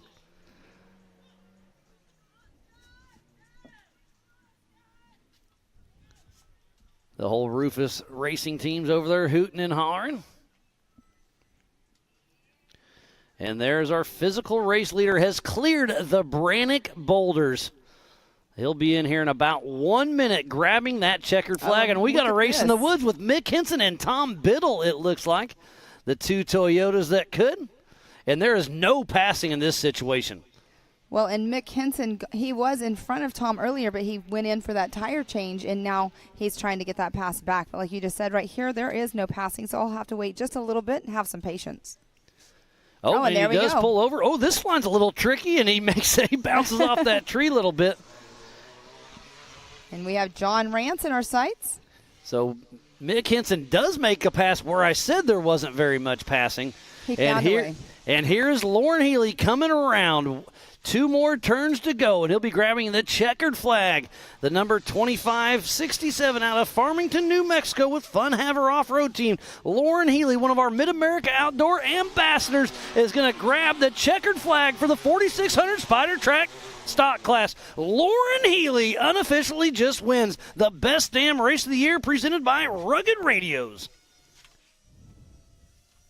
You know, he's got to be feeling really good right now coming out here. He came out here with, not his whole entire crew because they were all kind of split up. There's also an event going on in Bowling Green, Kentucky this weekend. It's the Ford Fest. So that's where I believe Vaughn is at as well. So splitting up the team. And yeah, Vaughn's having some fun. Lauren's having some fun.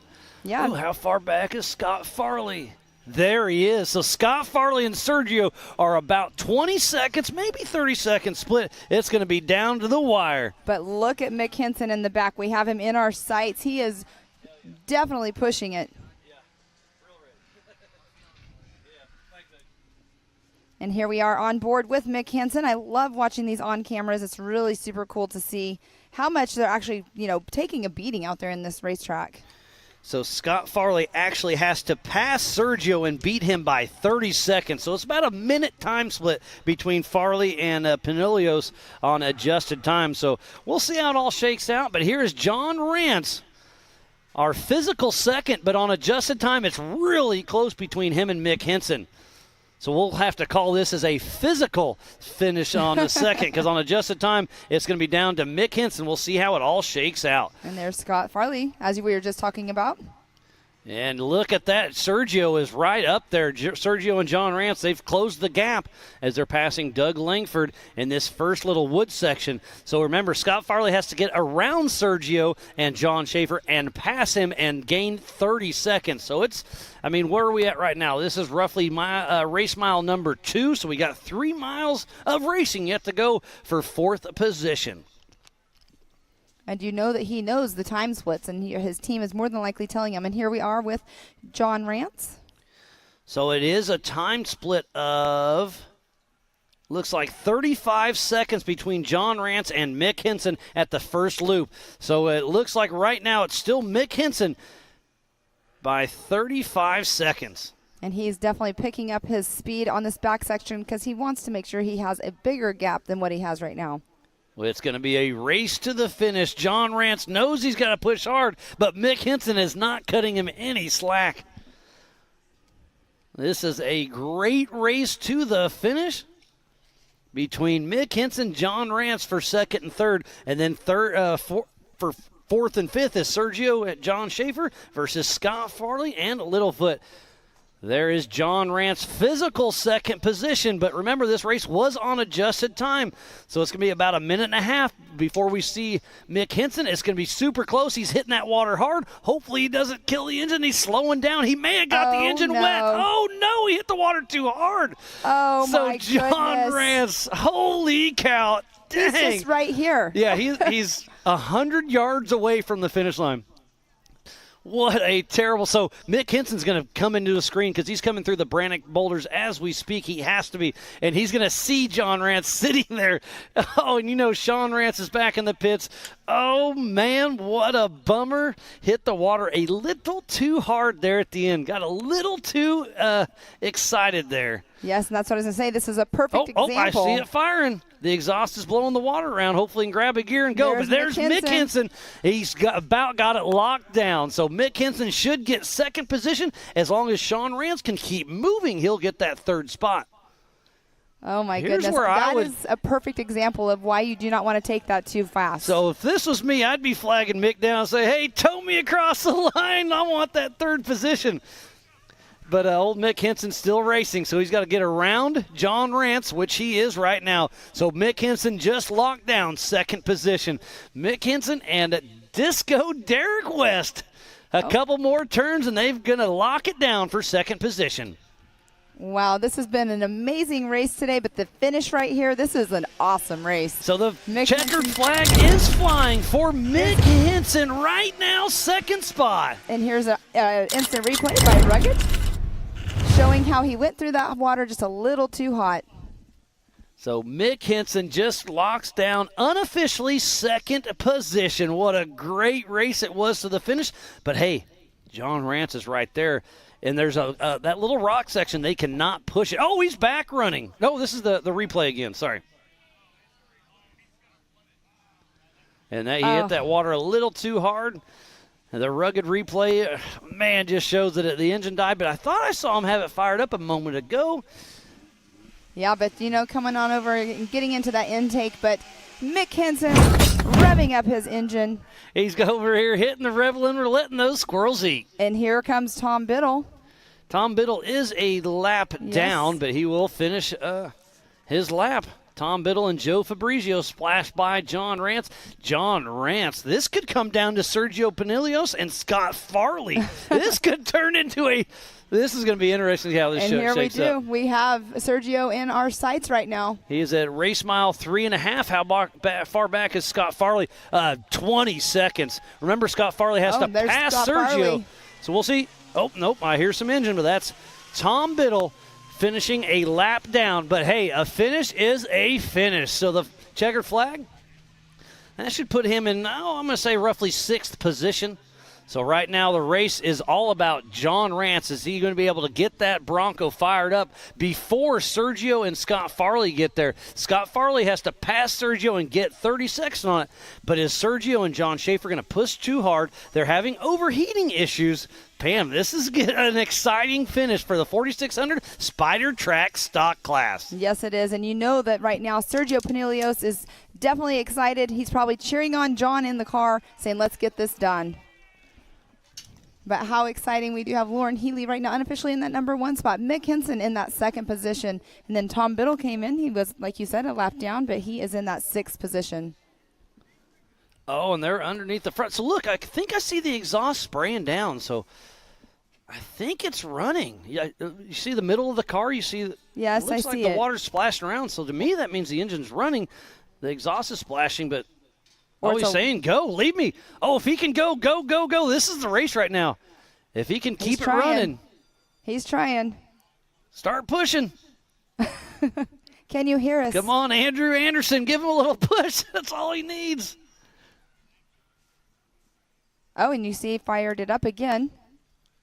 Sucked a little bit too much water in there. Hopefully he can get it going because Sergio Pinilios and and there he goes. Scott Foley. Oh, it's running, but not very good. Just keep on going. Grab low gear and dump the clutch. Has a 7-speed manual in that Bronco. He still has to go through that rock section. I turn right and there's in the rocks. Yep. Yeah, straight ahead of him. I mean, 20 feet. He's hitting a little bit of rocks.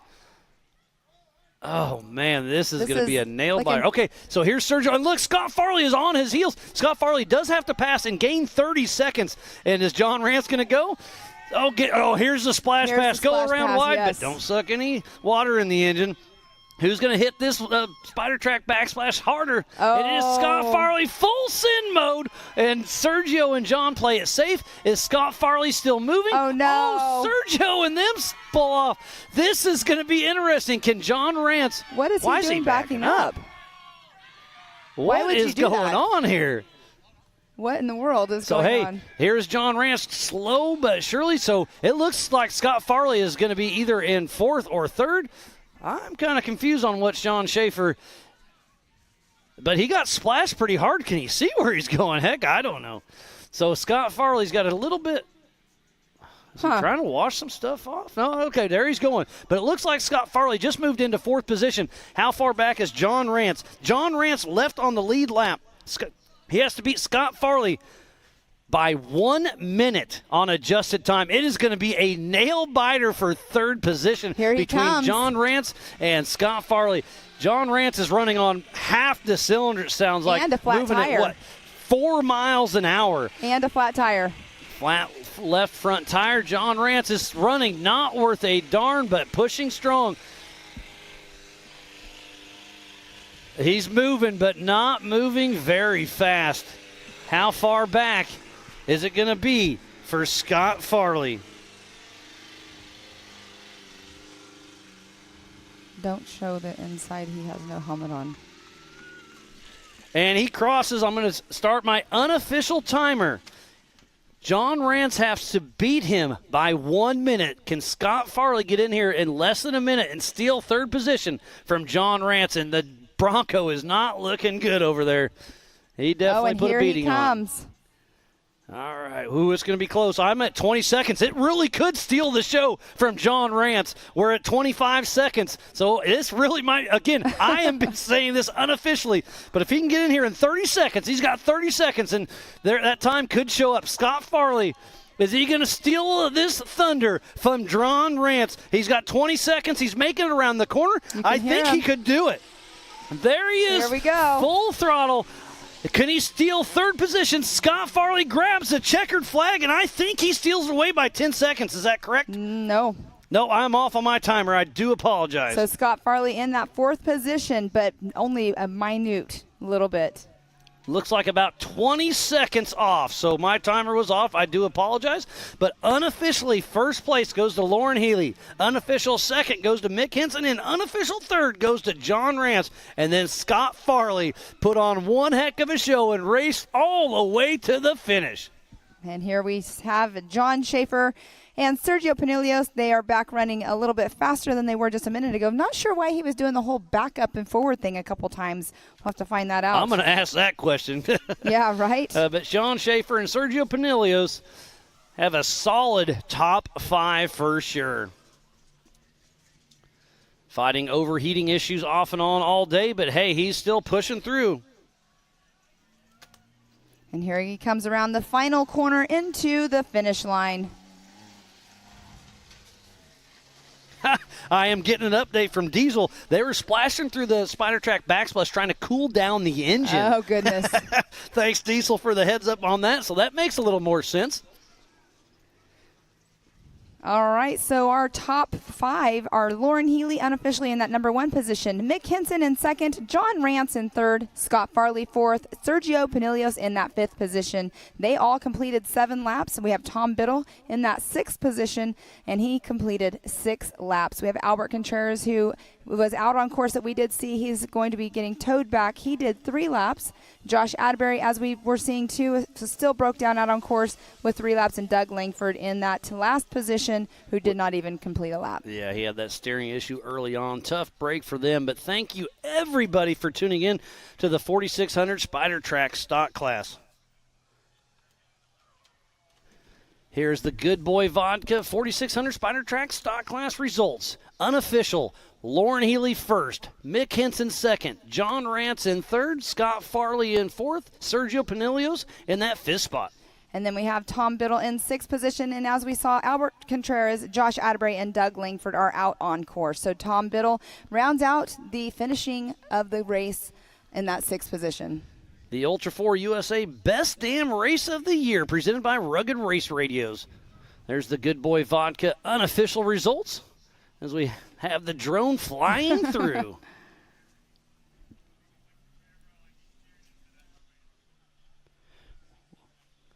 We've got to dot our I's and cross our T's to make sure everything's right in the computer to hand out some of those awards with Pam. So while we wait for all that to shake out, we're going to step away for just a moment. We'll give away some of those LaserNet awards here in just a little bit.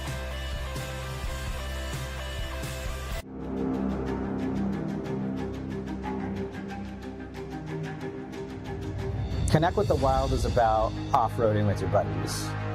Connect with the Wild is about going to Moab and conquering new challenges that you didn't think were possible.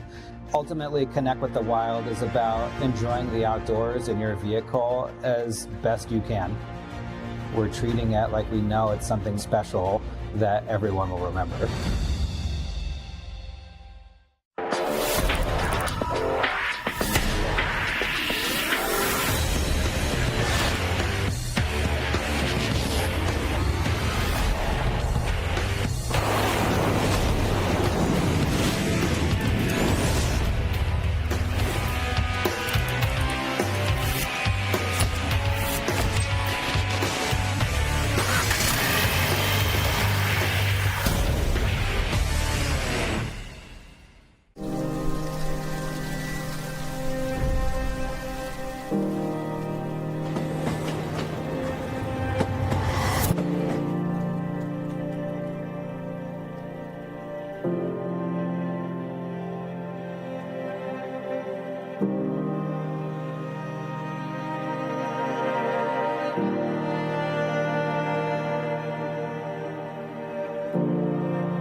Watching Speed Sport 1, your home for great American grassroots racing.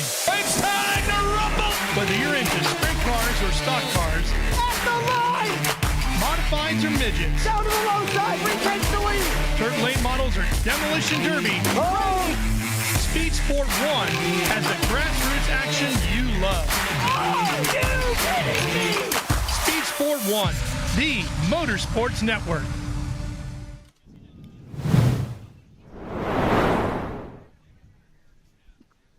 Welcome back to the 2023 Ultra4 USA Best Dam Race of the Year, presented by Rugged Radios. We are on the backside of the Pensacola Dam in the South Grand Lake Race Recreational Area, just outside of Disney and Langley, Oklahoma.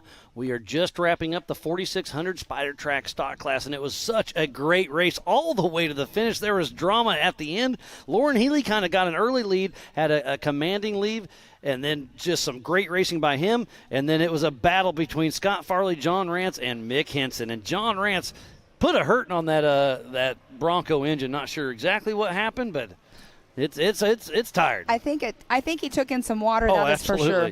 But you know what? I have to say that the ending to this race has been the most exciting one I've seen in quite a while, especially in the 4600 stock class.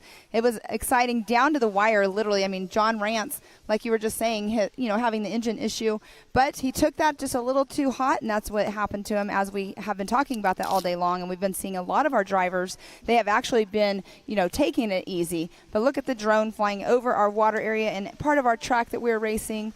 And, Miles, it's just been an amazing day out here. It's been great. Yeah, we've been out here for over a week making sure the track is set and lined out, and it was some great racing today. This drone's having a little fun flying around. Yes, having some fun at the end of the day.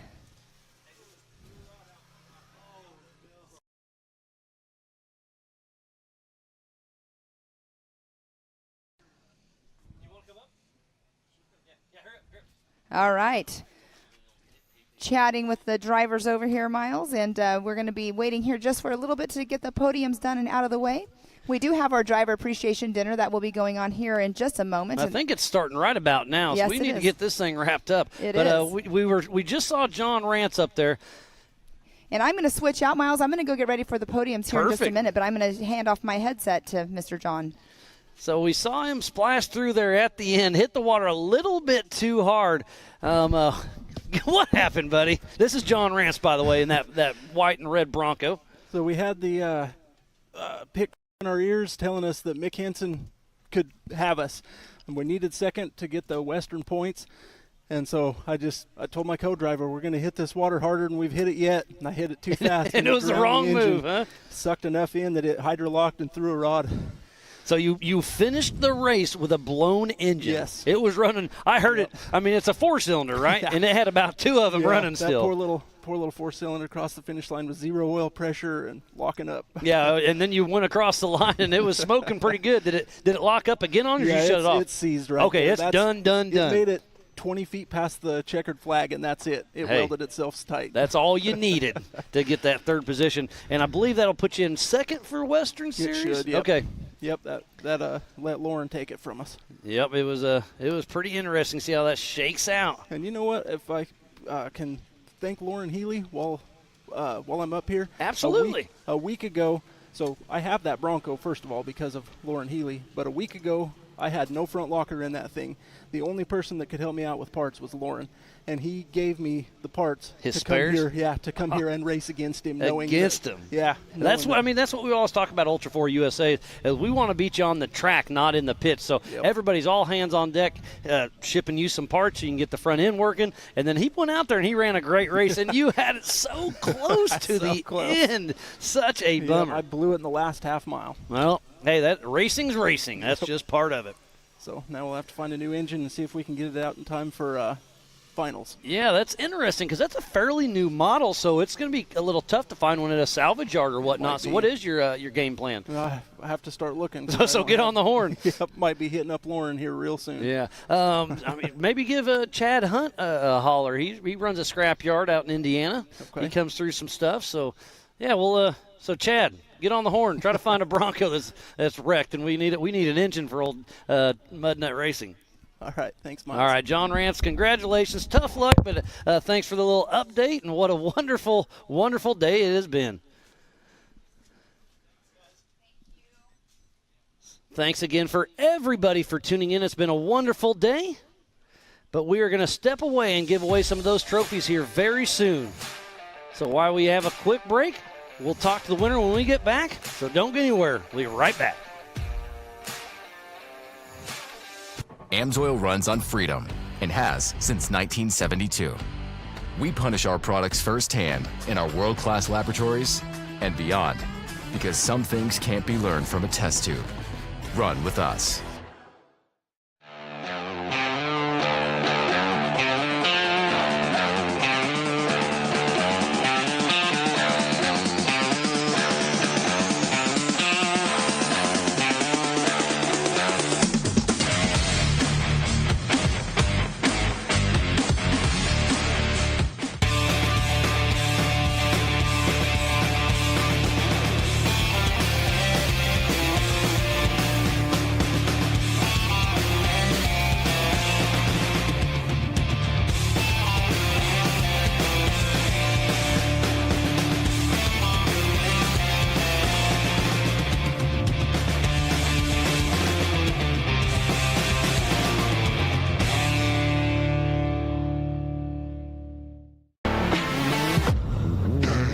Lightweight, agile, and strong, the Pit Bull is perfect for the job.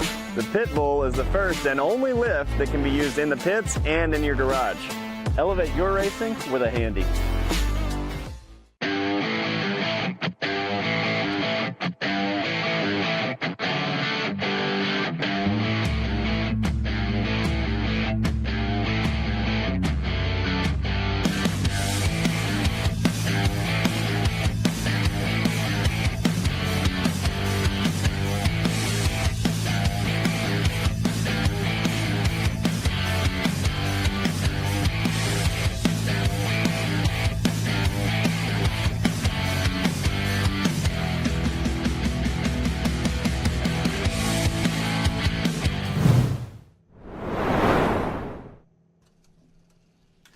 Welcome back to the best damn race of the year. We are winding down day one of racing, presented by Rugged Radios.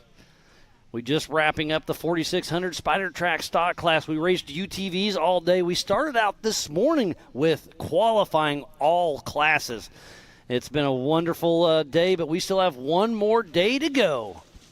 Yes, we do. We will start off our morning like we were talking about earlier with our little tiny tots, the future of our sport.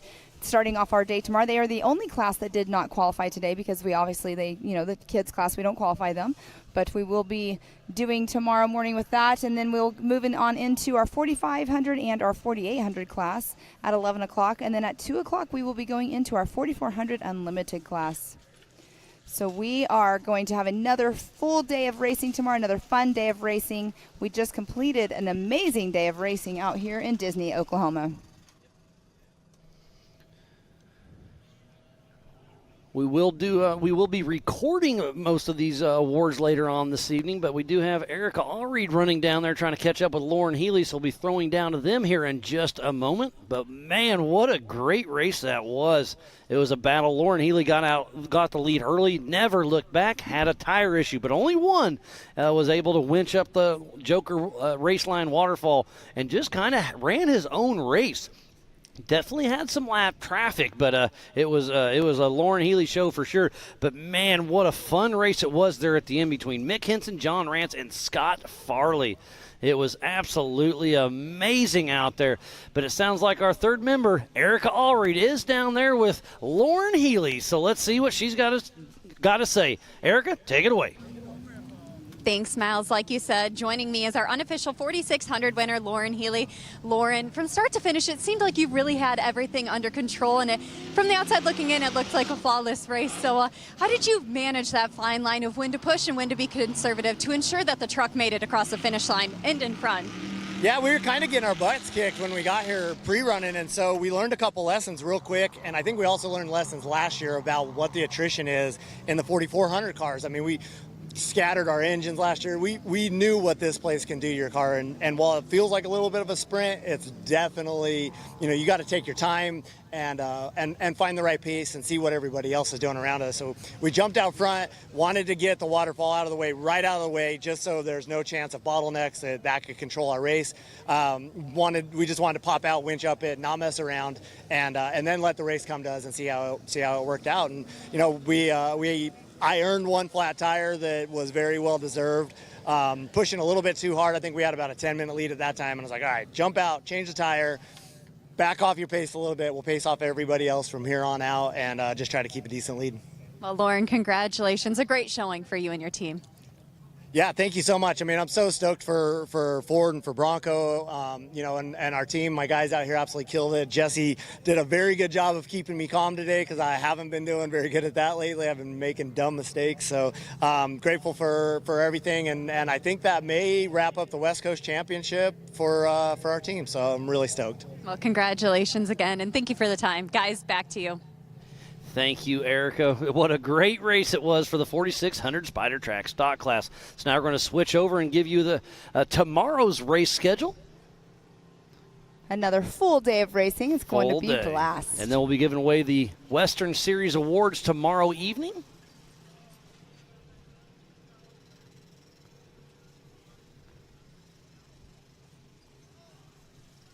So we'll show you what's going on tomorrow. Be sure to tune in, AOE.TV and Speedsport.tv. Here it is, the best damn race of the year. At 8:45, we'll go live for a 9 o'clock race for the Ultra4 USA Youth. And then at 11 o'clock, we'll be racing the 4500 Yukon Gear and Axle Modified class and the 4800 Brannick Motorsports Legends class. And then at 2 p.m., we will be kicking off the 4400 main event. It's going to be a great one to watch, so be sure to check it out. It's going to be a great show. But it sounds like Erica Allred's down there with Mick Henson, unofficial second. Erica, what's he got to say? Thanks, Miles. Mick, despite starting in 7th place, you were able to make your way through the pack. So what was it like negotiating all that traffic and chaos all the way to the 2nd place finish? It was pretty wild. There was a lot of times where it was really tight and I couldn't get around anybody, but we just took our time and played it safe and got around people in the right spots, and that did us right. Well, a true good drive by you and your team, so congratulations on the 2nd place finish. Thank you. Thank you, Erica, and congratulations to Mick Henson. What a great show. Pam, I hope you had fun. I know I had fun. I definitely had a blast. All of our safety crew, they're all coming in because the course is cold now, as we call it, and tomorrow we're going to start on over. So, Miles, it's going to be fun. It's been a wonderful day, and tomorrow's going to be another great day. So be sure to tune in, AOE.TV, Speedsport.tv. Go on Ultra4 USA Facebook. So thanks again for tuning in to Ultra4 USA for the 2023 Best Damn Race of the Year, presented by Rugged Radios. From the entire broadcast crew from AOD.TV and Speedsport.tv, I am Miles Hasquist alongside Mrs. Pam Hall and Erica Allred. Thank you, and we'll see you tomorrow.